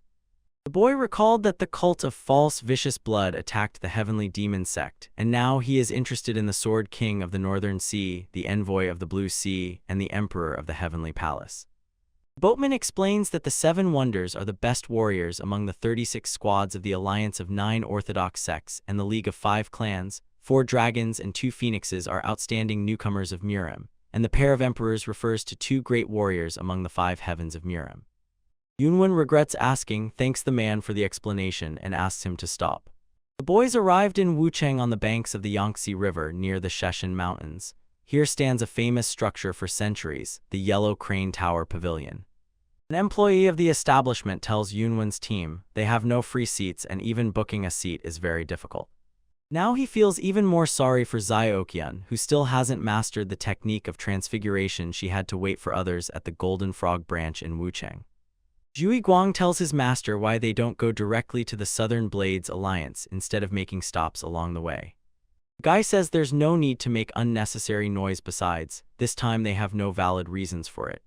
Namgun Hyakreon notices the young man and says their meeting was destined by fate. Iomi and An also greet him. Tang Zhongwu, Tang So-yun, and Fin Zhang who also find themselves in the pavilion. He is happy to meet them and asks how they have been since their last meeting. Hyakreon asks Yunwen why he is not enjoying the local cuisine. The boy replies, they did not book a table and there are no free seats. Moreover, he's not alone here. Hyakreon looks surprised, and An gazes at Yunwen with love. He notices that Zhui Guang is incredibly strong and thinks, young Master Wen, so he does not guess what kind of people accompany him. The boy invites Yunwen to join them just like last time. The youth of the Five Clans League have already reserved a large table, so Yunwen's companions can also sit with them. The young man thanks the boys again for their kindness, and the heavenly demon tells him it would be better if he bit with his own saliva. When people hear their chatter, they pay attention to the young man. They notice one of the 5 heavenly Murims, the heavenly jade dragon. Yunwen notices that they are the center of attention. Hyakreon speaks as always reservedly and nothing strange, so many eyes are fixed on them because the jade dragon is sitting with them at the same table. Hyakreon thinks that it will not be quite comfortable for them to talk. Guy asks the guests of the Yellow Crane Tower not to drill them with their gazes because they want to spend time in a friendly atmosphere. People understood his request and noticed that he is the heir of the Namgun clan. Yunwen thinks that Hyakreon has not changed at all and is still as polite as before. After the words of the heir of the Namgun clan, the atmosphere in the tower became a little more pleasant. The boys began to ask Yunwen questions and Hyakreon was upset. There was no news from this guy and he had never visited the Five Clans League. He is sorry that it turned out this way, but he had to go abroad. Hyakreon thinks that this must be an important reason and it was just a joke. An asks his brother why he is joking like that. Hemi chews and says that the girl is again taking the young man's side. Guy is curious why Yunwen is here, and it seems he already has a guess. Yunwen tells Hyakreon that nothing can be hidden from him and that he really came to the Southern Blades Coalition. In the Southern Blades Alliance, a competition will take place meant to gather talented Murim warriors up to 40 years old. The winner of the competition will be able to marry the adopted daughter of the elder of the Southern Blades Alliance, the Heavenly Royal Jade Phoenix. Yunwen asked Pang why this is so important, like a victory over the Murim Alliance, and also, why should he care who marries this girl? The old man says that it is not about that at all. They say that the elder's son, who was supposed to be his heir, went insane and now is good for nothing. So Dugu Henshin wanted to sell his daughter to this madman. Pang says that Yunwen has nothing to worry about. He heard this from Lan herself. Of course, she did not tell him any details, but the old man found it strange. Previously, the Southern Blades Coalition and the Northern Blades Association kept each other cautious, but the decision about such an important event as the start of cooperation through marriage was made too quickly and secretly from everyone. Pang is still trying to find out the details of this event, but besides the elder's mad son, there is only an adopted daughter. Whoever marries her will become the son-in-law of the elder of the Southern Blades Coalition. Yunwen thinks here, no suspicions, and this is completely normal. For the old man, it is not the competitions themselves nor the reasons for holding them that are strange. It is something entirely different that unsettles him. All the orders of the elder were voiced by his adopted daughter, and the elder himself did not even appear among the people. Yunwen notices that this is similar to how the former leader of the Northern Blades, the Sleeping Dragon, disappeared. Pang says that this happened to an organization that can oppose the Northern Blades Association. Moreover, its elder knew the king of the beggar gang. He would not have acted this way. So the old man hoped that Yunwen would join the Southern Blade Coalition before falling into the Northern Blades Association. The boy realized if everything works out, then the Southern Blades Alliance in the future could side with him, and this will lead to the defeat of the Murim Alliance. More precisely, it will be the defeat of the Northern Blades Association. Yunwen thinks that Hyakreon also decided to fight for this right. The boy replies, he is already the heir of the Namgun clan, so he is simply interested in watching strong warriors. They say that 2 of the 4 dragons have registered for the competition, so since Yunwen appeared in Murim, the boy is curious to see how he will perform in these competitions. The boy says he never even thought about participating, let alone getting married. Ayan is glad that he came here not for the competition. Hyakrian does not understand what matters Yunwen came here for at all. The boy even considers this quite good. He needs a reason to infiltrate the Southern Blades coalition for investigation. But if he simply joins them, he will be recognized immediately. He will stand out from the crowd. And if he ends up in the company of the youth of the League of Five Clans, it won't be so bad against their background. He won't stand out too much. Yunwen says he came here on several matters after all. Last time when he visited the Northern Blade Association, he decided to visit the Southern Blades Coalition as well. He came up with a great idea and he wants to go together with the guys. The servant of the Sun Chusu Coalition could not understand why there was such a commotion in the annex, as if something important was happening there. Another young man explained that influential guests had arrived this time. Their visit immediately sparked considerable interest among all present. By the way, the boy's name was No Sion. He heard that among the guests was the heir of the Namgun family and a man with a jade face whose name he had forgotten. But as soon as Sun heard about the jade face, he immediately realized that it was about the divine dragon. Meanwhile, at the street market of Uchin, the usual hustle and bustle was going on, but the hero was not in the mood for that. He was constantly despised, all because of that cursed art of transfiguration, which brought nothing but problems. Lost in thought, he suddenly noticed a strange scene unfolding nearby. Before his eyes, an adult man was rudely insulting a small boy and not letting him go inside. And at that moment he understood, he was not the only one left aside. The boy assured the owner that in the future he definitely would not be inferior, perhaps he would even become someone much more important. In response, the man brazenly called him a snot-nosed kid and threatened, if the main leader caught him, he would already be a corpse.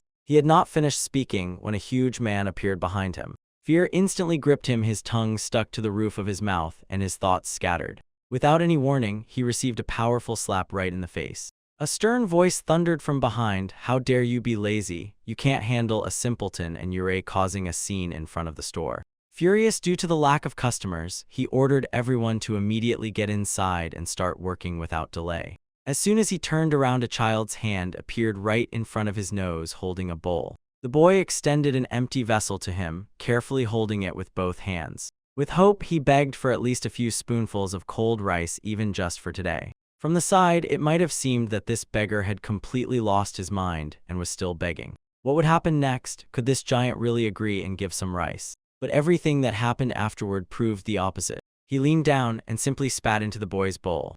And then he even called him a stupid freak, as if to say, "Why are you here? You'd be better off lying under the bridge, as befits someone lower." It annoyed her a lot, but she held back. The master forbade making noise. Meanwhile, the boy was shaking. He begged the general manager to show some mercy. She even clenched her teeth from worry. If he didn't hold back, he could be beaten badly. The fat man barked again and ordered the boy to get out. But what could he answer? Would he really explode now and unleash all his rage? But no, he just smiled, said that a spit would fully satisfy his stomach, and asked for permission to stay in the shop.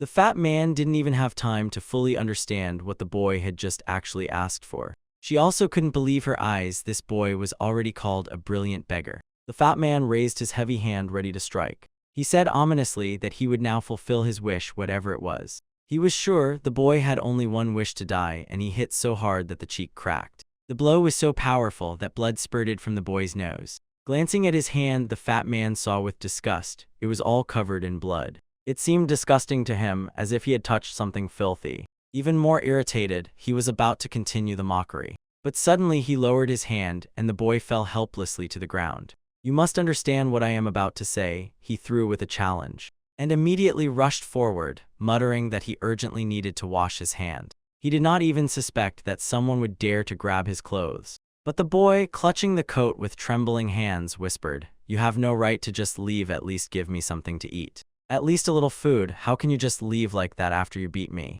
Because the lower one dared to touch his clothes, the fat man instantly reached for his weapon. Raising it up, he thundered, "You will pay for the laundry with your life." She could no longer watch this indifferently. The line had been crossed. Seeing how he swung the sword, her patience finally snapped. So that she would not be recognized, she instantly pulled on a mask while running. She dashed forward, filled with determination to stop this scoundrel in time. Still in the air, she began preparing for a devastating attack. Her technique was called the Palm of Asura that splits the heavens. With this powerful strike, she hit him in the side. The fat man immediately lost a good amount of blood like a ship with a hole. A few bloody drops splattered from his mouth, and he was instantly thrown straight into the wall. The boy could not comprehend how did he even survive such a blow. Now, looking at him, the boy heard an explanation from the girl. She simply restrained her strength.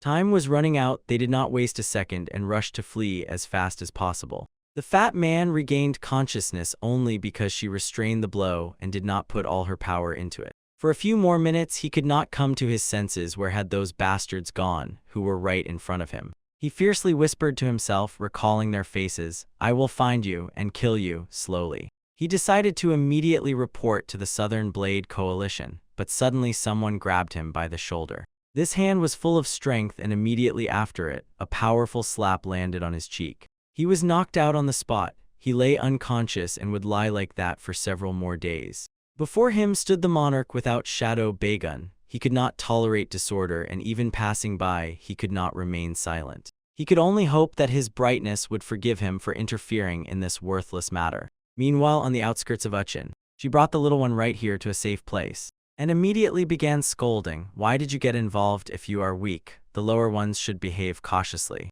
And he, instead of apologizing, called her a pretty little sister with a smile, as if so beautiful and also strong. These words made her falter. She even pondered, maybe he really understands people. As soon as she voiced it, the boy picked up with a smile. Yes, I am a specialist, only you aimed a bit in the wrong direction. He said he was grateful to her for the rescue, but still had his own plan. And at the very moment she asked what the plan was, a strange fisherman suddenly appeared near them. She didn't even notice how he ended up nearby. He appeared like a shadow. Now her only desire was to find out who he really was. It was the king of vagabonds, Pun Jianho, a legend spoken of in whispers. Even the boy was stunned by his appearance. He definitely did not expect this. What shocked him even more was that this old man was the king of vagabonds. Looking at the boy, she realized before them was their lord. The teacher once said he saw him in Hangzhou. She also knew what the boy did not. The man he took for a grandfather was now in Hangzhou. Suddenly a voice sounded. Yes, that's me. She was struck by shock. She went numb. In that case, excuse me. The boy also bowed low. But he immediately attacked him with reproach. You are destroying the vagabond sect. Pun Jiangho could not understand where such aggression in him came from and why he said it. I also wanted to join, the boy explained, but I was told I don't fit. Do even the vagrants have standards now? It turns out these vagrants just pretend to be lower, although they haven't been for a long time, and you are to blame for everything because you are their leader. Because the real lower ones are weak and poor, they are not taken into account. They can be beaten to death, and the vagrants only pretend to be poor. Having heard these words, the old man sighed as if he had just met a sage, and asked how to become a real lower one. The boy looked him straight in the eyes and answered, being lower means proudly looking at the sky even when you are despised and reminding others of their dark side. That is why we look people in the eyes to give them courage, because even in poverty one can be happy. That is what it means to be a real lower one. Hearing these words, the old man did not know what to say. He just remained silent. For a few seconds there was silence. He clenched his teeth, deeply impressed. He realized this boy will grow into a great man, and admitted today he truly enlightened. He offered the boy to go with him. But the boy replied briefly, I don't want to. I'm not from the vagrants, so I won't go. But the old man was not the one who called him to the vagrant sect. He invited him to the den of 1,000 winds. Now she was confused. She had saved him, so why did the grandfather want to take him away? It was then that Huan appeared and said not to argue, to give the child to the man who had more experience. The king of vagabonds only smiled. I don't consider myself experienced, I'm just old. But I wanted to know, who exactly is this Huan? I am a servant of the heavenly jade dragon. The Lord has told me much about you. My name is Bukan Huan, he replied. The king of vagabonds immediately felt, this young man truly has powerful inner strength. He is a new follower. After a brief conversation with Huan, they decided the beggar would set out with the king of vagabonds, and this greatly upset So-gun. The king wanted to know the boy's name, but it turned out he had no name. The old man immediately suggested, let it be Punjai Rak, but the boy found it not very good. Then So-gun gave him a name, Bukan So-wan. She said it was her farewell gift to the little sister. This name option pleased the boy much more. He sincerely thanked her. In response, she asked him not to get sick and warmly said goodbye to him. Thus ended the story of Sora So-gun and So-wan. Each went their own way. Meanwhile, Mu Yankai, the real name of Bakuna Chuan, was rushing forward with all his might. His movements were precise, fast, and confident, not a single step aside. A little earlier, in the guest pavilion of the Southern Blades Union, he was told any carelessness and they could be tracked. To avoid suspicion, he was asked to walk around the outskirts of Uchin, erase the traces, and return as if nothing had happened. He understood everything. If the enemy was searched inside, he could be exposed. But if the traces led from outside, everyone would decide that the attack came from there. After returning to the Union, he was entrusted to gather as much information as possible about the elder, his heir, and the adopted daughter. But now, finding himself in new conditions, he began to doubt. He had never questioned his skills before, but would they be enough in Chengguan? The elder saw his anxiety. It was all written on his face. "I don't know if I can handle it. Maybe it's better to give this to the demon lord, not me," muttered Mu Yankai. But the mentor had a different opinion. This task was entrusted to him precisely because they believed, and asked him to believe in himself too. And added, "Because I believe in you sincerely." And immediately after this confident words sounded, "I will never destroy your faith in me." As Wen Yang said, Mu Yang truly mastered the technique of hiding. Tracish learned everything inside the Northern Blades Alliance, leaving no trace behind. First, he set off to the cities Wen Yang mentioned. Approached the room of the mad heir. It was completely empty. This immediately made him wary. It was just too quiet.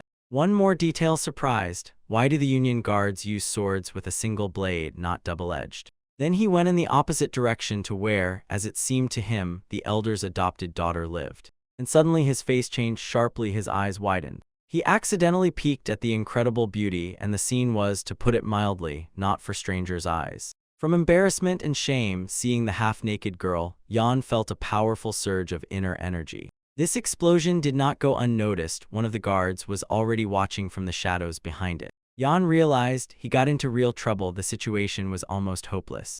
The guard suddenly rushed into the attack and at the same time loudly shouted, "Who are you?" The girl paused for a moment and already heard the noise and reacted instantly. The thudding was so loud that even the games in the hall could not drown it out. "Is there really not a single warrior in the Southern Blades Union who follows the Tao?" asked Yan, looking the guard straight in the eyes. "Maybe," he replied, showing a knee with a sharp blade attached to it. But I immediately added, "And what difference does it make, since I will kill you anyway?" Meanwhile, the girl kept repeating the same name over and over. Saw you, what is going on there?" That was the guard's name. He stopped her and whispered, "Don't worry. His name translates as Reign of Death and it suits him perfectly." For Yan, this self-introduction sounded at least strange. And Saw you, without hesitation, replied, "You can't run from rain, nor from death." He meant that death which comes suddenly, like a downpour. He instantly drew several dozen sharp blades and threw them at Yan. Yan immediately tensed. The speed was incredible. And he did not lose his composure either. He threw back an equally swift reaction.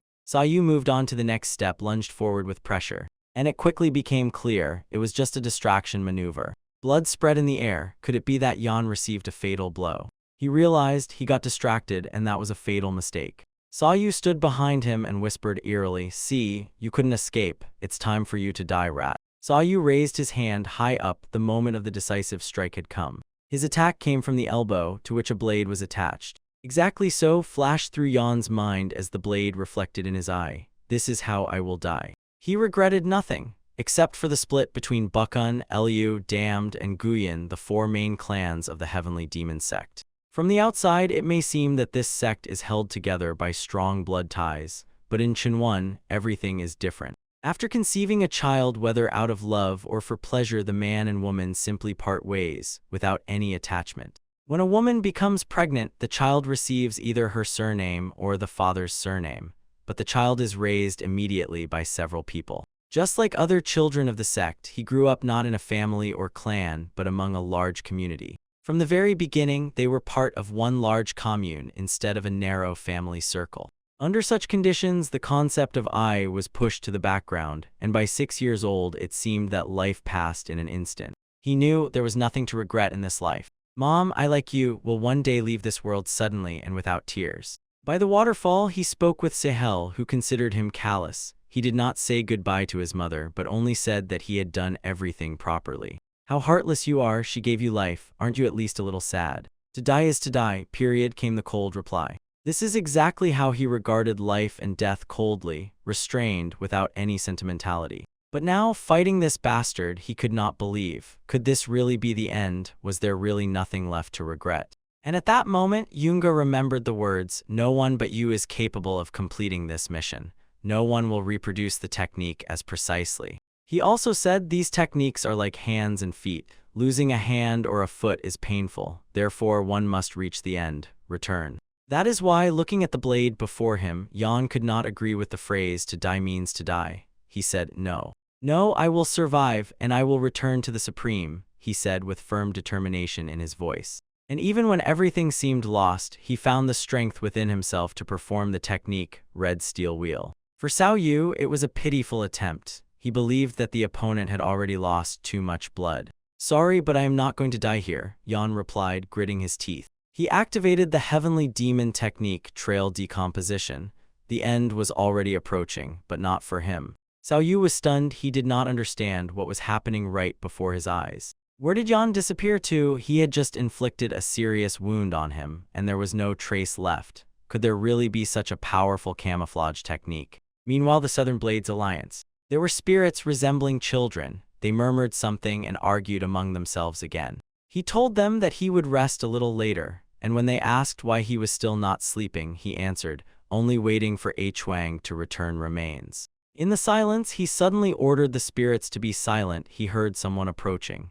With surprise, he recognized Chu Guan and did not understand why he was here. "Yes, I decided to restore internal energy using the Taoist method while we wait for A Chuan," he replied calmly. "If I have to play two roles in Chengguan, it's better to start with the basics. And the basis is the ability to restore energy," he added. Then Yun looked at him and saw seriousness for the first time, although before he thought he was only interested in entertainment. One of the spirits addressed him and asked to convey his words. Chu Guan suddenly noticed he was speaking with the heavenly demon himself. Yun confirmed he was only relaying the words the demon spoke through him. Using the heavenly demon's sight technique, track the enemy and force him into complete submission, the message said.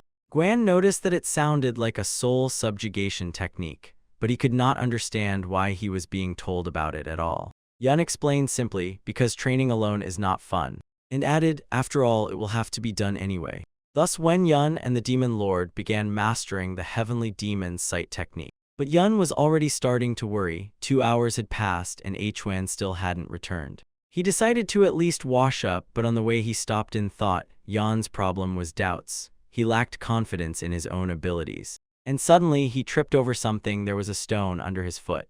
Yun carefully bent down to get a better look at it. And with every second he began to understand what exactly was in front of him. Having moved a few meters forward, he saw A Chuan unconscious on the ground. He was lying there, showing no signs of movement. After some time, A Chuan was already lying there bandaged, motionless but alive. His friends stood around him, hoping that he would survive. He had deep wounds. He stopped the bleeding himself by blocking energy points. But this only worsened his condition. Any attack in such a state could kill him. Despite everything, he returned here wounded. His friends only quietly whispered, "A Chuan, why did you do this?" Yun clearly understood. A Chuan was trying to hide from pursuers and he got hit hard. But even then, he did not lose concentration, maintaining the action of the hidden traces technique. So well that even Yun himself did not notice when he returned. He was trying to do the impossible. At the same time, Mu Rin handed him a letter that he held in his hand. He thanked her and hid the letter to read later.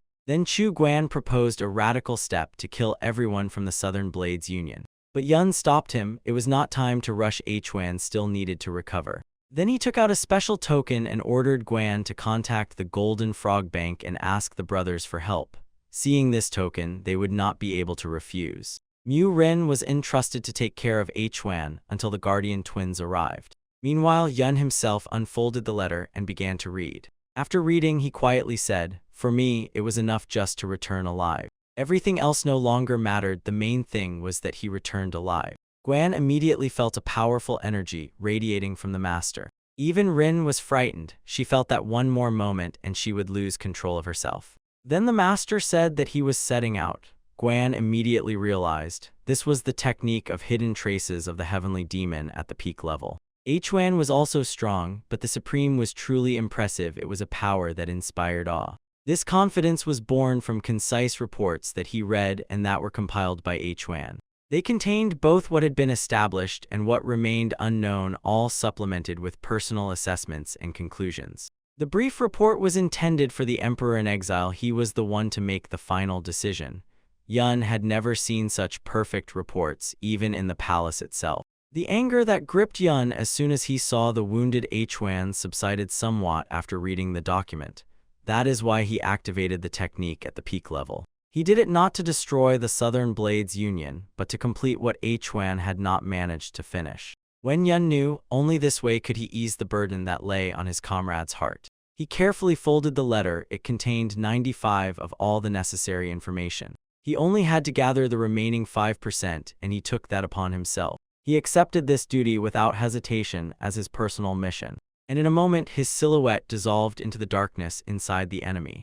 And indeed Yun was convinced by Huan's words. This place is not just corridors, floor, and ceiling, but a real labyrinth of ambushes, as indicated in the report. So this is the residence of the Elder's son, but according to Huan's records, there should be no soul here. And then an unfamiliar girl appeared before him. Yun could not understand who she was. Before her stood Sa Yu, known to us. She asked if he had found traces of that boy, but he only apologized. Now Yun understood everything. This was the same warrior from the Southern Blades Union who wounded Huan. The same girl whom Sa Yu called mistress turned out to be none other than the heavenly royal Jade Phoenix. She stated that the boy was unlikely to have ended up here by accident. He was definitely looking for something related to them. Sa Yu suggested he was either from the cult of the false enduring blood or one of the 3 warriors of the northern land beyond the Great Wall. But he assured that he inflicted a serious wound on him, maybe even a mortal one.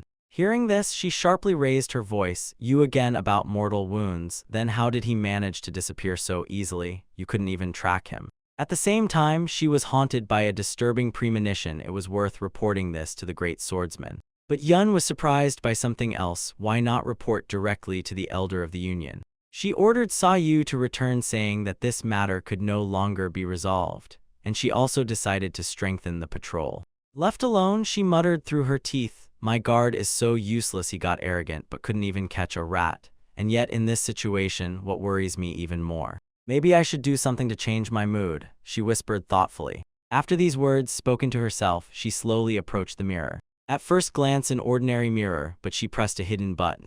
The glass trembled and slowly slid aside, revealing a passage. Could this be a secret room or a disguised mechanism? Yun recalled the report. There was not a word about this. But there was no time to think. He had to catch up with her, descending the stairs. Below awaited a dark, eerie corridor that sent chills down his spine. It was a prison, and that was exactly where she headed. In one of the cells sat a man wasted by hunger. He begged for medicine. Poor things, look at yourself. How could you even think that you are the son of the elder? She said mockingly, and he begged for medicine again and again. And Yun began to guess. This man was the true heir of the elder of the Union of Southern Blades. Suddenly a few pills fell to the ground. These were medicines that caused true madness and addiction that broke the mind. He immediately grabbed them with trembling hands and began swallowing one after another. And as soon as the pills were inside, a furious power flared in his eyes. At first glance, it was clear. This was not a natural power. Dark veins bulged all over his body, pulsating threateningly. Even Yun, who had seen a lot, was truly shocked by what he saw. And she, looking down on him, just glanced at him and muttered, only the voice gets louder in such a pig. She approached, kissed his disgusting lips, and hissed, shut up, idiot, what the hell is going on here? So what did her kiss mean? As soon as he did this, bright red veins crawled over his body. Something inside was activated. And in the next moment, the body fainted and heavily fell to the floor. Under her red hair, the same veins flashed identical to his. And walking further, she said, smiling, I will find a use for your innate true yang qi, and then we will move on to the next place. The spirits saw this and froze in shock. Their world darkened. Worldly desires can truly be ugly. But Yun only noticed that there was no time for surprise. Action was needed immediately. He ordered the spirits to continue surveillance without any stops. Just think, they had already sneaked through so many underground passages. Where is she heading now? Yun did not stop and continued to follow her, step by step. But what he saw next again threw him into a state of shock. Before Yun's eyes, a luxurious hall opened. Everything shone with gold, gilded lion figures, and exquisite chandelier, majestic chambers. And she stood opposite the man on the throne. She addressed him gently, asked how he was feeling, and called him father. Yun immediately realized, if she calls him father, this is the leader of the Southern Blades colony. He was struck by this meeting. Even with camouflage techniques, he doubted he could fool such an experienced expert. But the demonic spirit nearby whispered, "Don't worry, everything will work out." Yun asked again where he got such confidence. He replied, "Look him in the eyes." And when Yun looked closer, he saw the man was also poisoned with the same drug as that young leader earlier. The woman's name was Zai Yun. He addressed her with the words, "You shameless creature, after destroying me and my son, and that's still not enough for you." "Of course, father," she replied calmly. "I want to be remembered as the greatest woman in history." The man trembled and, despite his condition, pleaded, "Don't forget, you can also go down in history as the most debauched and depraved." She did not hide it. Everything was going according to her plan. First, she reminded him it was not worth going against the will of the Grand Master, and asked him not to hold a grudge against her. With a smile on her face, she moved to the real reason for the visit. She spoke about his son, calling him her older brother. And with cold confidence she said, "He will die within the next 10 days. But immediately added, "Don't worry, his end will be happy in my arms." "You evil bitch," he hissed, staggering from rage and helplessness. It was painful to see. Just think, even a person like the leader of the Southern Blade Coalition can suffer so much. But the spirit explained, it was the effect of an unusual poison. And the fact that he is still alive is already a real miracle. But how can she behave like that towards someone who was both her master and adoptive father? It was increasingly intriguing. What power does this malicious woman hide? Now the spirits were interested in something else. What would Yun do next? Each of them had their own version. The demonic spirit believed they should wait. The old man would soon die, and then it would become clear who was behind this woman. The other spirit was categorically against it. This was unworthy behavior for a true absolute. Yun had to make a decision: help them and save the Southern Blade Coalition, or leave everything as it is and reveal the true face of the heavenly aroma of the Jade Phoenix. The demonic spirit advised looking at the situation more broadly, but the second spirit objected again. Demons should not be listened to. And at that very moment, both spirits heard an unexpected answer: "You are both mistaken. Coalition or supporters of the Jade Phoenix, right now I don't care," Yun declared firmly. "I came here to complete an unfinished mission, and I have just completed it. The time for revenge has come." Convinced of every word he said, Yun returned to his comrades. And Guan, stretching his fingers, already knew the milord would not abandon them. Revenge for Huanzhu was now his personal duty. "Blood for blood," Rin whispered coldly. In her eyes burned the only way out: revenge. "By dawn, starting from the pavilion of heavenly aroma, which I have already mentioned, we will destroy only those who have mastered the dark arts. It must be done as quickly as possible, and so that no one notices us. Everything must be completed before the first rays of the sun." Dawn was approaching, but the one they called bitch had already woken up. Opening her eyes, she saw true hell. A bloody scene was unfolding before her. Seeing the mountain of corpses, she rushed to the underground prison. Standing there and nervously biting her nails, she looked as if any moment could frighten her. Finally, that very scoundrel appeared. She immediately rushed to him and hoarsely blurted out, "What happened?" He answered with one phrase, more precisely, a number: 671. That many bodies were found. Even after verification, the number did not change. She, stunned, could not believe it. Who could have committed such a massacre in the middle of the night, and are there any clues at all? But now they managed to discern only a few details. The bodies of the dead were divided into 3 types equally. The first type, 162 people died with bloody marks, clearly in the middle of the forehead. Here's how it happened. The guard stood in the place he was told, suspecting nothing, when suddenly he heard a woman's voice. Not even a second passed, his head was pierced through, and death was instantaneous. Rin was not going to waste time on talk. She killed from a distance with one precise sword strike. Then the irritated redhead asked about the second type of the dead. The answer was even more horrifying. 205 people were killed, their bodies completely broken. Cruelty beyond imagination. 2 such bastards were calmly sitting and preparing to eat. Guan sneaked up from behind and grabbed both of their heads, and instantly killed them without any effort. He didn't even draw his sword, he just clenched his fists. And all because he didn't want to dirty the blade with such scoundrels. One of the men suggested she look at the bodies, but the redhead just waved her hand. "Take them away. The very sound of what you say is already disgusting." Only one thought spun in her head: 671 people died in one night without a single witness, without a single trace. And if each was killed in a different way. 162 died from a through strike between the eyebrows.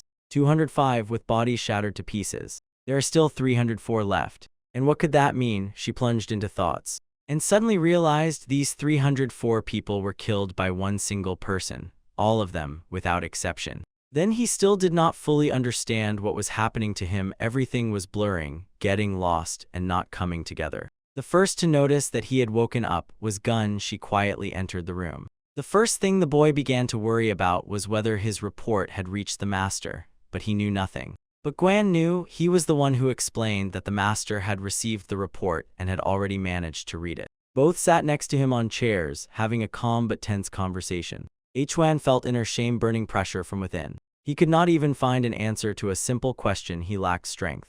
Then Guan conveyed the master's words. Listen carefully, he wanted me to say this personally. The mission that Huan was carrying out was completed brilliantly. Let him not worry. But even after these words, Huan lowered his eyes and admitted he could not forgive himself. After all, he still could not bring everything to an end. And at that very moment, the Master Yun himself entered the room. He had no doubt Huan would not let this situation go so easily. Without averting his gaze, Yun said straight into the eyes, "You did the task wonderfully." But Huan's thoughts did not subside. Why does the Supreme Console such a failure like me? I can't do anything with myself. And again, lowering his head, he asked for forgiveness. He confessed he deserved punishment for his failures. But Yun reminded Huan, "You returned as promised, and that was the most important. So Gun is undoubtedly talent," he began. Mu Rin is speed, reaction and lightning fastness. Guan is explosion, pure power without restraint. And you Huan, you are embodied secrecy. Even if you are not visible, you are always nearby, and you can always be relied upon. This is exactly what the friends confessed to him. They value him, they like him as he is. Therefore they asked, do not be so harsh on yourself, because he has already done more than enough for everyone. Huan could not stand it. He turned his back even to the master, hiding his tears. And through the splashing and bubbling of snot, he tried to mutter, "I'm not crying at all." Meanwhile, the red-haired woman was discussing the victims killed by the third of the trio. She was interested in what exactly caused the death. He only shrugged. "I would call it natural death." Hearing this, she shuddered with disbelief. It seemed to her that it was some kind of evil and foolish joke. But he himself could not fully understand what had happened. On the bodies, no external or internal injuries. Their death cannot be explained, otherwise it was incomprehensible, almost unreal. But here is how it really was. He did not resort to brute force, he did something much more terrible. These scoundrels only saw a flash of light, they did not even have time to realize what it was. And this incredible energy rushed through their circle like a wave of the end of the world. Yun asked the heavenly demon, "They won't see me even if I do this?" He only nodded, "Yes." And then death caught up with them. Perhaps it was even better that they died feeling nothing. 3 swords of the heavenly demon, third form. Destruction, ruin, heavens. All they managed to see was a dazzling bright glow. And after it, everyone was already lying dead on the ground. The heavenly demon liked this tactic, pure, elegant, without any traces. This was the true punishment of the heavenly demon. But another spirit perceived everything a little differently, with anxiety and reflection. Yun, sheathing his sword, said abruptly, "Let's go, there's nothing more to do here." And the red-haired girl only sighed. Listening to him further is pointless. After that, she said sharply, "I have to go." But before leaving, she asked again, "Was Sa Yu among the corpses?" I never got an answer. Many bodies had distorted faces. So she could not understand anything. Could Sa Yu really have died? And the tournament starts tomorrow. She thought of only one thing: no one could destroy in a day what she had built for so long. And so the second day came. The events began on the eve of the very start of the competition. The warriors of Murim could not stop. They kept discussing the bloody battle that happened last night. The Southern Blades Alliance tried to sweep everything under the rug, but the guests who arrived on their territory were neither blind nor deaf. And at the moment of the open selection, suspicions only grew. Despite this, the representatives of the alliance behaved as if nothing had happened. The opening ceremony of the tournament began. She appeared in an exquisite outfit, beautiful as never before, the embodiment of grace. A loud bell rang in the air, the official start. While everyone admired her charm, somewhere someone was closely tracking her every move. He who was watching her was convinced once again. She confidently goes towards her goal today. She plays the role of the leader and does it flawlessly. The 4 of them sat in the stands and watched the ceremony. And then the red-haired one approached Yun. He asked if he had heard about yesterday's massacre, 300 warriors who supposedly died a natural death. And he did not even suspect that the killer was sitting nearby. Somewhere deep inside, Yun heard the voice of the demon he was showering compliments. You took their lives so exquisitely.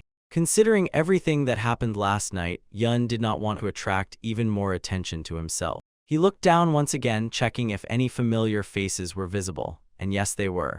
The first one he noticed was the military advisor from the Northern Blades, the three-eyed So-chan Ak, known as Heavenly Thunder. His appearance was dissatisfied, almost gloomy. A few more faces caught Yun's attention. One of them was a warrior with a giant sword. He raised his hand to the hilt and began to speak. It was Ku Ryan Jin, elder of the Southern Blades Union. He solemnly announced the start of the competitions. After that, he began introducing the judges who were to evaluate the tournament. His gaze first fell on Heavenly Thunder, and then at the bald judge, who openly yawned right in front of the audience. The elder of the union did not like any of them. Moreover, even the heads of the union themselves were absent. Yun's gaze slid further to the stands, where representatives of various factions sat. Yun noticed that one of those present recognized him, the young Master Yun. He loudly addressed him and immediately drew attention. In response, Yun only smiled and quietly laughed. But to most around, he still remained unknown. But as soon as the elder looked at him, he was immediately ordered, "You should not sit here. Please move to the honorary guest stand."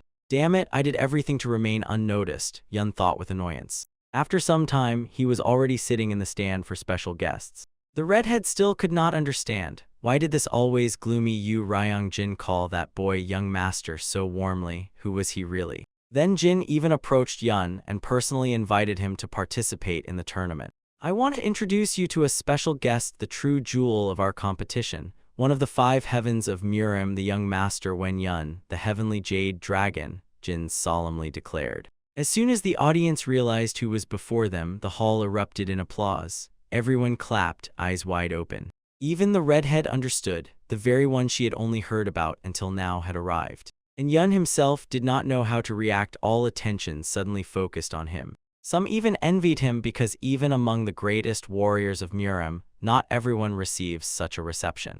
Meanwhile, Jin continued announcing the rules. By tradition, the competition was to be started by one of the strongest warriors, and of course, there was no better choice than Wen Yun. Now everyone knew his face. It would no longer be possible to hide his presence. And finally, Jin officially named the chief judge of today's competition. It was the heavenly jade dragon, the young master Wen Yun. His friends sincerely congratulated him from the heart, without envy. When everything was ready, the person responsible for internal affairs of the Southern Blades Union gave the start signal. His name was Chu Sam. He ordered all participants to leave the arena. Wen Yun was still struggling with slight embarrassment. There was too much attention. Voices sounded beside him. Next time, be sure to come to our association. The ground trembled as soon as the giant stepped onto the arena. His footsteps could be heard from afar. Stepping onto the arena, this real giant muttered hoarsely, "State your name." "Leader of the Gongchun squad, Sword of the Great Spirit, Du Gun," came the reply. The audience held their breath, and genuine surprise was visible on their faces. The redhead only glanced skeptically. Do they really think I arranged this competition without countermeasures? Jinwoo also thought that the first fight should end very quickly against such an opponent. Wen Yun even asked again, "Is he really that strong?" The answer came without hesitation. He is one of the most famous swordsmen of Shandong province. Among the young, those who can defeat him are few. Could a miracle really have happened? This was exactly what the fight was about to show. The giant with the broken face lay on the ground defeated. Jin simply could not believe his own eyes what had just happened here. The audience was also in shock. How could such a skinny boy defeat a real giant? Moreover, he won even without a weapon, and when asked about his name, he only answered, "Cho Yu." Jin looked intently at the boy. He must be an experienced fighter. At first glance, he seems weak, but there is definitely great power hidden within him. They raised a flag with an announcement. If the next fighter does not enter the arena by the 5th gong strike, the victory will go to the young Master Yun. And immediately 2 hands shot up and a shout rang out, "I'm next." There were 2 brave boys both ready to enter the fight. To decide who would go first, they were offered to draw lots. But one of them confidently stepped forward. "I will go. My name is Poisonous Bloody Dragon." "Mahu Mayan," he threw out, pronouncing it as if challenging the entire hall. With the help of poison, he swiftly dealt with the first opponent. Even for Jin, his methods remained incomprehensible, although it was believed that in skills he surpassed many. Among the 4 dragons, the most famous are the Black Wind Dragon from Shaolin and the White Heavenly Dragon from the Shaman sect. About the other 2, only their names are known and nothing more. Yun already understood, the arena must see the venomous bloody dragon. But instead, he suddenly turned directly to the very heavenly jade dragon. Friends sitting behind Yun were barely holding on, the atmosphere was intensifying.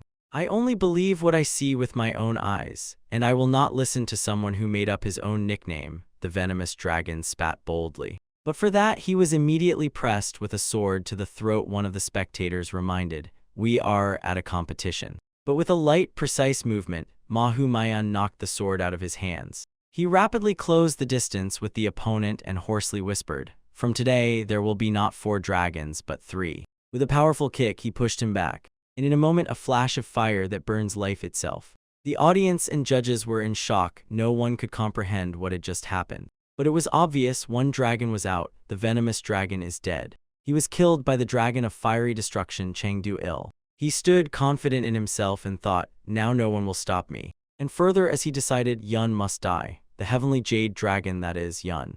Yun, as an experienced participant, perfectly understood there are clear rules in the competition, so he definitely did not remember ever officially applying to participate. Moreover, this impudent fellow committed an unexpected murder without even introducing himself, although he is participating in the election for the head of the Southern Blades Union.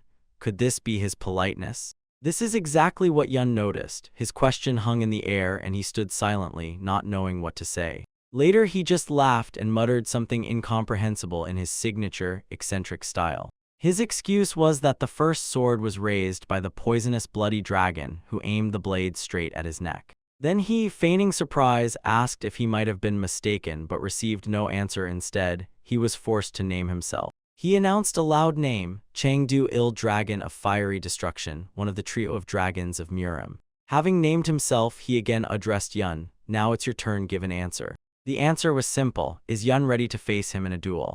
If anyone thought Yun would refuse in vain, his answer was short and firm. He accepts the challenge. Without a shadow of doubt, Yun confirmed he was ready to fight. On the eve of the competition, Chang held a postcard in his hands. It said that half of the 600 participants had died during the night, presumably of natural causes. But Chang refused to believe it. Somewhere deep in his soul, he decided, if this bitch turns the union into chaos, then according to the heavenly plan, he himself must become the true master. Although Chang already suspected that the Jade Dragon was behind everything, he immediately challenged him to a duel without wasting time. His plan was to kill Yun right here and now so that yesterday's massacre could be blamed on an unfortunate accident. By killing this boy, Chang sought not just victory, he wanted to immortalize his name as the one chosen by the primordial heavens themselves. The judge had already been called to the arena. Everything was ready for the fight. Yun added with a smile, I only announced the start of the fight, but I never said I would participate in it myself, did I? Such words from his mouth surprised everyone, even those who knew him well found it unexpected. The onlookers exchanged glances. No one could figure out what exactly he meant. Even Chang looked confused. To ease the tension and set things straight, Chang solemnly named the person who would actually enter the duel. He placed his hand on Huan's shoulder and silently passed him the right to perform. Huan stepped out confidently, not dropping a single fear before the opponent. But this very decision angered him. How can anyone put a subordinate in place of themselves? Yun didn't even bat an eye at this outrage. For him, it was part of the plan. By the way, earlier Yun himself had suggested to Chan to join the competition. He had long suspected that this guy was a messenger of the heavenly royal Jade Phoenix, and if they pressed him now, it would force his patrons to act openly. Moreover, this treacherous bitch had sat with a bored face throughout the tournament, as if she already knew who would become the winner before it even started. Yun constantly thought about this. Even after the night massacre, the tournament still took place, so the reason must be truly significant. As soon as Yun said this aloud, Huan, as if enlightened, also realized the heavenly royal Jade Phoenix had already outpaced both of them in the struggle for power. According to the plan, the pre-prepared fighter was supposed to enter the arena, win brilliantly, and thus secure control over the tournament. According to official procedures, this would have allowed them to easily seize power over the Southern Blades Union. The woman who had been sitting with an indifferent, bored face instantly changed as soon as the dragon of fire destruction announced that he would participate. Meanwhile, the spectators turned to Hwan with a request to state his real name. Hwan suddenly broke into a sweat and froze. In place, he had no answer. What to say, what to say, what to say? This thought kept spinning relentlessly in his head. And the first thing that slipped out of his mouth was a name, Nov Povlitel de Many Dam de Guan. The crowd burst into laughter. No one had ever heard such a bizarre and funny nickname before. Yun, closing his eyes, plunged into thought. Earlier, Hwan seemed smart and serious to him, but now that impression was completely dispelled. The judge read the rules once again, and as soon as the gong rang loudly across the arena, the fight began. A red-haired girl in the crowd wondered if she was lucky the heavenly jade dragon himself was participating in the tournament. She firmly believed her young master Chang would never lose to this worthless opponent. And Hwan, on the contrary, was already imagining how humiliatingly this bastard would lose and how cruelly he would be punished. At that moment, Chang looked at Hwan with surprise. He did not expect to see such a cheerful, self-satisfied smile before him. The red-haired girl could not understand what had happened to him. Something had changed in Hwan, but she could not grasp what exactly. Hwan's hand reached for the sword without fear, as if it were not a weapon but an extension of his will. He poured so much strength into the blade that it flared up with flames and immediately plunged further into the next strike. Chan was sure the subordinate was confused. He wouldn't have time to do anything. Die, he shouted, accusing the one who sent you to death instead of himself. Feel the power of the sword of fiery destruction. His technique, Great Fiery Extermination, turned the arena into a blazing battlefield. A powerful explosion scattered the surroundings, and the ears rang from the echo. Chan had already mentally celebrated the victory. It seemed everything was over. But something went wrong. Anxiety flared up in his eyes again, the same as before the fight began. The explosion only tore the boy's clothes, exposing his muscular body, but caused no harm. But most importantly, Hwan's gaze, it froze cold, resolute. One look was enough to understand. Now it was his turn to act. And then the counterattack started. It was painfully impressive and skillful, breathtaking. He rushed into battle without any words, with only one thought: I will destroy you. Chan instantly realized the jokes were over. Now it was a real clash, and there would be no mercy. He didn't have time to understand where the opponent disappeared to when he felt him behind his back. Hwan vanished and appeared like a shadow. He didn't even need a sword. His own hands became his weapon. Without losing composure, Hwan skillfully delivered punches, erasing any chance of a response. Chan's face twisted with fear so pitiful that it was hard to imagine. Just a moment ago, he was full of pride. Did he really hope to earn the recognition of the Supreme Master in this way? Of course not, but he achieved one thing. He realized that before him stood not just a warrior, but a true monster of martial arts. In despair, Chan hesitated. If things had come this far, maybe it was time to resort to that very forbidden technique. But what if someone recognized him? After all, this martial art had not been used in the Murim world for over 1,000 years. At that moment, the heavenly demon turned to Yoon and, pointing at Hwan, sharply asked, "Look at him. Is this sword technique still alive?" he asked with curiosity. And indeed, something incomprehensible unfolded before them. Hwan's sword was wrapped in a dark purple aura that radiated a power level they did not understand. Chan struggled to stand, holding the sword before him like a shield that could no longer save him. Yoon wanted to learn more about this technique. What was special about it? What should be paid attention to? Long ago, there was a school that used the same greeting in battle. Her name seemed to be Bloody Demons of the Heavens, a name that scared even the bravest. Their arsenal of techniques included moves like Bloody Demon, exactly those, and one day they tried to capture me, but I destroyed them all. Hearing this, Yun couldn't hold back. He was about to ask another question. Why did you destroy the Bloody Demons of the Heavens? It wasn't just for fun, was it? The heavenly demon barely smiled and replied, just a coincidence of names, nothing more. And at that moment, Yun understood everything. Before him was not just a spirit, but a true madman, full of power and madness. He quietly whispered to Hwan, provoke him, remind him of the words Bloody Demons of the Heavens. It might unbalance him. And one more thing, be careful with that sword. It is not like the others. Hwan immediately heeded his lord's advice, and without hesitation carried out the order. The Bloody Demons of the Heavens are not ordinary warriors. Their skills were so powerful that they even threatened the sect of the Heavenly Demon itself. At that time, it didn't matter because the heavenly demon himself was still in power, but he felt a threat in the future, so he decided to destroy them in advance. Yun became curious. Was it not a problem to kill them all in one night? But the demon explained, among them were 3 extraordinarily powerful sorcerers. One of them is the very one they are dealing with now. At this time, Chan was already completing preparations for the decisive strike. He reached the limit, activated the Blood Demon Illusion Sword, a forbidden technique. Before the eyes of the spectators, a black fog thickened, heavy, anxious. From the darkness suddenly emerged a blade as if death itself appeared from behind the curtain. In a few moments, several such blades appeared at Onsethi flew, cutting through the air.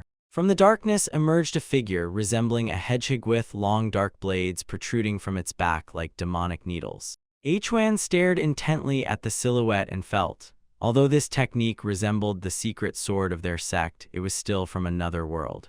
It was impossible to predict at what angle and when the next blade would fly, so Hwan decided not to wait but to jump straight into the depths of danger. At this moment, Jin held his breath. Would Hwan become a victim or break free from the trap? The decisive moment was already near. Suddenly, Hwan felt as if he had fallen into another dimension, a dark, alien one where time and space lost their meaning. All around was engulfed by thick black fog, which completely concealed the figure of the opponent. But despite everything, Chan had only one sword left, and only one body that he tried to disguise. "Are you hiding like a miserable rat, soul of your school?" Hwan said, calmly staring into the darkness. Suddenly, Chan emerged from the fog and, as if pronouncing a verdict, loudly exclaimed, "To die by the sword of illusion of the bloody demon is a great honor." He appeared right above Hwan's head, exactly at the spot where he was about to look a moment before. It was not just a hit, it was intuition working instantly. In again for the third time, an expression of shock and panic froze on Chan's face.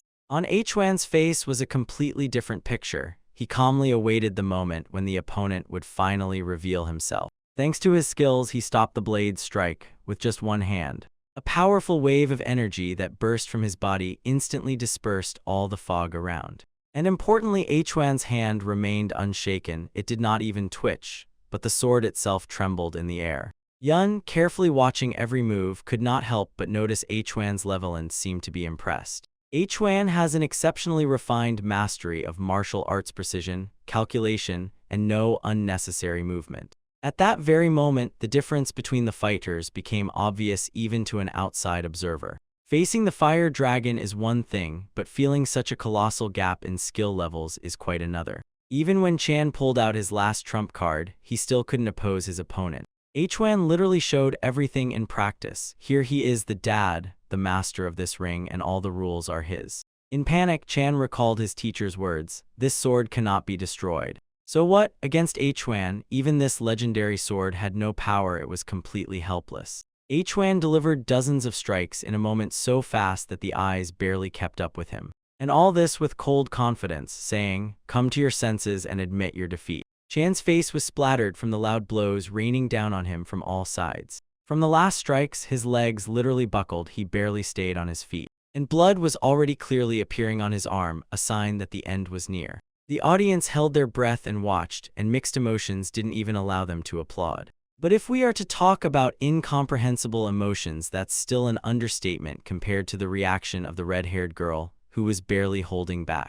And Hwan stood over Chan, looking down calmly, as if he had already passed the verdict. The referee loudly asked, "Who will be the next to fight against this warrior?" But after everything that just happened, who would dare to stand in his way? Suddenly, the silence was broken by the quiet voice of a girl from the crowd. "Hooray!" Her voice was picked up and already hundreds of people were shouting along with her. Their enthusiasm fueled the crowd. They all chanted Hwan's name, Chu Guan, as he introduced himself, and since then it became heroic. Who could have imagined that the boy who was once locked in a dark room and cut off from the world would one day be placed at the center of glory? This was all he could say to his lord. Turning back to Yoon, Hwan folded his hands in a bow and calmly said, "I have succeeded." The competition ended with the solemn rumble of 5 gongs, the final chord of a great event. The unexpected appearance of the Lord of the 5 Demons announced the birth of a new absolute master. People whispered, if the subordinate is so powerful, then what level must the Lord himself be? If Guan is so strong, then how terrifying must the real heavenly jade dragon be? And what did the redhead feel? As if her head was stuck in the mud and she could no longer hide it. Meanwhile, Jin moved forward under the roar of thousands. Glory to the Southern Union of Blades, long live the Union. Stopping, he unfolded the official letter in one motion. The crowd's gaze stuck to it. After a few seconds of silence, he, having read the text carefully, solemnly announced the winner's name. It was Guan. Jin officially declared him the new young head of the Southern Union of Blades and called on all present Murim representatives to witness this event. Although it was an order from the young master, Jin himself never thought that responsibility of such scale would fall to him and here, on the Central Plains. While he realized this, Jin solemnly continued, "Tomorrow, by order, the marriage of the heavenly royal Jade Phoenix, the student and adopted daughter of the Lord of the Union, with Guan will take place." At that moment, he was still waving his hand to the crowd. But as soon as Huan heard these words, his body instantly froze, and his head sharply turned toward the voice. Then he slowly shifted his gaze to his master. He threw a slight smirk. "What if I myself participated in the competition and won?" "And what about this devilish girl?" Huan asked hopefully, hoping to hear at least a hint of cancellation from his master. And in response, he heard only a calm, "Everything has already happened. You won't go against my words, right?" Huan finally realized it was an order, and he was truly trapped. Late in the evening, silence hung in the air in the Qingqian pavilion. She sat before the mirror and could not understand. How did it happen that the dragon of fiery destruction, the second disciple of the great master, was defeated? Moreover, he was defeated not even by one of the 5 dragons, but only by a subordinate. Her teacher always repeated, "No martial art of the Central Plains can destroy the 3 great evil mages of the initial heavens." Even if young Chang had not yet reached perfection, he was broken so easily. The reason why the initial heavens had not yet captured Murim lay in the strict prohibition of investigations. They were ordered to wait while the heavenly demon's tape remained within Murim. Isn't this the only organization with which one must be extremely careful? She still could not understand. But rising from the chair, she firmly decided, "Enough, everything is ready. If everything goes like this, it will be as if you are giving a perfectly prepared dish to the wrong man." She firmly realized, now the only thing needed is to stop everything before it is too late. Meanwhile, in a remote annex of the Southern Blade Union, in the hall where the Sky Destroyer stood, Yun, sitting in the lotus position, deeply immersed himself in meditation. His thoughts wandered in a chaos of premonitions and guesses. He pondered, who are these people really? Could they really be the true descendants of the blood demons of the Heavens sect? In a vision, the spirit of the heavenly demon appeared to him, and Yun asked, what would happen to the dragon of fire destruction if he properly wielded the power of the 3 great evil mages? "If you master the art of fencing of the bloody demon," the spirit replied, "you will gain the power of the intangible sword. It has no form but brings death." "And what if all 3 great mages are destroyed?" Yun asked further. The spirit did not know the answer for sure, but still made a guess. He was convinced this man would not yield even to the dark martial arts of his own heavenly demon sect. With a sly smile, the spirit suggested Yun mock that girl, the heavenly royal Jade Phoenix. But Yun did not share this opinion. She was still the external mistress of the Southern Blade Union. To refuse meant to renounce the union itself. He understood one must see the bigger picture and think strategically. 3 swords, the heavenly demon sect, the Murim Union, the power held by Demen. And 2 more cults, the cult of false vicious blood, the teachings of the heavenly emperor, the ice palace of the northern sea, the royal fortress Changhe. The most dangerous forces are those that hide, and first of all one must wait until all that is hidden finally comes to light. And then the moment will come when the path must be blocked for the bloody demons of the heavens once and for all, definitively and irrevocably. Even the heavenly demon himself did not fully comprehend after listening to Yun. Could an independent organization really not compete honestly with others now? Why choose such a complicated path? Yun had a different point of view. Strength is not the only important thing. You can win 1 battle but lose 10 small ones, and then your advantage simply loses its meaning. Sometimes even a single fatal defeat is enough to lose absolutely everything. This was exactly what Yun felt especially keenly, not theory, but experience. The next day he turned to another spirit, to Nen, who had been silent lately. So it was Yun who was going to find out what all this meant. He answered calmly, "It means not to be bound by words. Enlightenment is not conveyed by language or writing, it goes from heart to heart." But the spirit warned, "When the time comes, then we will talk again." And a day passed like a single moment. The day of the wedding of the Lord of Demons and the heavenly royal Jade Phoenix arrived. It was announced that the ceremony would be held in a closed format. All attendees were asked to enjoy the refreshments and to be understanding. It was a subtle hint but actually a direct instruction. Only the chosen were invited to the main ceremony. 2 hours later, the head of the Fen faction from Hebei was already nervous, still unable to figure out when the wedding would finally begin. And all because the head of the union had conveyed, today he could not be present because he was unwell. So you want to say, he protested, that the head of the union refused to come to my daughter's wedding. The servant, stammering, squeezed out, yes, and the lady is not ready yet, so we ask you to wait. They were outraged that they were first invited and then so disdainfully pushed aside and ignored. After all, they came as official representatives of the Murim alliance. Isn't that an insult to the alliance itself? It was clear from the servant, he had already been stretched with excuses and he no longer knew what else to say. Then Yun asked for permission to speak. Even if I am just an unknown minor, don't you think you are treating the respected guests of the alliance too disdainfully? Moreover, he continued, my subordinate has just become the young head, and I, as his mentor, am sincerely offended. Meanwhile, the heavenly royal Jade Phoenix, as if deliberately dragging out the drama, still had not appeared, but Jin felt, as soon as she appears everything will go completely off plan. It was Jin who eventually was the first to apologize to everyone.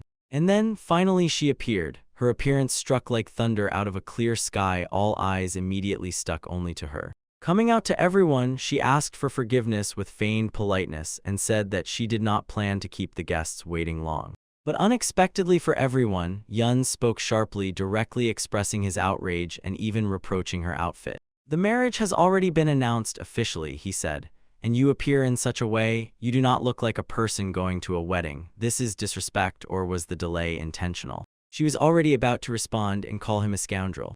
But Yun did not let her get a word in. If the issue of succession is decided by the leader, he continued, can't he change his decision at any moment? He made the choice, so he has the right to cancel it. She simply said that she had her father's consent for this, saying there was nothing to worry about. But Yun interrupted her again, I want to hear this from the mouth of the true leader of the union, not from yours. After all, officially you are not yet the head. His words, like the jade dragon, found support among all present. All she could do was nervously tense her cunning face and try not to lose control. But the decisive position of the heavenly destroyer and the support of other Murim representatives left her no choice. She had to retreat, although she only wanted to buy some time. What troubled her most was that the branch head from whom she expected support did not say a single word. The reason for this silence, the events of last night.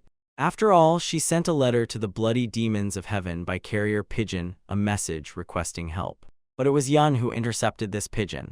The message did not even manage to fly off the territory of the Southern Blade Union, all thanks to the heavenly destroyer. Yun, as if he had calculated everything in advance, instantly intercepted the pigeon even before it managed to fly into the sky. Now, looking straight into the lady's eyes, he calmly asked, could something have happened to your father? For those present, it sounded like thunder from a clear sky. Everyone was shocked by the unexpected turn. Even Jin, who usually kept himself together, now demanded explanations from her. And an unbearable weight of the situation fell upon her, from which she no longer knew how to escape.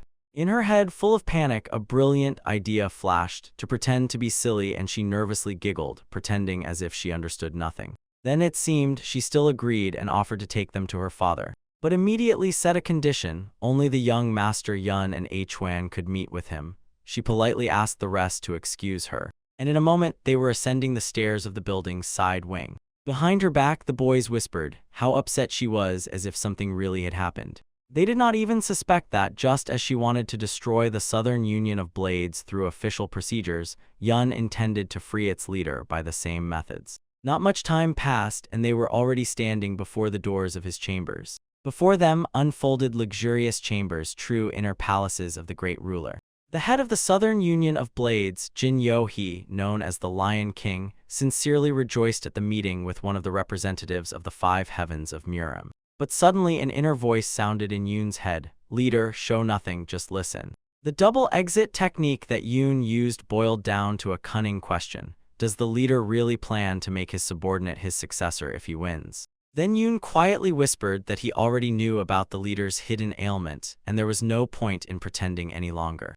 The Lion King was confused. He did not immediately realize whether it was a dream or reality, so bitter was the truth he heard. It dawned on him, one of the 5 heavens of Murim was extending a helping hand, a chance he had hoped for many years. The leader barely held back tears. The expected liberation seemed so incredible that the moment could shatter like a mirage. The heavenly phoenix, not understanding her father's tears, decided that he was moved by her very thought and had decided to marry her off, and snorted angrily. His words struck her sharper than a blade. They flashed like a razor, although the hidden meaning the girl had not yet grasped. Gathering his thoughts, the Lion King asked royally the name of the victor, to know to whom he owed hope for the union. The boy bowed and named himself Damda, confessing that as a humble person he was worried whether he could worthily lead the Southern Union. While the polite conversation continued, Yun quietly reminded the leader, "Everything will end soon. Please listen to Damda's request until the end."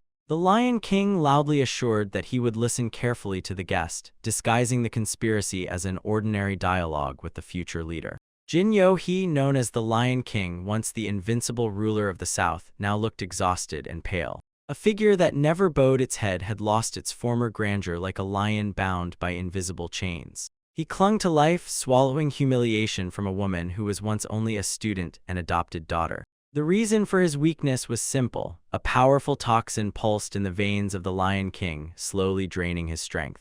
It pained him to see how the Blade Union, to which he had devoted his entire life, was turned into a cheap, expendable resource for someone else's intrigue.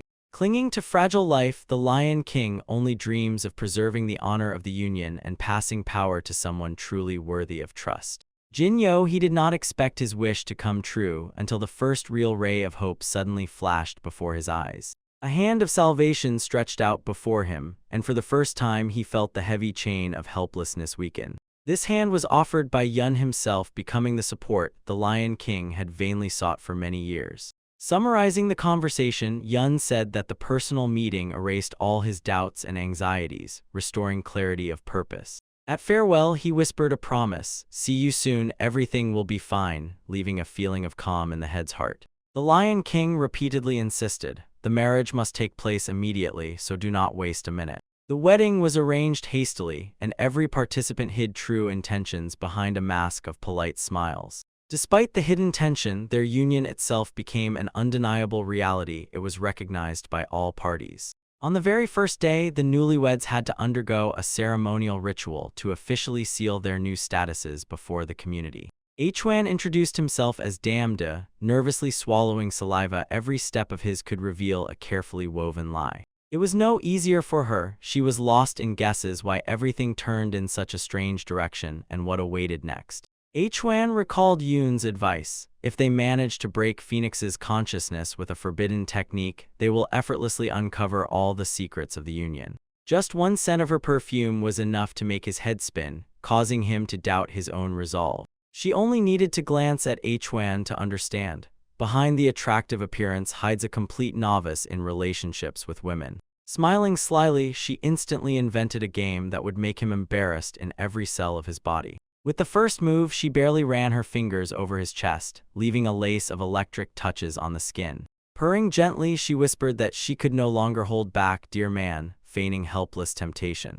Hwan froze. He couldn't utter a word. His thoughts stopped, like butterflies pinned to consciousness by shame and surprise. Her warm lips touched his, and a short, pulsating smack passed through him like lightning, freezing his body. Seeing confused passion in his eyes, she was ready to allow him much more. Releasing a powerful yin, the girl showed how she conquers men with a subtle, invisible flow of energy. This time she clearly underestimated her opponent. Hwan had trained for years in the sect of the Heavenly Demon, and kept an ocean of yang power deep under his skin. All his strength had not disappeared. The yang flame patiently awaited the moment to ignite. Passing yin through the lower energy channel, he directed the flow to the perineum, preparing for a counterattack. Adding his own yang, Hwan forced the energy to close into a circle, throwing the wave back to the girl. If she needed strength, he was ready to give it fully, showing who sets the rules here. Responding with a more passionate kiss, he infused the touch with a burning wave of yang which took her breath away.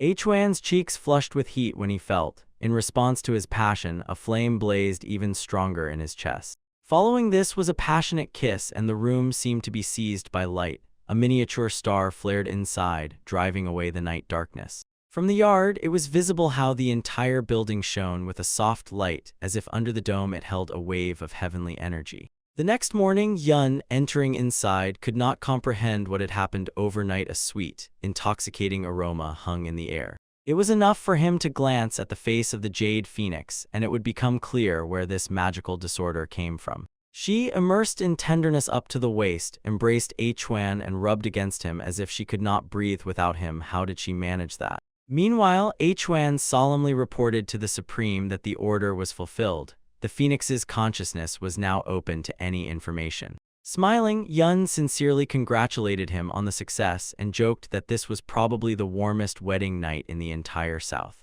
The tender piece of meat on the fork the girl held was not for herself. She brought it to the man's lips with care and shining eyes. "Eat more, dear," she gently asked, caring that the newlywed husband had enough strength for great achievements. Yun mentally noted that this scene literally radiated happiness, but he himself was not too eager to be caught in such a captivity of feelings. The guys around whispered and wondered by what miracle Chuan managed to tame the one who just yesterday seemed an unrelenting witch. To check if the eye of the heavenly demon really works, Yun decided to ask the girl a simple but telling question. Looking into her eyes, he quietly asked, "Do you know who I am?" She answered without a shadow of doubt, "You are my husband's master, and therefore our common master." Yun sharply fired, "What is your origin and what rank do you hold in that secret hierarchy that governs your sect?" The girl calmly confessed, she is the third disciple of the Lord of the Heavens and belongs to the sect of the Bloody Demons of the Heavens. The very name Bloody Demons of the Heavens made everyone around shudder. The truth surfaced, instantly tearing away the veil of secrecy.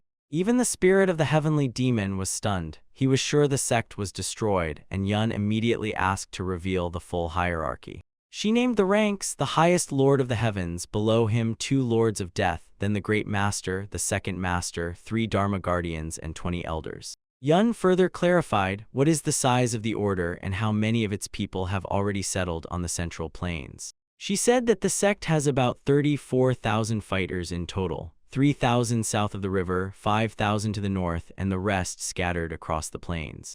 Chuan, having counted and shockingly realized that only the sect of the heavenly demon has almost 20,000 warriors, while the rest of the bloody demons have long taken root in the heart of the continent. Yun asked about the mysterious Great Master who commands the invasion. The girl admitted she had never seen his face. It is only known that he holds headquarters somewhere north of the river, but even she does not know the exact city. Then Yun asked the key question, who exactly forms the backbone of the bloody demons of the heavens and what drives them? She said reverently, the Lord of the Heavens is our unconditional master. In the primordial heavens, he is no different from a god himself. But the Lord has spent the last 10 years in a closed zone, and even she has not seen him since then. As soon as he comes out of there, the real invasion of the Central Plains will unfold in full force. Yun assumed the Lord either disbanded the temple or immersed himself in a new refinement, possibly due to the threat of the 3 great mages. She confirmed, since the Lord locked himself in the temple for rigorous practices, his power has been steadily increasing like a flame fueled by divine firewood. If he conquers a new peak, it is unlikely that there will be even one master capable of truly challenging him and standing firm. Despite her consciousness being under the control of the eye of the heavenly demon, the girl does not lose reverence for the Lord and calls him incomparable. Realizing that such an opponent will not fall from a frontal attack, Yun decides to devise a carefully thought-out multi-level strategy. It is also necessary to decide what to do with Phoenix. If she is left in such a state, the enemy camp may suspect something bad. Hearing this, Chuan became flustered, genuinely afraid that he might lose his wife, who had already become dear to him. Even Phoenix himself thought that he had truly fallen in love, and this thought made the situation even more complicated for all parties. It was decided to temporarily keep control over the heavenly Phoenix in order to restore the cultivation of the Lion King and strengthen the power of the Union. After all, she is the wife of the new leader Chu Guan. Her loyalty will give him unquestionable legitimacy in the eyes of the clans. The first step is to find a doctor who can remove the poison and restore the leader's strength without causing unnecessary publicity. Yun heads to the Union residence where the Lion King lies to personally begin treatment and oversee the process. Some time passed and Yun was already in the bedchamber, clutching her in his palms and preparing to transfuse her into the weakened body of the ruler. Pressing his hands to the king's back, he gently channels the flow of energy, and in the old man's chest a spark of life, long extinguished, flares up again. But suddenly the Lion King's body trembled as if lightning had struck through him, and Yun felt a slight trembling pulse. The cause turned out to be tears of gratitude and relief. The ruler could not hold them back and felt his lost power returning to him. Noticing the ruler's trembling, Yun gently asked if he felt any pain or other discomfort after the transfusion of powerful life energy. The Lion King, unable to hold back tears, admitted that without Yun's mercy the Union would have long since become prey to scoundrels and perished, so he could not imagine how to repay the salvation. Yun assured him that the help was not one-sided. The ruler himself had once promised him support, and added that he was glad to avert disaster before it had a chance to take root.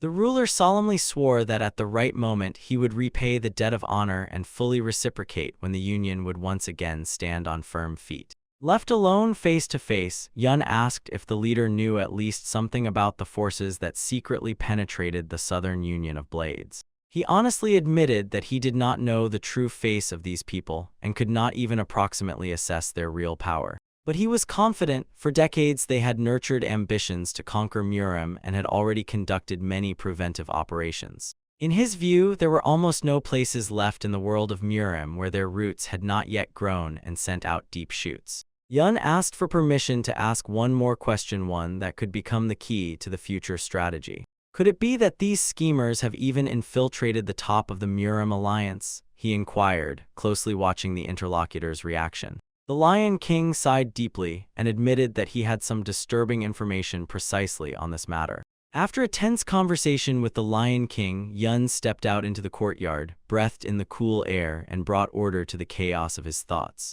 The acquired information needed to be checked down to the smallest detail to filter out false trails and enemy traps.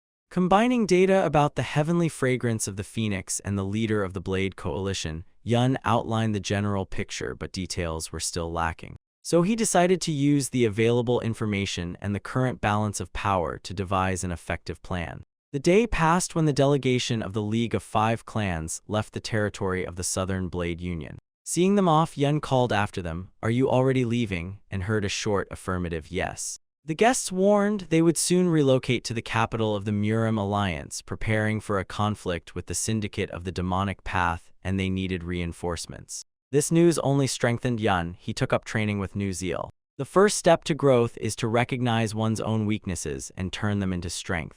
Yun insisted that he could surpass himself and become significantly more powerful. 2 hours after their departure, the Shadowless Monarch returned with Hu and brought troubling news. Suddenly Rin ran out, and Yun sternly asked who allowed her to enter the Forbidden Zone. By order of the Heavenly Destroyer, the Jade Phoenix commanded armed squads of the chiefs to surround the palace. Meanwhile, the old doctor stood by the Lion King, holding his wrist and carefully listening to the pulse. Yun, not understanding where this confusion came from, impatiently tried to find out what was really happening. The doctor said that the poison had reached the bone marrow, and if it was not removed, then martial arts and a normal life would remain only a dream. Yun immediately asked if there was even the tiniest chance to fully cure the ruler and restore his former power. Hearing this, the Lion King turned pale and swallowed dry saliva, as if fearing a verdict that could destroy the last hope. The healer recalled an instance when he treated the same ailment with leaf instructions, and this time decided to act personally. He took out thin silver needles and asked Yun to guard the chambers for at least 2 hours so that no soul would disturb the treatment. Exactly 2 hours later, the sorcerer who completed the amazing therapy filling every meridian of the ruler with pulsating chi. As soon as the life energy returned, the Lion King remembered the duty he had to fulfill before his savior. Without hesitation, he fell to his knees before Yun and bowed his forehead to the floor as if repaying for all the years of helplessness. Stunned by such a bow, Yun took him by the shoulders and pleaded him to rise. It befits a ruler to stand proudly. For many years I fought for justice, but without strength it is smaller than others' ambitions, the king admitted with a bitter smile. I myself did not know what I desired until today when I received new hope and understood what I had fought for all my life. Raising his head, he solemnly named Yun the great warrior worthy to lead Murem through the darkness of coming storms. A storm is approaching that will shake everyone, he warned, and only the fittest will endure its fierce breath. To avoid perishing, the Southern Blade Coalition henceforth swears to follow the divine dragon with the jade face, proclaimed the ruler. Yun only warned, the service he will one day ask in return will be enormous and will require complete devotion from the Union. Once the leader had already stood at the threshold of death, and since then, having cast aside greed, he vowed to do anything for the Union, even self-sacrifice. They remained alone to speak frankly without foreign ears and shadows. Yun warned, as soon as the ruler's son's treatment ends, he and his people will immediately leave the coalition. The leader was surprised. Could it be only those spies who secretly infiltrated their ranks are to blame? Yun advised to look broader. The real influence of these forces might turn out to be much greater than they imagined, so it is better not to rush into alliances. The ruler asked what the next step should be to avoid mistakes and not lose everything again. First of all, do not stop. Now that the heavenly fragrance of the phoenix is on their side, she will watch the enemy and support the right moment. Chuan, although feeling discomfort beside her, unquestioningly obeyed Yun's order. Late at night, under the icy glow of the moon, they said goodbye. A quiet wind swayed the lanterns, echoing their footsteps. Yun wished the ruler to take care of himself and the Union, which rests on his shoulders like a mountain on its roots. And suddenly he asked him to stop for a moment. The last, most important conversation remained. The ruler, sighing, said, "I will fulfill any of your requests no matter what happens. Over the years I have learned to distinguish true strength from deceit. They say you have achieved perfection in Shaolin arts, but it seems this is only the tip of the iceberg. Who are you really?" he asked. Yun barely smiled at the corner of his lips and replied, "Is it necessary for me to reveal all my cards, honorable leader of the coalition?" Suddenly the silence was broken by the cry of Elder Gu Zhen, the guardian of the illusory blade. "Leader, where are you? Where is the chief now?" And anxiety tore through the night like a blade. The elder, out of breath, reproached, "Why does the respected warrior raise such a noise at night like a fiery youth and at his age?" They exchanged glances and suddenly realized. Yun vanished without a trace, leaving behind only a barely perceptible breath of qi in the moonlit air. Double surprise seized them both. A moment ago he stood nearby, and now he melted away like a shadow that swallowed its own light. Meanwhile, Yun with his companions was swiftly flying through the night sky, riding atop a giant golden eagle that cuts through clouds like an arrow. The bird kept a furious pace, and each beat of its wings revealed beneath it silver plains scattered with starry reflections. The disciple turned to the master and whispered, "Where does their path lead this time, and what trials await ahead?" "We have a destined meeting ahead," Yun calmly replied. "First we will fulfill the promise and stand before her." He said that next they needed to visit one of the main powers of the Central Plains to not lose the chance to strengthen their positions. It was about the Syndicate of the Demonic Path, a hub of shadows and ambitions that enveloped the continent in a web of influence. The transformation was complete. The monarch of the shadowless Baegun Hu, the soul-killing flower Dantai Wuxian, and the disciple of the destroyer appeared in new, unrecognizable forms. In this form, the mad demonic monarch resembled a legend come to life, hunting for new victims. Their appearance changed to the bone, different faces, different manners, different breathing to confuse their enemies. The destroyer of the heavens explained, "The course is held right in the heart of the demonic path where blades and poison make decisions." Since this was their first visit, he suggested entering with a friendly smile and laying down swords until the right moment. After all, Yun smiled, the difference between orthodox and heretics fades where the victor dictates the law of power.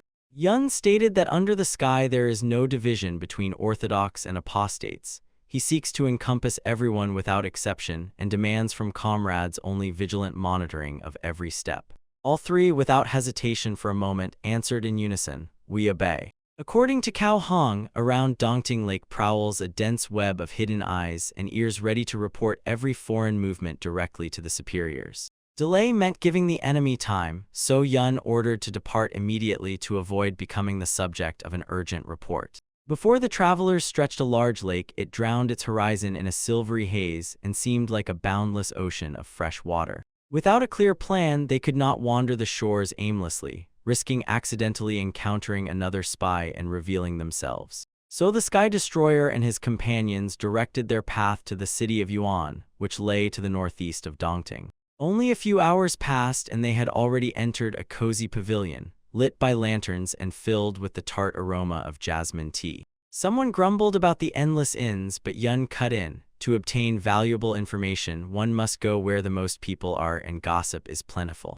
Meanwhile, the mysterious change in Guan's behavior after leaving the coalition worried the comrades. He became silent and seemed to vanish from sight. The apprentice suggested that ordinary lovesickness was to blame, but she herself could not fully believe it. The next day, despite vigilant watches, they still failed to establish even one useful contact. Boredom and waiting weighed heavily when suddenly a conversation about fresh rumors flared up in the pavilion. A traveler told that the Jade Divine Dragon had led the Southern Blade Coalition, and this caused a sensation among the clans. The interlocutor clarified, allegedly it was about the dragon with the jade face, behind whom stood more than 10,000 devoted warriors.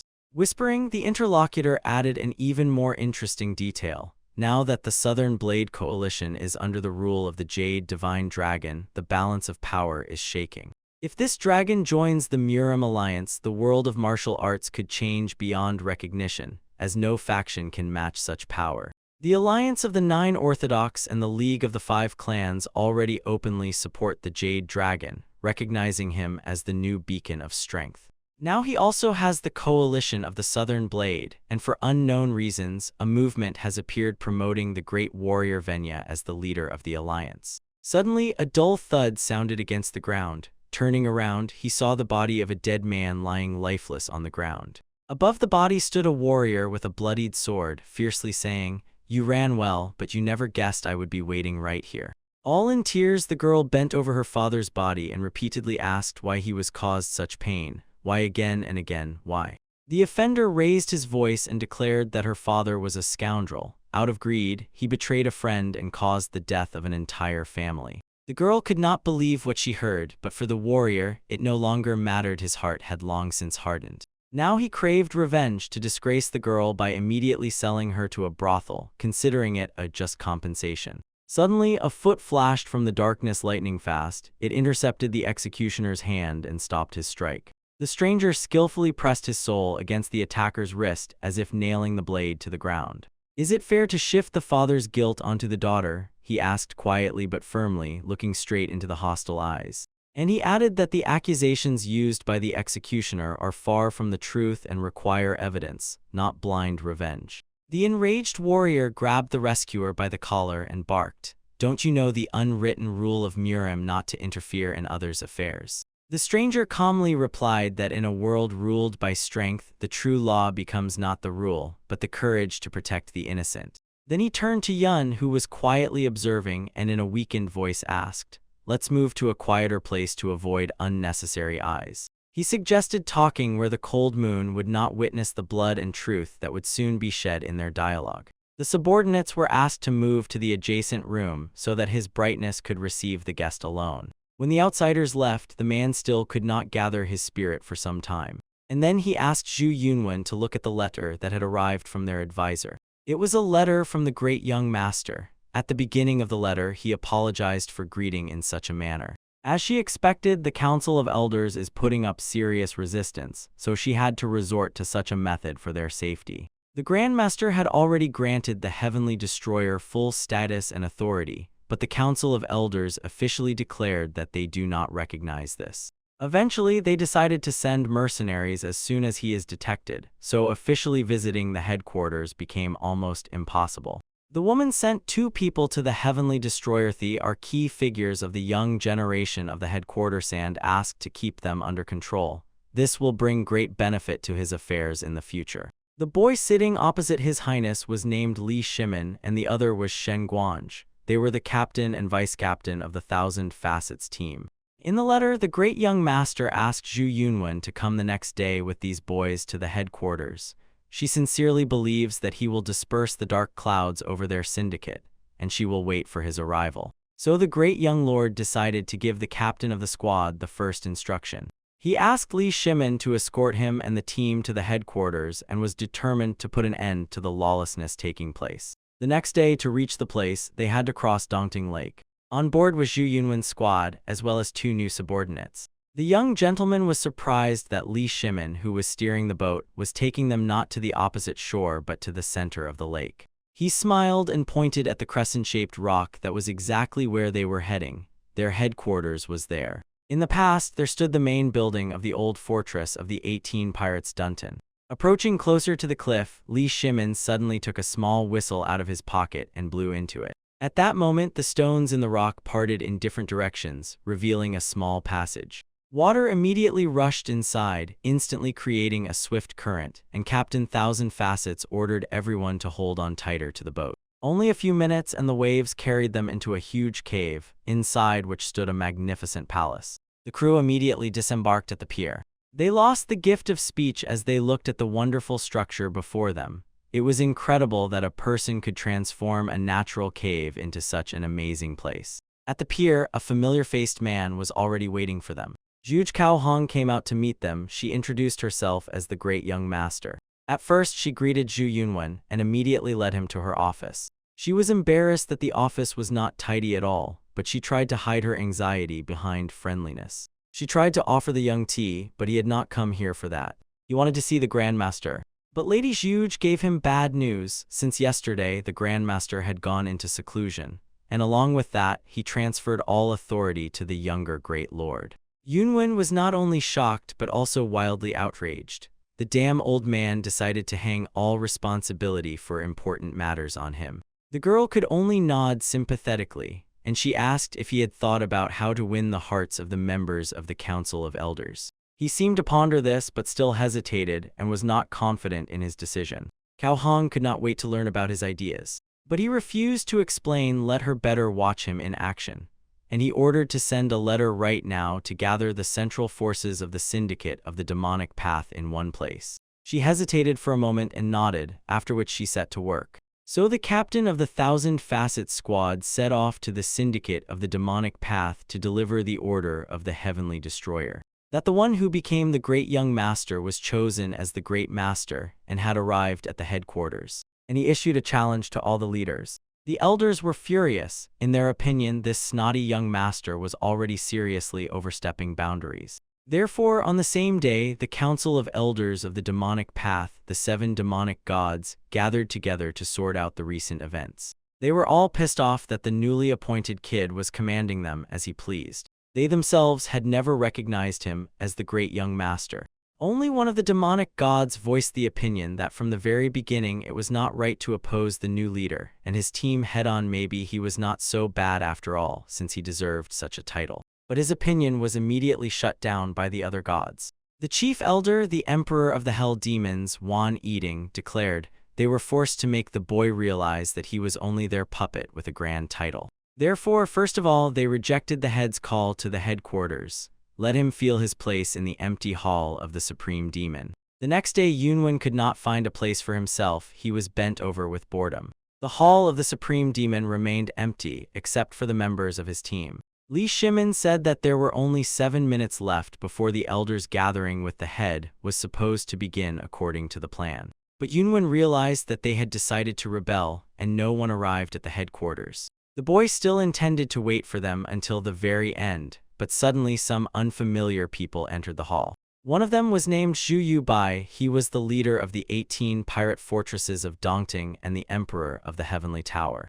And the other, with darker hair and a beard, Huang Fu Yan. He was the chief of the Green Forest, the dark god of death. They were the only ones who came to the meeting with the heavenly destroyer. Seeing them in the hall, one might assume there is a chance for reforms. But they did not even glance toward the great young master and behaved arrogantly, conceitedly. Yunwen's patience slowly snapped, so he coldly asked those who came, why did they decide that this central table was for them? Finally, they noticed him and raised an eyebrow in surprise. Then the boy addressed his assistant Zhu Yiguan. He reached the rough guys in a few jumps, and with one finger he broke the jaw of one of them so that his head spun. The disciples of the great master who had just arrived froze in fear. After one of the newcomers was hit on the head and fell off the chair, the other got up from behind the table himself, so the same would not happen to him. Lady Zhuge also froze, and the young lord is no fool. He treats Zhu Yubai as if he were a child. When it was time to start the meeting, the boy ordered everyone to stand straight before him.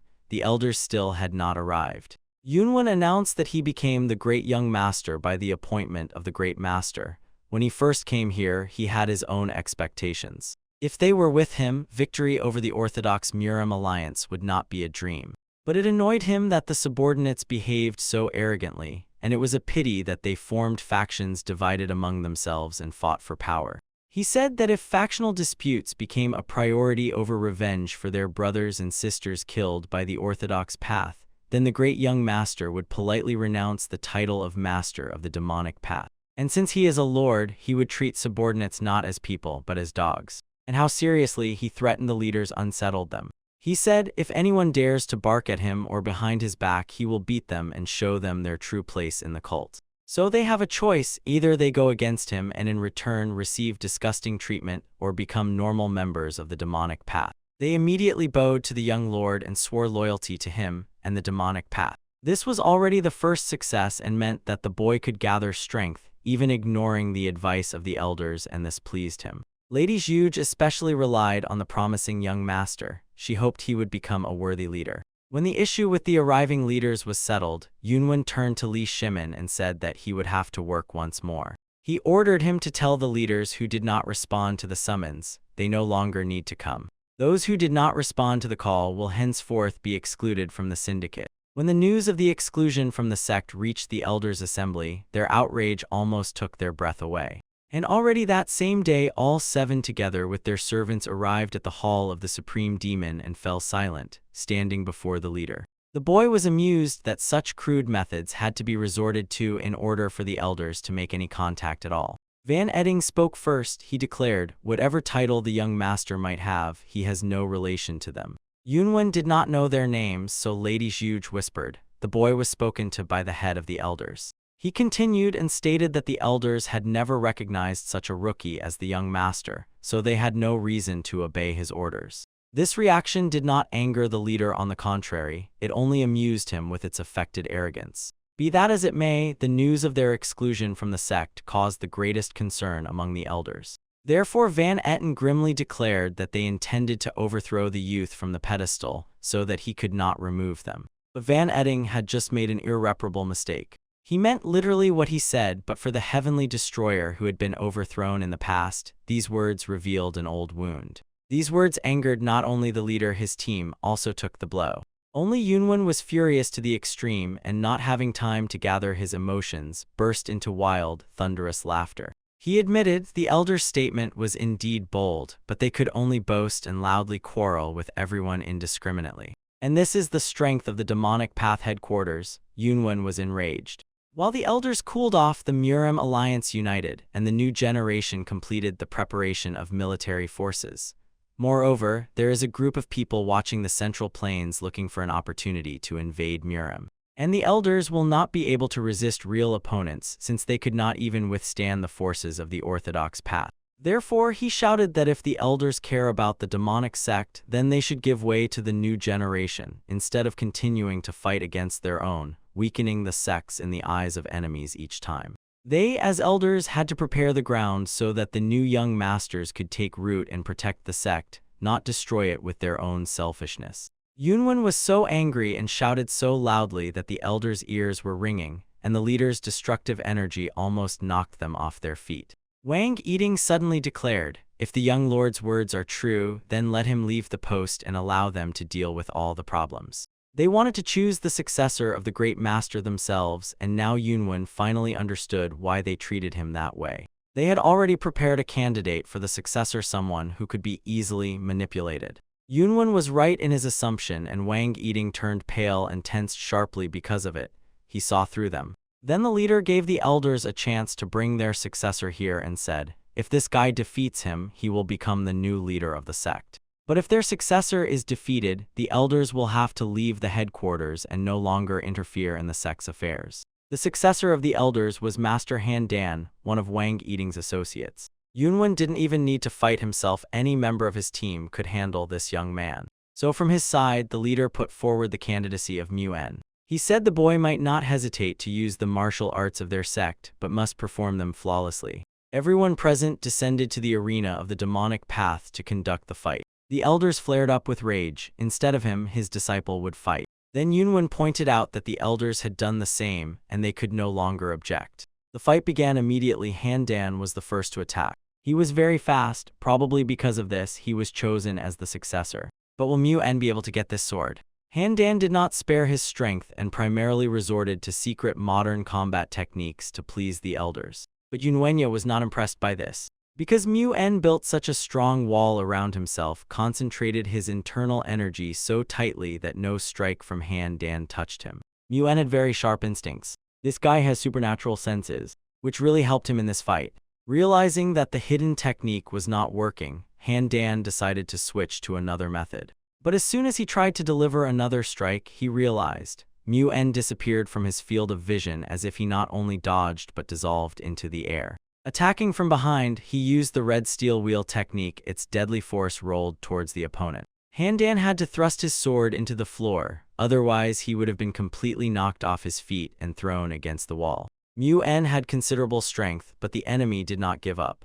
Strike of Kan Dan, called Demonic Dragon, is a flexible sword that takes the opponent's power and sends it back. Mu En aimed 2 more red steel wheels at the opponent, and Kan Dan could not help but take advantage of this. He immediately recited the spell of the Demonic Dragon and shot forward with a strike. The torso of the energy monster intertwined with the red steel wheels and spun them, throwing them back. The strike of the Demonic Dragon absorbed the enhanced chi, and Wang Yiding rejoiced. He naively decided that Kan Dan would now be able to finish off the opponent, but Yunwen knew it would not be so. After all, Mu En is also a master of the art of concealment. The leader had never seen anyone use internal energy as freely as his subordinate. Therefore, Mu En instantly moved again in space and attacked the opponent from behind, forming 2 steel rings even stronger than before. Kan Dan had no right to lose, but he definitely lacked the reaction. To avoid this deadly blow, victory of Mu En. During the clash, iron rings tore Han Dan apart. Insane power pressed him into the ground, completely draining his strength even to stand up. Everyone present instantly fell into panic. If even a simple subordinate is at such a level, then how strong is their new leader? Yunwen stepped to the center and announced, Han Dan is undoubtedly a remarkable talent, but he still does not reach the successor of the great master. People's bodies were pierced by a slight tremor from what they saw.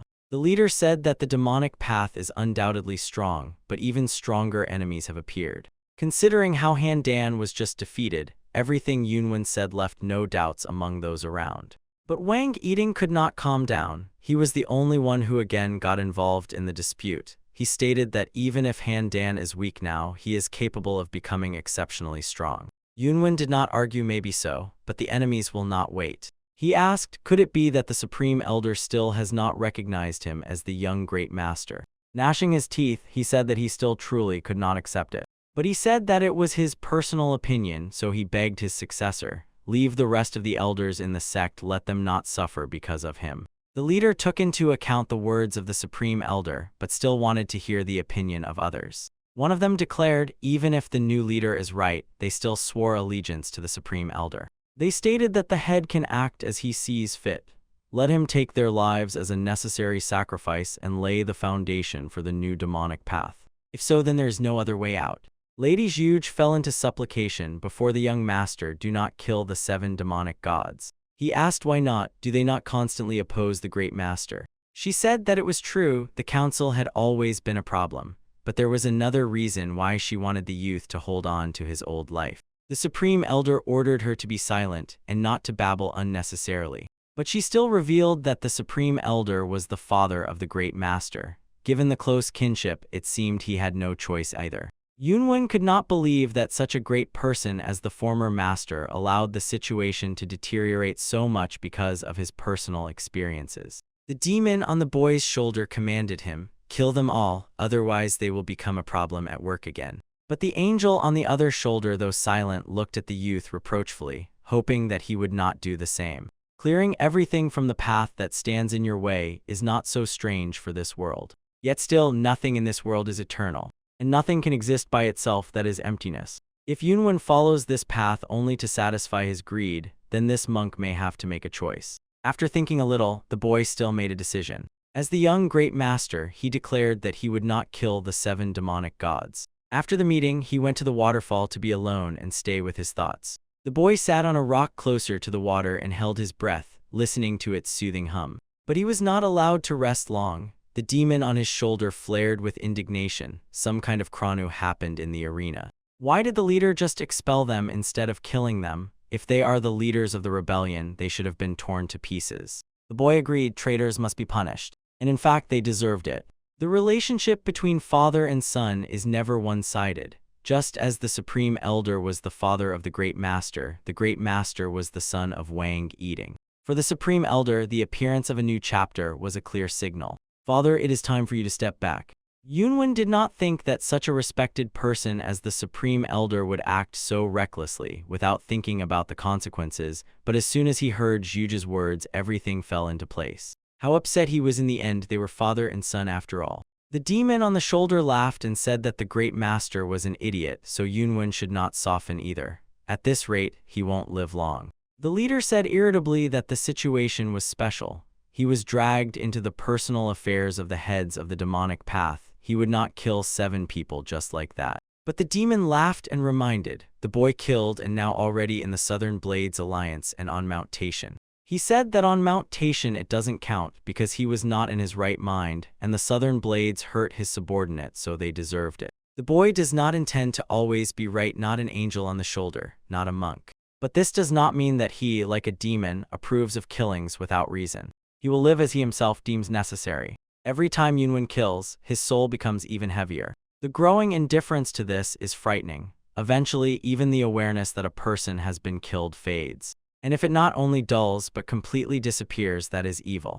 But the decision he made today regarding the sect elder can be called altruism, or even compassion. Perhaps the monk and the demon should not interfere in the boy's decisions, let them just observe him. For the first time in a long while, the monk suddenly decided to speak and said only one word, Amitabha. And Yunwen lashed out at him with curses because besides that, he said nothing else and explained nothing. 2 days later, near the entrance to the Great Demon Hall, on the stairs sat the drunkard Zhang Un, and he was also shouting something indistinctly across the whole area. The leader's team suggested calming the rowdy man, but he said it was not worth tormenting him. Moreover, Ms. Yute said she knew this person. He was the former commander of the Demonic Eye Squad. Back then, he was the closest assistant to the Grand Master. But due to his straightforward character, he constantly quarreled with the Elders' Council and became a thorn in their side. One day he committed a crime. For this, he was stripped of his inner energy, expelled from the squad, and turned into an ordinary drunkard. They say he killed the grandson of one of the elders. The leader became wary. In the man's drunken shouts he caught a certain characteristic murmur, similar to the sound of a drum of complaints. He shouted so loudly and incessantly that Yunwen could not swallow it and leave it as it was. So the boy grabbed some alcohol and headed to him. Sitting next to him on the stairs, he introduced himself to the man and said that he was the new young Grand Master. But he was so drunk that he hardly understood what was being said to him. But still, the Heavenly Destroyer joyfully suggested to the drunkard to drink together and chat. He could not refuse before drinking, so they poured the alcohol into glasses and solemnly clinked them. But the most amazing thing happened afterward. Because this feast lasted 5 days. The leader could still neutralize the toxins of alcohol with his inner chi, but the drunkard no longer had a trace of inner energy. How did he manage to drink for 5 days straight? But probably he was too accustomed to such a lifestyle. He told the master, as long as he has willpower, there is nothing he cannot do. Yunwen told him that the man has been repeating this for 2 days already, and it is truly impressive. Even though he looks like he is about to faint, he still holds on. The boy finally pushed the cup aside and said it was time to stop. But Zhang Un only laughed in response. The leader had a plan. He deliberately got the drunkard so drunk and managed to gain his trust. Then he ordered the Lord of Demons to remove all outsiders from the courtyard to speak with Zhang Un alone. Therefore, everyone was immediately driven into the hall of the Supreme Demon. When they left, Yunwen was able to proceed to the next step of the plan. By the order of the Heavenly Destroyer, even ants were forbidden to approach the courtyard at that moment. And suddenly Yunwen looked sternly at the man and, flashing red eyes, ordered, "Stop pretending to be a drunkard." The leader may not be a big fan of alcohol, but he has seen many lives ruined by it. Drunkards have one thing in common: alcohol prevents them from doing what they really need to do. At first glance, Zhang Un looks like a hardened drunkard, but he has already drunk a lot and still continues. If he were a real alcoholic, he would have long since collapsed and been asleep. Incredible willpower kept him going for 5 days straight, despite his internal energy being already destroyed. Apparently, he has a goal more important than just getting drunk. Zhang Un first laughed hoarsely, not knowing what to say, and admitting nothing, asked if it was true that the young master had expelled all the elders from the council.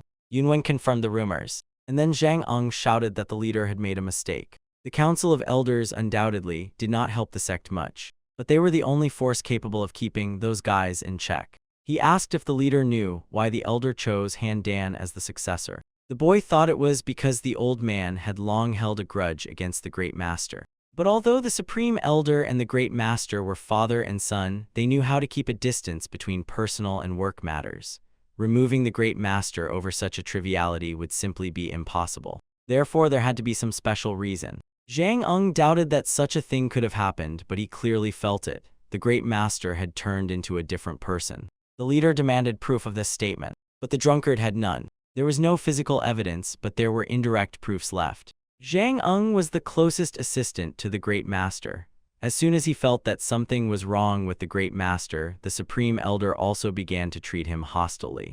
If the words of a drunkard are true, then the Grand Master turns out to be an impostor, but the man's indirect evidence lacks persuasiveness. Then he lowered his head and admitted that there is indeed some evidence. He suddenly stood up and stepped back a little. The man stated that from now on he himself would be significant evidence. He told the leader everything and they will definitely kill him. And after that, she dashed away without saying another word. The leader sighed heavily. It seemed to him that the drunkard was just running, and it turned out he had wasted these 5 days in vain. But already the next day, something unexpected happened. Everything happened just as the drunkard promised. Zhang Yuna was killed and a deep cross was cut on his back. The Heavenly Destroyer took Yuna's body to examine it carefully. He had fatal wounds from a blade without any doubt. This was the work of a true master. He also inquired with subordinates. The sect has no masters with a stock of qi for 360 years, and there are no signs of invasion either. It was strange. Lady Zhuge asked, does the boy really suspect the Grandmaster of murder? He stated that this was not the case. If she told him that the Grandmaster went to train alone, then he would trust her. He said so, but such wounds could only have been inflicted by someone who had trained for over 360 years. If the killer had spared him, the stories of this drunkard would have been considered mere delusions, but he did everything possible to kill him and show the leader how brave he was. Could it really be the work of those whom Zhang Un spoke of? As he predicted, his life became proof. After this event, the boy again went to the waterfall to meditate. The death of Zhang Un acquired colossal significance. Perhaps Lady Zhuge should also be suspected. But the matter is not only this. Where does this strange feeling come from that everything is happening wrong? At that moment, the demon and the monk appeared before him, and, as always, immediately began to quarrel. Suddenly, the boy was enlightened. The enemy they will have to face is neither the demonic path nor orthodox sects, but some external force. Now it is clear why he felt that something was wrong with him. The Heavenly Destroyer left the Demon Lord as the representative of the young Grand Master and handed over the demonic path.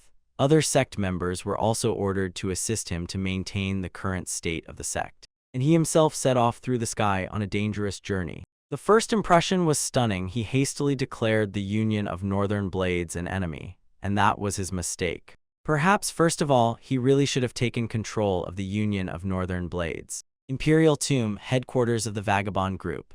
Yunvan burst in there like thunder from a clear sky. The king of vagabonds was wildly surprised and frightened when the young man appeared. Without explaining anything, he ordered to immediately summon the people. He has urgent news. When other members of the group joined, the guy stunned them with a sudden statement. They decided that he was about to attack Dokukan-chan. But the guy said he would just clean it up, and that's completely different. He intends to seize the Union of Northern Blades. He recently took control of the Southern Blades, so the group of vagabonds did not understand his new plan. And they still do not know that he has the demonic path and the sect of the Heavenly Demon. At this stage, they are simply not accounted for in the plan. Therefore, Yunwen asked the vagabonds a question. What should he do to eliminate Dokuhan-chan? The king said that it would be difficult to do because of some conservative organization.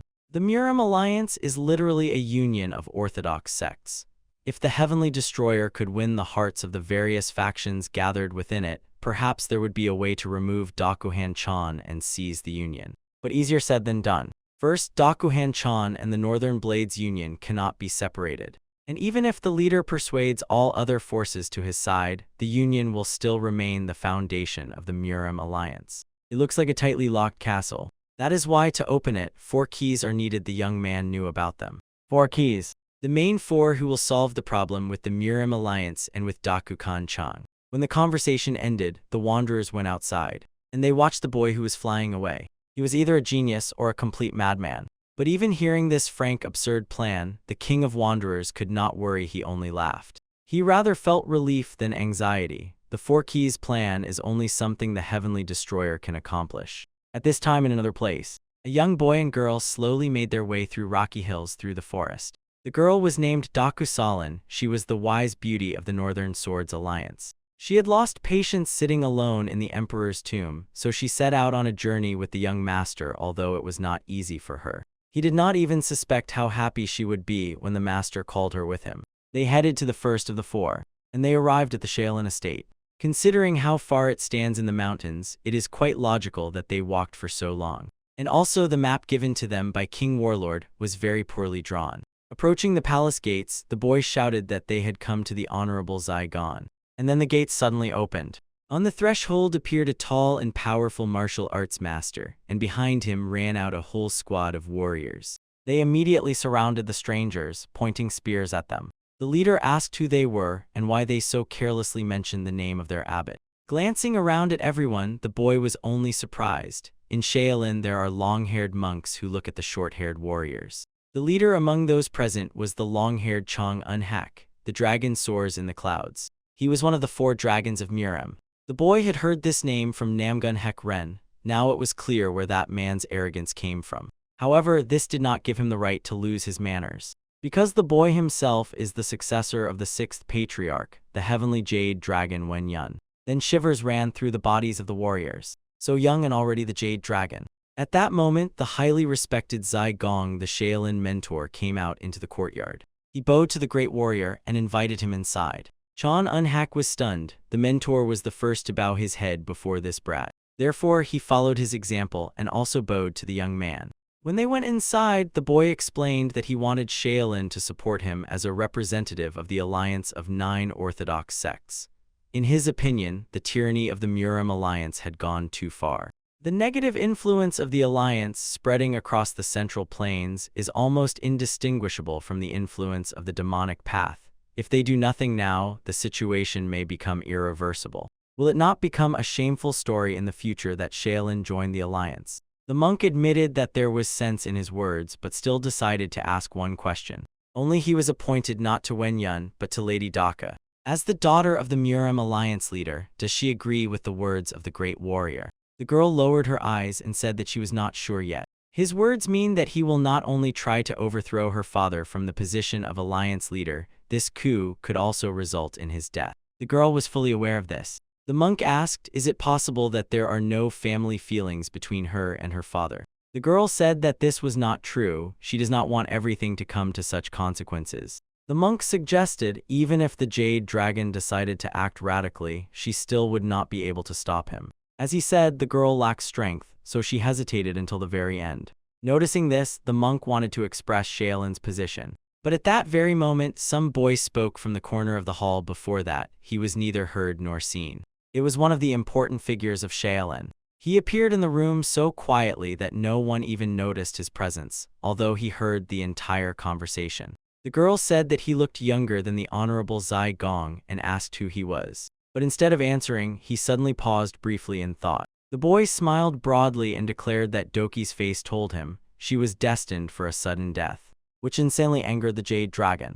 Then the monk sharply clapped his hands and, laughing, ordered them to relax. He was the abbot of this place, Jaiwu. He heard the warrior Wen wanted Shaolin to lend him his power to overthrow the leader of the Murem alliance. The boy confirmed. He was surprised that the man knew who he was and yet had no idea about him. The man laughed and declared that because of the great warrior, there were great gatherings. But for the successor of the 6th patriarch, he emitted too sharp a scent of blood. The boy did not understand the purpose of that remark. The man said that the Shaolin squad would give him their power if he promised them something. The boy must promise that he will never commit murder again. But the jade dragon said that he could not say that. A sick tree must be cut down for the forest to survive, so he will do what is necessary. Then Jai Wu decided to repeat the question to Zygon. If in his opinion the sick tree should be cut down, does that mean he plans to kill the leader of the Murem alliance? Lady Daki looked at her companion worriedly, swallowing hard. The boy said that it was once so, but now he thinks differently. He was asked why he changed his mind. The event that changed his mind happened a week ago near the emperor's tomb. At night he met with Lady Doki to talk. He did not plan to start this conversation so suddenly, but he needed to discuss one important point with her. Ven confessed that he wants to remove her father from the position of leader of the Murim alliance. She herself understood sooner or later it would come to this. She was not so stupid as to pretend and act as if she did not know about the rumors circulating in Murim. But she reproached Ven for his cruelty. Why was he telling her about this? Did he really expect her permission to kill her father? The boy answered no. He wanted the girl to tell him something. Pandaki was her father even before he became the head. That is why he wanted her to tell her father what other people did not know. Together they sat on a stump, and the girl admitted that lately she hardly recognized her father at all. After all, she was almost raped in the union of Southern Blades to arrange a political marriage. This became the last straw for her and forced her to decide to escape from the union of Northern Swords. But her father was not always like that. He gradually changed. Probably it started after the death of her grandfather and brother. The sudden need to lead the union of Northern Blades probably could have changed everything. He was not distinguished by particular kindness before, but even despite some harshness, she definitely felt it. She could watch for hours and hours in childhood how her father trained and encouraged him. For now, the tired one did not fall asleep. Then he covered her with a sweater so that the daughter would sleep more peacefully. He was not a very good father, but the girl still felt his love.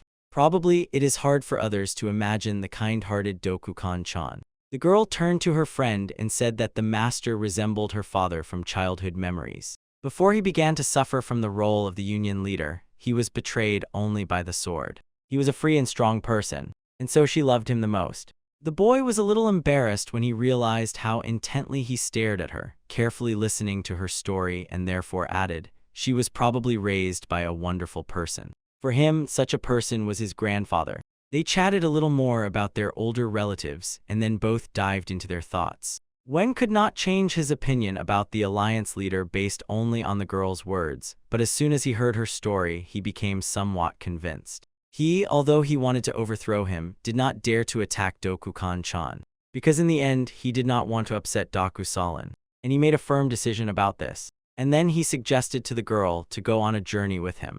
If he has even a ghostly chance, he wants to save the head of the Murim alliance. He told this to Jai Wu. The man was struck that the Jade Dragon sees in him not an enemy to be gotten rid of, but a person who needs saving. That is why he needs Shaolin's help. It is absurd that all of Shaolin would follow a person just because she is the successor of the sixth patriarch.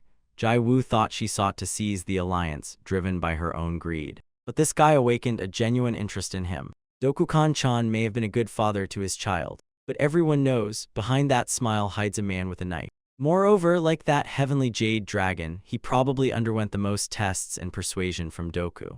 And yet he really wants to save the leader of the alliance. If this guy is not just a naive idiot, isn't this the path of Buddhism? Jai Wu thought that the dragon came here to master the technique of the Bodhisattva Guanyan's palm, because he is the successor of the sixth patriarch. But the monk could not expect that the boy would attain such enlightenment. Directly address the human heart, see one's own nature, and become a Buddha. Do not rely on scriptures, do not depend on words. Understanding nature is the only path. The man bowed to the great warrior, expressed his respect, and said that from now on Shaolin would follow him. The boy was extremely happy and said that he would tell them all the details later, and at the same time asked if he remembered correctly that there was a mountain nearby. They confirmed it to him, and then he suddenly stood up and approached the wall of the room, which pointed exactly in the direction of the mountain. He stretched out his hand forward and placed a fiery seal. It was a gift that he decided to leave them before leaving. Approaching closer to the wall when the guests left, the monks decided that the dent in the wall was just a joke of the great warrior. Could this small sign in the shape of Buddha be real, and where is the gift? But Jai understood everything and said to the old man, the real gift is not inside but outside. The real fiery seal passed through the wall and left a huge sign in the shape of Buddha on the nearby rock. The monk noted the ingenuity of the young master. Now he and Lady Daki were heading to the League of Five Clans. Despite the difficult road, the girl held herself bravely, and they were inspired. She thought about the boy's words he wanted to save her father, and she was glad that she was not mistaken about this person.